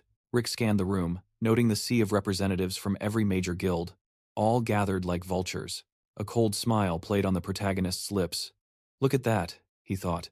All the big shots came out to play. They weren't here for a simple assault case. That was just the pretext for a much larger power play. Bill crossed his arms, asking if the prodigal sons had finally decided to return. It had been a long time, and rumor had it Bill was now the president of the Awakened Association. Bill looked less than thrilled, grumbling that he never wanted the job in the first place. Rick's mind drifted to the apocalyptic vision of the Night of Seven Moons. In his past life, humanity only learned the value of unity after that catastrophe nearly wiped them out. That disaster was the catalyst that finally forced them to manage the Awakened Association properly. Before that, the presidency was a joke, but they chose Bill for two very specific reasons. First, he was the original Awakened. Second, his White House guild controlled the potion supply. Suddenly, a voice cut in, questioning if an outsider was allowed in the meeting. Carl sneered, pointing out that the defendant belonged to Team 7, meaning their handler was fully liable. So Rick stays, Carl argued. He's just as dirty as the kid. The main character closed his eyes, silently thanking Carl for the assist. Mike addressed the crowd, stating that 3 days ago, Charlie had brutally attacked his own guildmate, Riley, putting him in a coma. 9 other members were critically injured, he announced, painting a picture of unprovoked violence. Chloe shot her hand up, objecting loudly that they were conveniently leaving out times the defendant attacked. One of the victims started screaming that nothing justified such cruelty. As the narrative shifted to Larry, the vice leader of the White House Guild's 6th team, Rick crossed his arms, his voice dripping with sarcasm. Did the guild run out of inventory? If you'd just popped a potion, you would have been healed days ago, he taunted. Larry froze, realized his ploy was exposed. He had deliberately avoided treatment to make the beating look worse. Clutching his chest theatrically, Larry wailed that the betrayal hurt more than the wounds, playing the victim card for all it was worth. Riley's mother stepped forward, her voice trembling. My son is in a coma. He may never wake up. As parents, you must understand my pain. Bill looked conflicted, offering a genuine apology for the tragedy that befell Leader Riley. The protagonist watched the crowd turn on them, realizing the accusations were being looped like a broken record to incite the mob. The members of Team 6 and Riley's mother launched a tirade against the guild, while the audience watched the drama unfold with bated breath. Carl exploded in fake fury, shouting, "This proves Bill is unfit to lead the association. He's supposed to be an example. Charlie's guilt is undeniable, and the association must deliver justice." The leader closed his eyes, his expression unreadable as he replied, "I will take that into advisement." Rick's brow furrowed as the pieces clicked into place. He saw the trap for what it was, a calculated strike aimed straight at the heart of the White House Guild. Scanning the room, he analyzed the power dynamics. In the old days, Black Dog was the largest, and Iron Wall was the impenetrable fortress. But everything changed after the disaster. The White House hadn't just caught up. They had completely eclipsed the competition. It wasn't just about deep pockets, raw power, or prestige anymore. They possessed information, knowledge on a level the others couldn't even comprehend. Rick studied the faces of Carl and Mike. He knew they were terrified that if things continued like this, the gap between their guilds would become insurmountable. Bill shot a glance toward Charlie. Rick could practically visualize the backroom deal. Bill sitting across from these guys, promising them double their rates if they agreed to drag Charlie before the association. Mike kept his voice steady, preaching that the law applied equally to the awakened. We must adhere strictly to the rules and set an example for the civilians. We cannot turn a blind eye to violence, especially against our own guildmates. Rick's expression hardened. Mike raised a hand to silence the murmurs, then dropped the hammer. He proposed stripping the defendant of his awakened status for 1 year. Bill closed his eyes and nodded solemnly, agreeing that it was a suitable preventive measure. Internally, the accusers were already grinning, plotting how they would poach Charlie for their own guilds the moment he was vulnerable. Rick stared at the microphone, a dark amusement bubbling up. This conspiracy was almost cute compared to the hell he was about to unleash, but they had messed with the wrong people. Wearing a confident smirk, he announced that as the leader of Team 7 Charlie's team he had a few words. Internally, he vowed to make them regret this day for the rest of their miserable lives. Larry slammed his fist onto the table, demanding to know what game they were playing. "Are you trying to buy your way out of responsibility?" he shouted. Carl raised an eyebrow, interjecting that they should at least hear the man out. Rick didn't blink. "If you withdraw the complaint right now, I'll pay you $5 billion in compensation." The men exchanged glances. $5 billion was a fortune.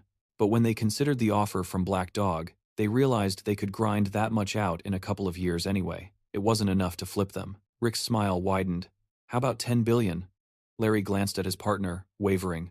$10 billion was life-changing. But Carl was still watching them like a hawk. Rick locked eyes with the man and upped the ante. $20 billion. The man froze, his mind racing. $20 billion? An average awakened would have to slave away for 10 years to see that kind of money. Did this kid actually have that much cash? Rick extended a hand, delivering the knockout blow. "My final offer is $30 billion each." Chloe stared at him in utter shock, as he added that he would even cover the penalty fees for breaking their current guild contracts. The courtroom erupted in whispers. $30 billion plus penalties? The numbers were astronomical. It totaled nearly $50 billion. One of the men immediately raised his hand. "I withdraw my complaint." The others at the table didn't hesitate. Hands shot up in unison. "We also withdraw the complaint against Charlie." A furious slam echoed through the hall as the opposing leader hit the table. "What do you think you're doing?" Carl scowled, asking if money really solved everything. "Riley is in a coma. You destroyed a man's life and think you can just write a check?" Mike stood tall behind the podium, seizing the moral high ground. "He's right.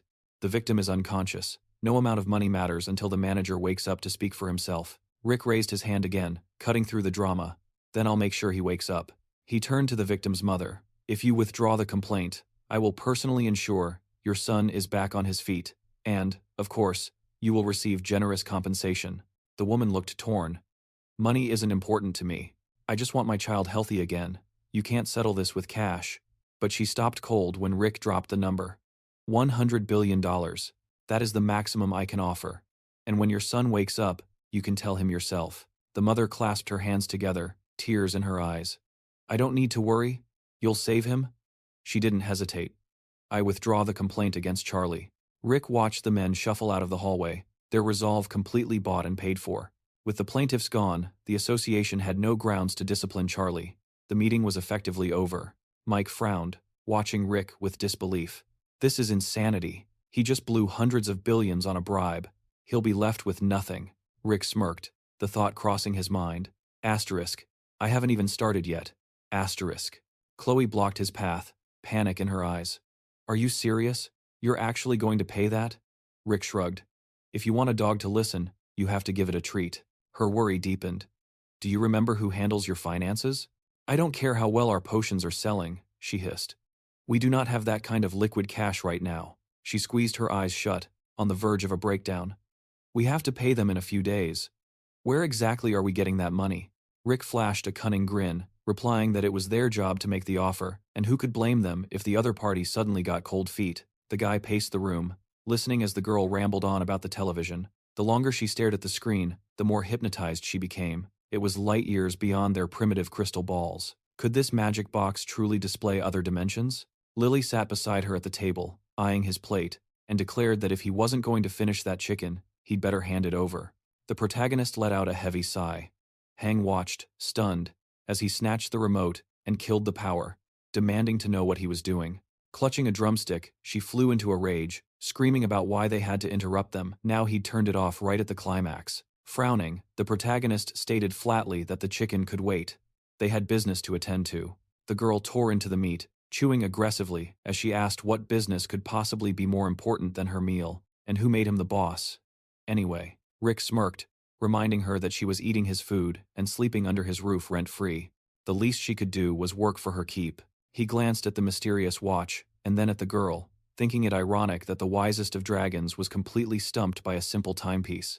Hang glared at his hand with disdain, snapping at him to cut the nonsense. She simply hadn't fully analyzed certain variables yet.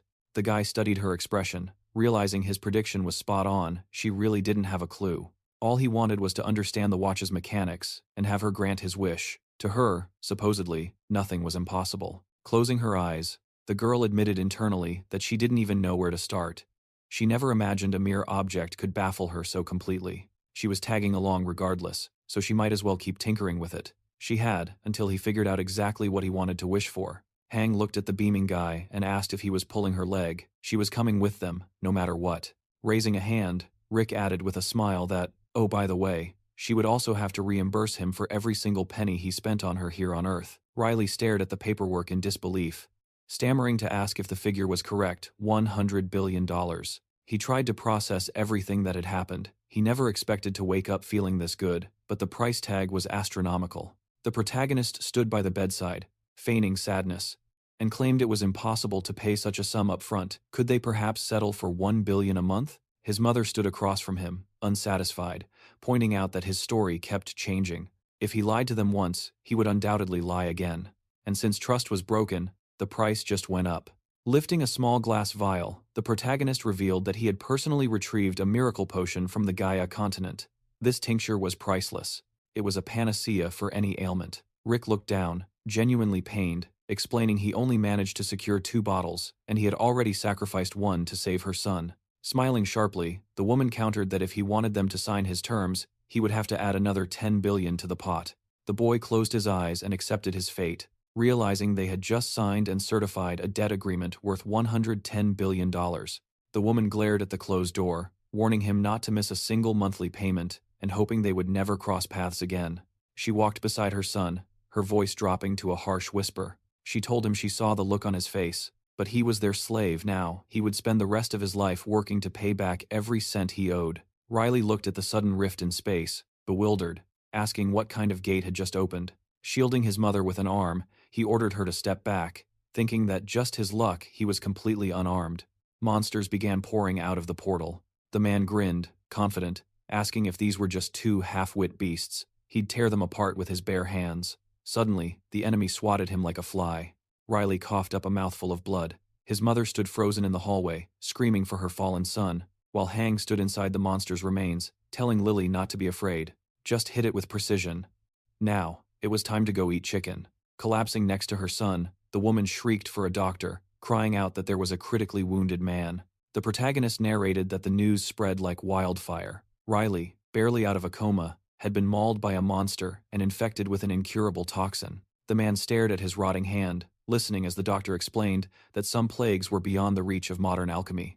This poison likely originated from another dimension entirely. He hurled a chair at the doctor, screaming at him to get out. The director sat furiously on his bed, asking if he was just a lab rat to them, demanding the miracle potion he knew existed. Staring desperately at the office door, Riley begged Rick to save him. He crawled to his knees, pleading for another dose of that elixir, because every passing day drove him deeper into madness from the pain. Hiding a smirk behind his hand, the protagonist whispered that he only had 1 single bottle left. The desperate man replied he would pay any price. The protagonist smiled warmly and said that if price was no object, that would be $150 billion. Riley froze, completely taken aback. For a potion of this caliber, the price tag seemed almost suspicious. It was practically a steal for someone of his status. The dealer slid the contract across the table, his voice devoid of emotion. He demanded a payment of $200 billion and a signature on the dotted line. The document already bore the man's signature. Rick tossed the bottle to the patient, declaring the transaction complete. The potion was officially his. Riley downed the medicine in one gulp, mind racing with the thought that he'd been ripped off.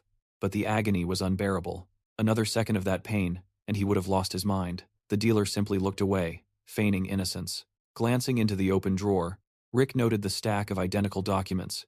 He had prepared these templates well in advance for exactly this kind of scenario. The protagonist settled into his chair, eyeing the lingering figure with disdain. He asked why the man was still hovering there, and told him to get lost. He had work to do. The commander stormed out of the room, seething with rage, a dark suspicion taking root. Had Rick orchestrated this entire situation from the start? Rick frowned, running the numbers in his head.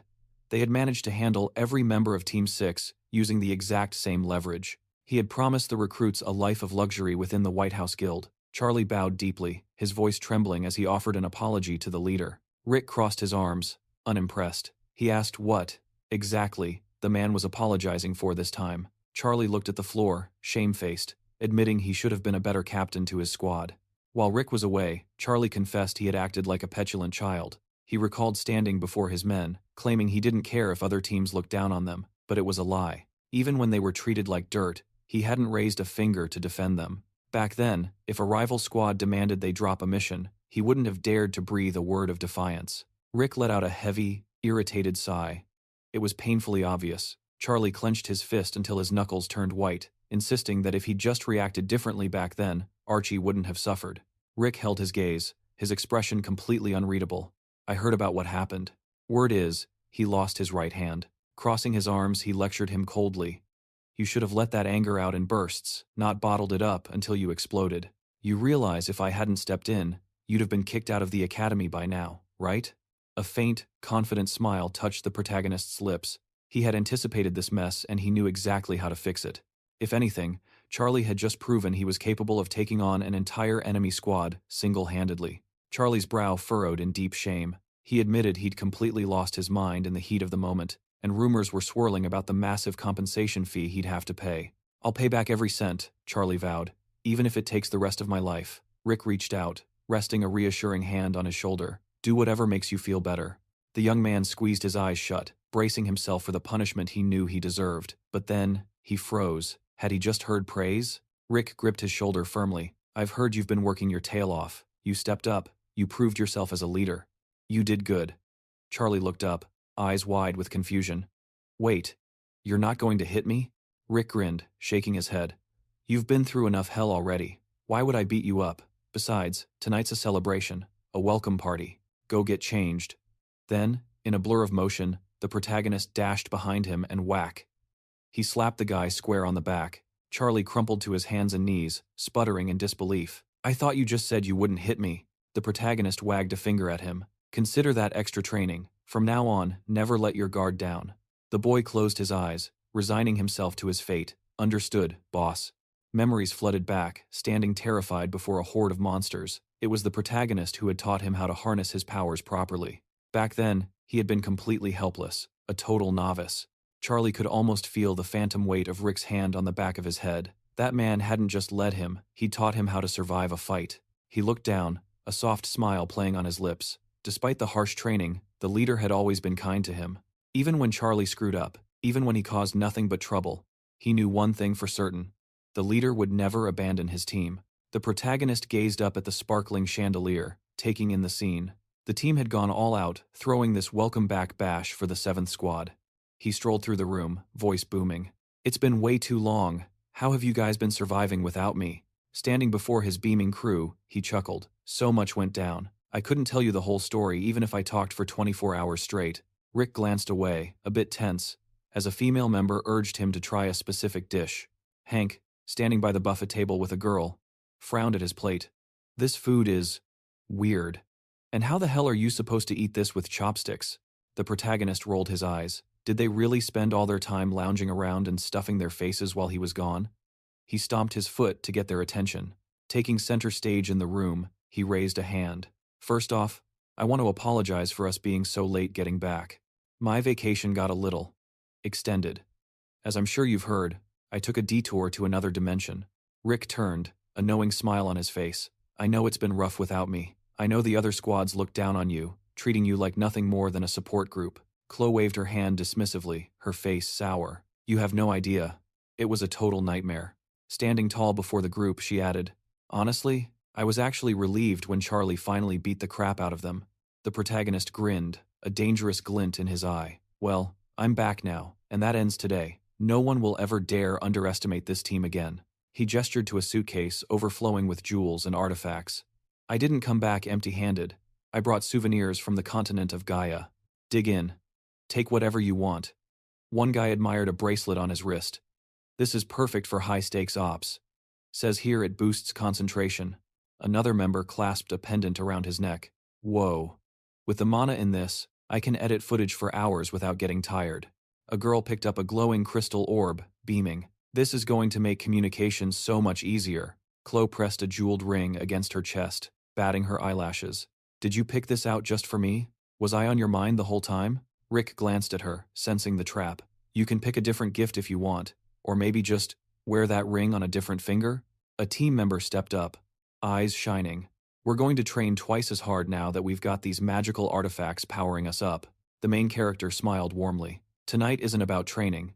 Eat, drink, and party until you drop. He glanced up at the spinning disco ball. And guess what? The whole team has the day off tomorrow. Jacques covered his ears against the music, shouting, Is that how you say hello in Gaia speak? Lily laughed, nodding. That's exactly what it means. Hank quickly covered her mouth, blushing furiously as a younger boy asked, So how do you say I like you in Gaian?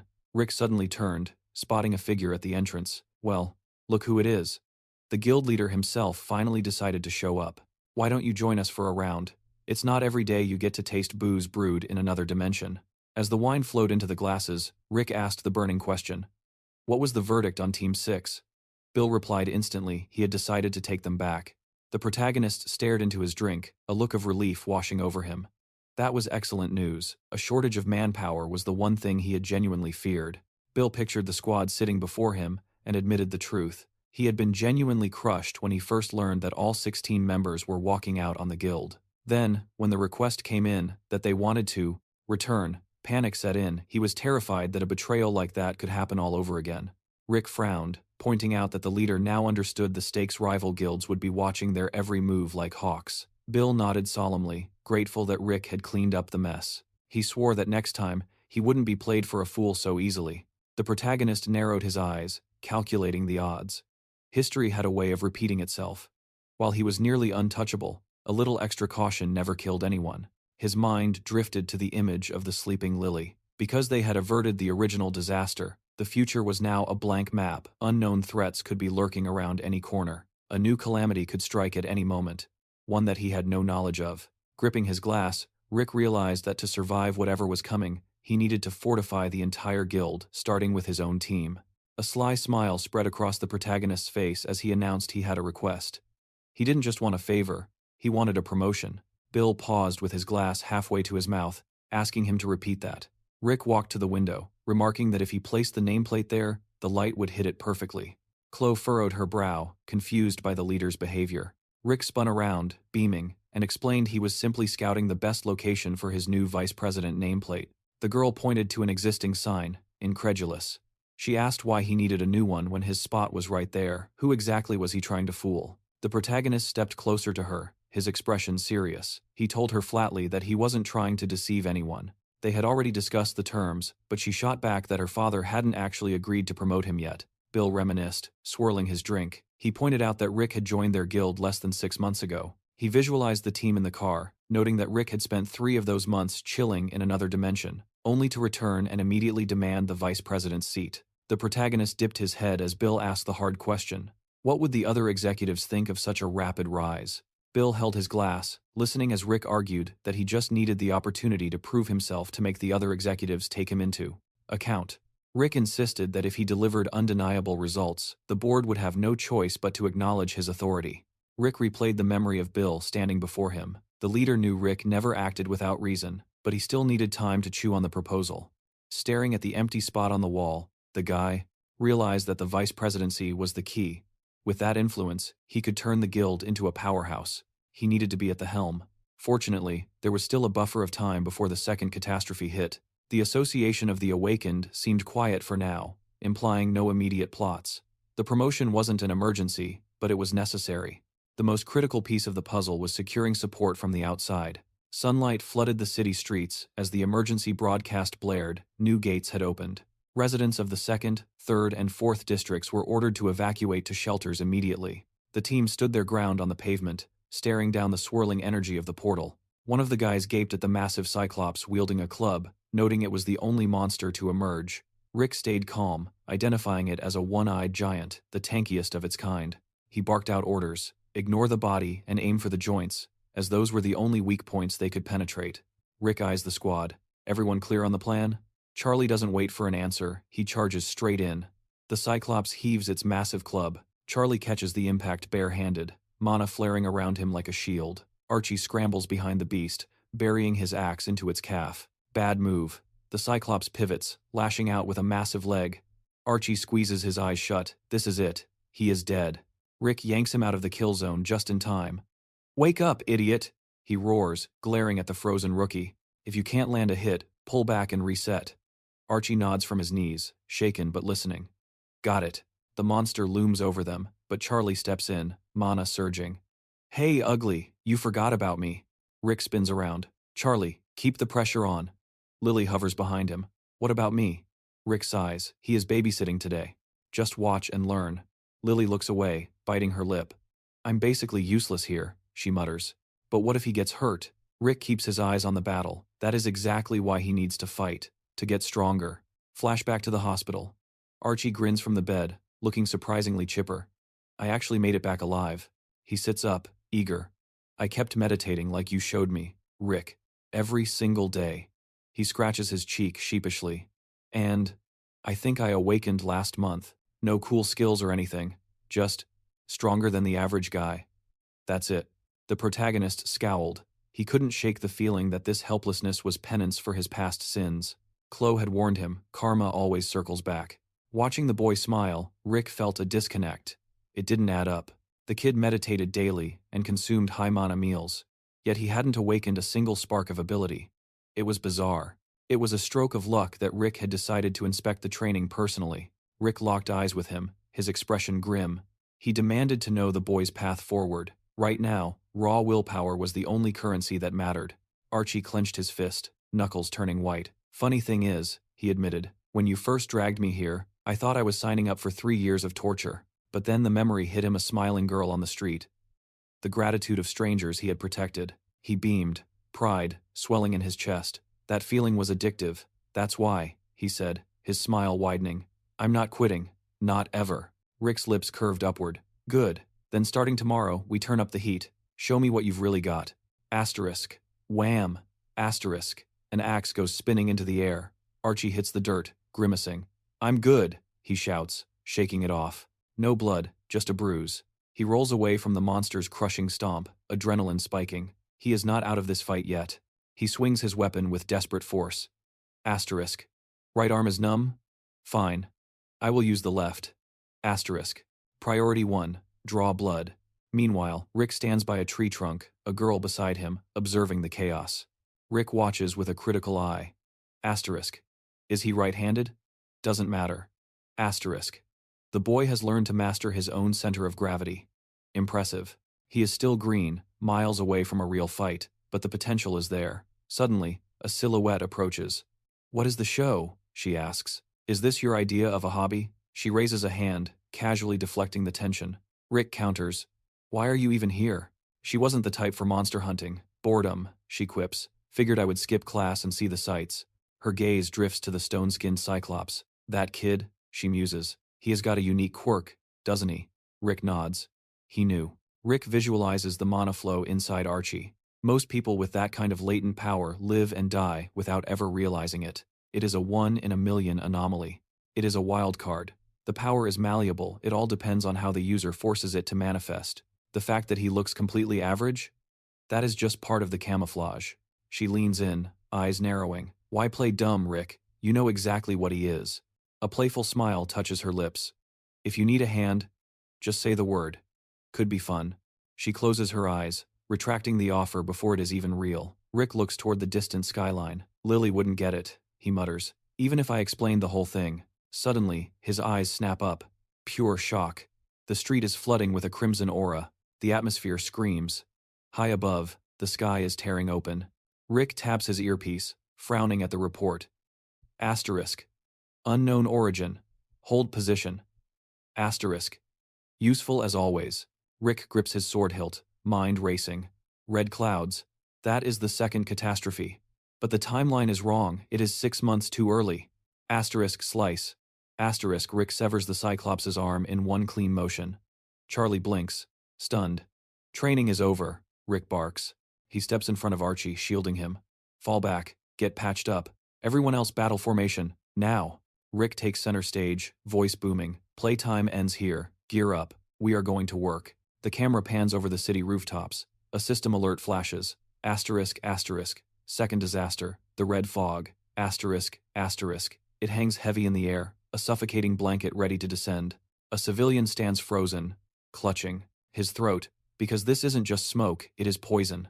The red fog corrodes the human body, bringing agonizing death and unknown plagues. 2 monsters grin through the haze. The balance shifts, superhumans are drained of strength, while the beasts go berserk. It is total bedlam. Rick surveys the carnage. He had already forced the government to declare a national disaster. Every guild has his protocols. Secure the civilians, get to the shelters. He glances sideways. His squad is locked and loaded. One of his men stands beside a female teammate, gas mask secured. She looks at Rick, confused. "Where is your hazmat gear? We are all suiting up." Rick clenches his fist, eyes glowing. "I have a spirit contract.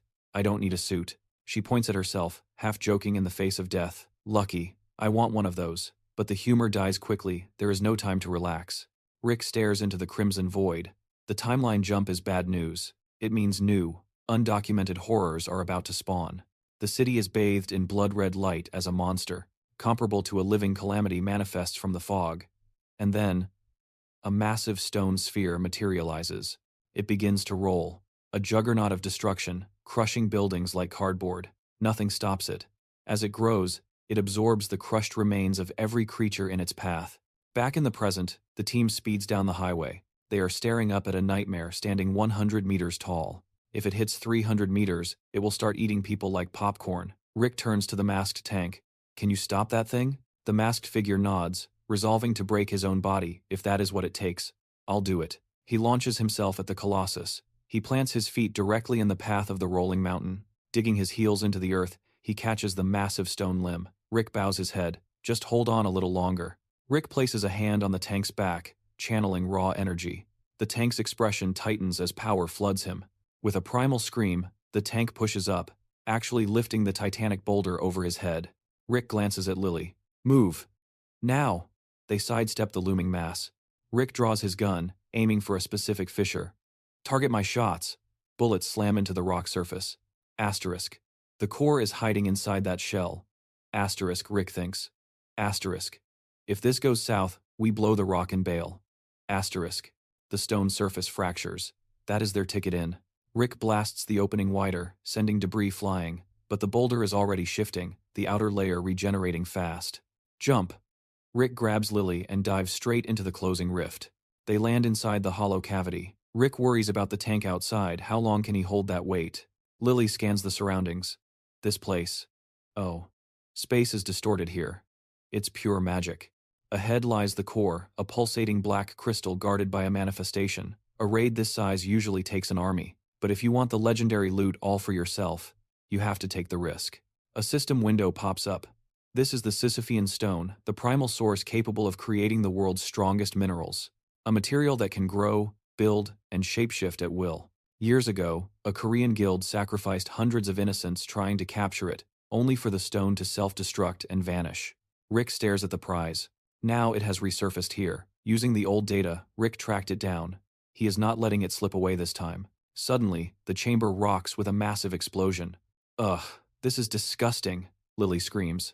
She thrusts her hand out, deciding to purify the place with flame. Fire erupts from her palm, intense and wild. She has never unleashed power like this before. Rick watches with a smirk. With his instructions, she is becoming a monster. Even a dragon could learn from him. Lily gets distracted. A blade flashes toward her neck.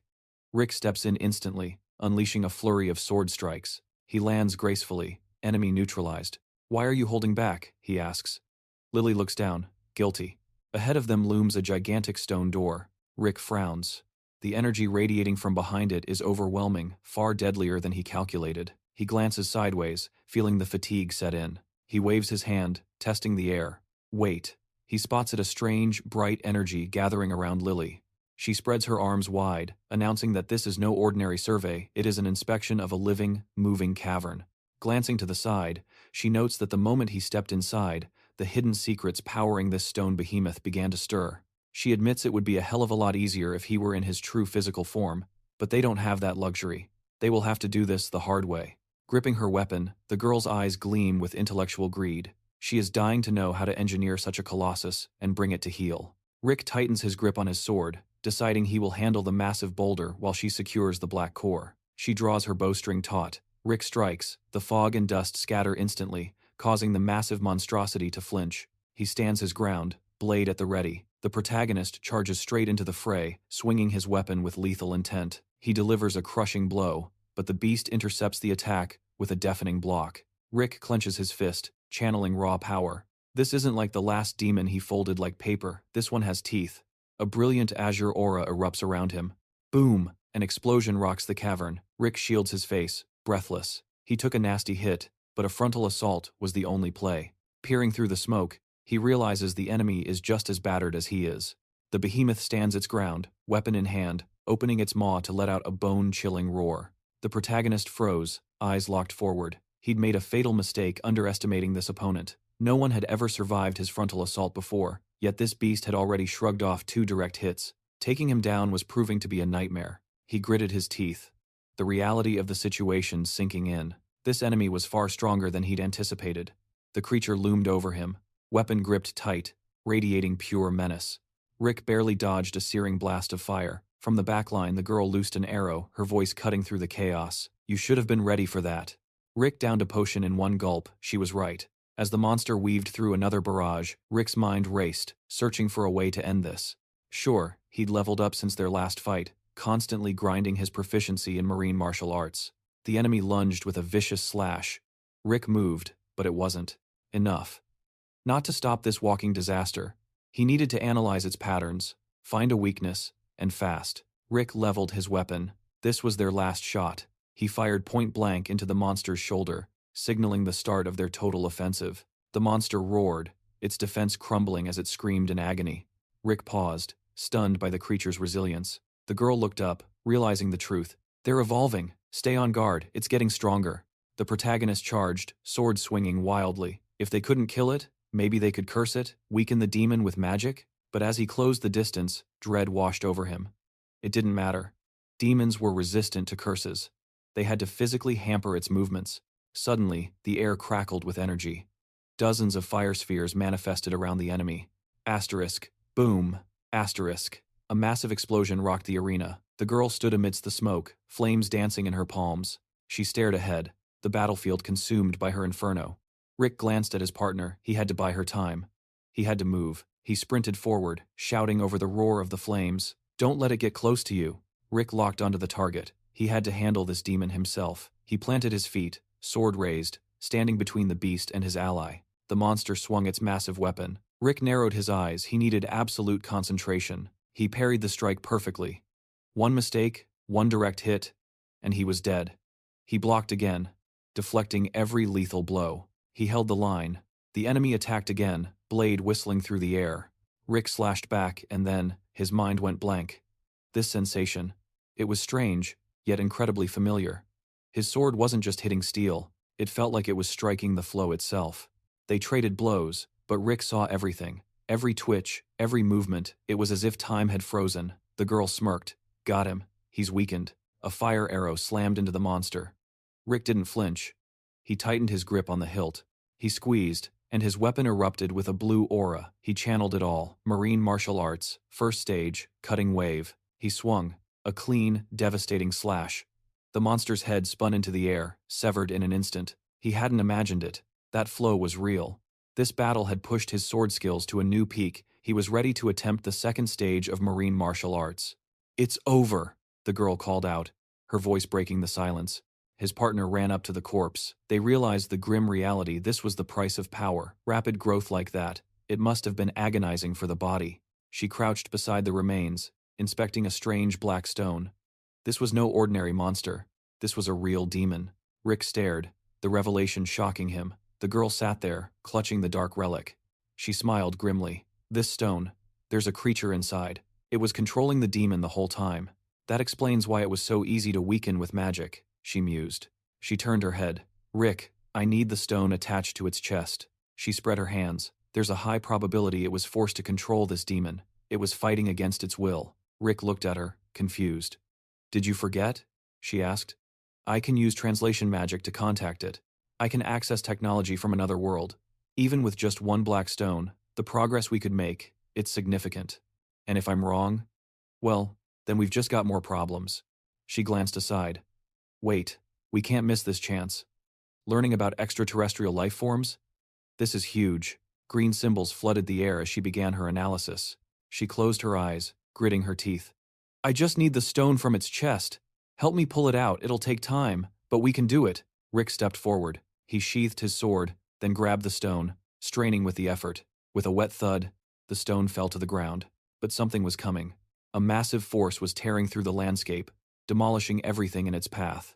Above them, the sky turned a blood-red scarlet. Rick surveys the carnage ahead. The entire orc vanguard is obliterated. He mentally thanks them for the workout. It is time for a well-earned breather. Cut to the briefing room. The guy leans back, stretching his arms out behind the desk. Lacing his fingers behind his head, he grins. They have cooked up a brilliant plan. The girl stares straight ahead, laying down terms. She will let him pilot the rock monster, but only if he keeps the creature alive. They need to harvest data on the new dimension, transforming the Sophian stone from a monster into his personal war machine. Extends a hand. She takes it. A universal sign of agreement, proving that even in their world, deals are sealed with a handshake. Moments later, he is knee-deep in wiring, helping to rig up his own personal cockpit. Sitting at the console, Rick smiles. The rush of controlling this stone titan is intoxicating, plus, it is a fast track to that vice president promotion he is eyeing. He presses the phone to his ear, getting down to business. The scene shifts to a crowded war room. The mood is grim. Everyone agrees the situation is volatile, unconventional, and spiraling due to unknown variables. They press for answers regarding the civilian casualties caught in the stone's rampage, and debate whether the scientific payoff justifies the risk. The girl, still on the line, realizes just how dire the big picture has become. He stands before his comrades and drops the hard truth. Korea is now occupied territory. Half-human hybrids and monsters have seized vast swathes of the country. Rick glances at the dossier. Reclaiming those lands is a pipe dream if they rely on a single, awakened operative. The reality is they need to seal the spatial gate immediately. Using the stone behemoth is the only way to speed up the clock. He pushes his glasses up the bridge of his nose, hiding the calculation in his eyes. The protagonist is lost in thought. He knows hoarding a weapon of this magnitude usually puts a target on your back, but if they wield it for national defense, that changes the narrative. It turns a liability into a savior. Flash forward, we see Rick's identification. After jumping through bureaucratic hoops, he has got it. An official license to pilot a rock monster. Now, even the Awakened Association cannot touch him. The girl watches him gloat, noting that he looks like a completely different person. He turns, a smug look on his face, asking if she truly understands the power of a valid permit. Gripping the steering wheel, he declares he is ready to hit the reset button on this war. The sky bleeds scarlet. Two ferocious beasts emerge from the haze. It has been 1 week since the red fog descended. The grams and monsters have wreaked havoc. Healing potions are not enough to patch up the devastation left in their wake. But now, the tables turn. With the Sophian stone and shining artifacts in hand, they finally have the firepower to hit back. The protagonist sits on the ground, staring into the distance. The weight of the situation is crushing him. This nightmare began 6 months ago. He can barely comprehend that this is all a butterfly effect of his own making, simply because he decided to rewrite his past. He unwittingly tore open the gate to the continent and dragged chaos back with him. He realizes that since they unknowingly brought a dragon along for the ride, they might be able to manipulate the spatial variables. But he shakes off the theory. No point overthinking it until he has concrete proof. He extends a hand, issuing the command, "Assemble the elite squads from every guild. It is time to analyze this fog." The girl stands tall, hand on her hip. The White House Guild is scrambling to decode exactly why the world has gone so far off script. 2 briefcases sat packed and ready by the door. They decided to move out at dawn, bracing themselves to plunge straight into the heart of the crimson mist. Rick wasn't worried about the beasts lurking within the fog. He knew exactly what was coming, and frankly, the monsters were the least of his concerns. But as he stared ahead, his confidence cracked. A look of sheer, baffled frustration washed over his face. He had the firepower, sure, but the real issue remained. He had absolutely no clue how to dispel that cursed red fog. In the old timeline, this would be child's play, a simple purge, using the Moon Saintess's divine light. That power was the ultimate cleanser. But here, now, that connection is dead. Their dimension is cut off from the continent. And even if he managed to rip open a portal, it wouldn't matter. The Moon Saintess hadn't even been chosen yet. He stared at his empty palm. No holy artifacts, no divine conduits, just a whole lot of nothing. He was hitting a wall. Just as the frustration peaked, the door creaked open, and the girl stepped into the office. She wore a knowing smile, eyes gleaming. "The otherworldly guest is awake," she announced. Rick scoffed, looking away. "And? Why do I need to chat with a prisoner?" She sighed, shaking her head at his stubbornness. "Because, Rick, frankly speaking, he is a hell of a lot smarter than you are." It clicked. This was about the fog. Rick turned to see the creature sitting there, leaning forward, its demeanor shifting. The entity introduced itself, voice raspy but sincere. thanking them profusely for pulling it back from the brink of death. Rick kicks back on the couch, locking eyes with his guest. So, tell me what you know about the red fog. The creature stares straight ahead. Before spilling any secrets, it demands a favor in return. Rick scoffs. He just saved this thing's life. And it's already setting conditions? Placing a clawed hand over its chest, the monster explains its logic. To its kind, this information is worth 2 hearts, a fair price for the life Rick spared. Rick's gaze drifts as the realization hits him. It's talking about the black stone. Rick and the girl exchange skeptical glances. How do we know you can actually save us from the mist?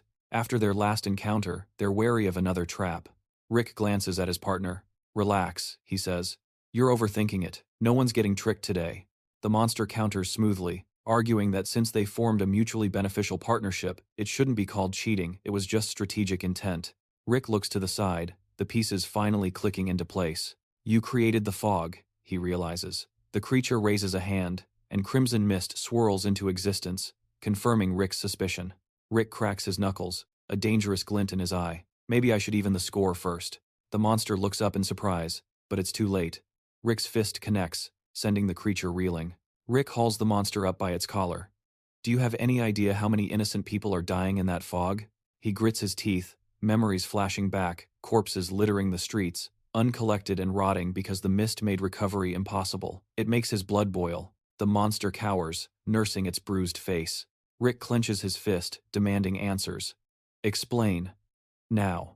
The creature stammers that the fog is a joint effort, a combination skill inherited by its species, created alongside its brother. Rick stares him down, while the girl connects the dots. Their interests align perfectly. Now, things are getting interesting. She gestures toward the creature. His younger brother is lost in the mist.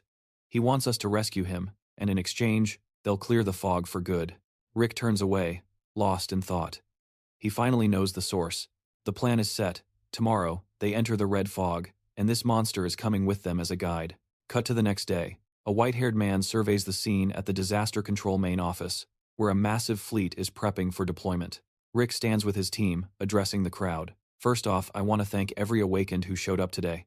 I know you're all busy. Beside him, the girl clenches her fist, teeth grinding in frustration. She can't understand why they aren't allowed to just beat some sense into the incompetence around them. The other squad stands there, heads hung low, useless at everything except ticking people off. The operational commander keys his radio. Check your flares and beacons. Sectors are assigned, stay in your zones. No crossing lines. Engines roar, and the convoy rolls out. Rick glances at his driver. I'm leaving the driving to you. He checks the side mirror, they've got a tail. As they speed up, the convoy behind them swells. Vehicles from rival guilds are swarming, drafting right on their bumper. Rick sighs. No point trying to lose them now. The fools aren't even trying to be subtle. The girl raises a finger. Flames dancing at the tip. Want me to light them up? Rick frowns, watching the rearview mirror. Why aren't they attacking? He turns as the dashboard radio crackles to life. It's the official disaster control frequency. Rick picks up the mic, skeptical. I doubt we have anything to discuss. On the other end, a long-haired hunter replies, voice dripping with false innocence. Just a friendly chat. He presses. Mind telling us where you're headed? None of your business, Rick snaps, realizing they're fishing for intel. He tosses the mic aside, running a hand through his hair. They have no valid reason to follow, which means this is going to get messy later. Rick clenches his fists. They shouldn't have let these leeches tag along. They're just dead weight. They're just getting in the way. He looks at the driver. Is that radio back on? The driver shoves the device into the glove box. In the reflection, the relentless line of cars glares back at them. Rick grabs the handset again, eyeing the driver. You serious about running from one ship to another? It's a risky move. The driver keeps his eyes on the road, grip tightening on the wheel. I know how it looks, he admits, but I made my choice a long time ago. I'm just hoping there's a spot for me in your guild when this is over. Rick snatched the radio from the desk. That's it? We good to go? The voice on the other end crackled with static. You owe me a steak dinner after this. Cut to the highway, the sky above bleeding a violent, ominous red. The driver slammed the accelerator to the floor. The vehicle groaned under the strain, metal screaming in protest. He grabbed the comms, yelling, Hold on! They're coming for us. The landscape blurred into streaks of color as the car tore forward. Despite the danger, a wild grin spread across the driver's face. This was pure adrenaline. Tires screeched as the car drifted sideways, barely keeping pace with the chaos as they pushed the engine to its breaking point. High beams flickered on, cutting through the gloom and blinding the encroaching horde. The beasts recoiled, and the car skidded to a halt. The driver kicked the door open. "You drive like a maniac," Rick muttered, stepping out. The driver ignored him, chugging a buff potion to prep for the fight. "Hey, show some respect," the driver retorted, pointing a thumb at himself. "I'm from a top-tier guild. Without me and my custom-armored beast here, you'd be roadkill by now." Rick silenced him, sliding a tactical mask over his face. "Save the trash talk. We're not alone." The driver's jaw dropped, a scream dying in his throat, as he turned to face a behemoth rising from the mist. Rick pulled his hood up, muscles tensing for combat. "My rifle's still in the back," he barked, glancing behind him. "Cover me! The rest are closing in!" Above the rooftops, the red fog swirled thick and heavy. Rick flashed a thumbs up to the driver, a silent compliment on the parking job, before the slaughter began. Suddenly, a blinding flash erupted from the side. The driver blinked, stunned he hadn't signed up for a blockbuster action flick. It was the girl. She raised her head, eyes glowing, casting a shimmering magic dome to shield them from the fallout. With the immediate threat paused, Rick lunged. He grabbed the monster by the collar, slamming him against the vehicle. Rick stared daggers at the creature, deciding it was time for a heart-to-heart. The monster looked away, feigning ignorance. Rick tightened his grip, eyes cold. "Don't play dumb with me. Are you kidding?" The horizon pulsed with a sinister crimson glow, the red-eye disaster, the very source of the fog. Rick pointed at the sky. "Spill it. Now." No more secrets.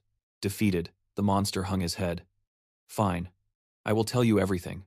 Cut to the creature slumped against a tree, the weight of his history pressing down on him. "My people. We were on the brink. Our planet was a rotting corpse. Every day, more of us died. There are only a few thousand of us left in the entire universe."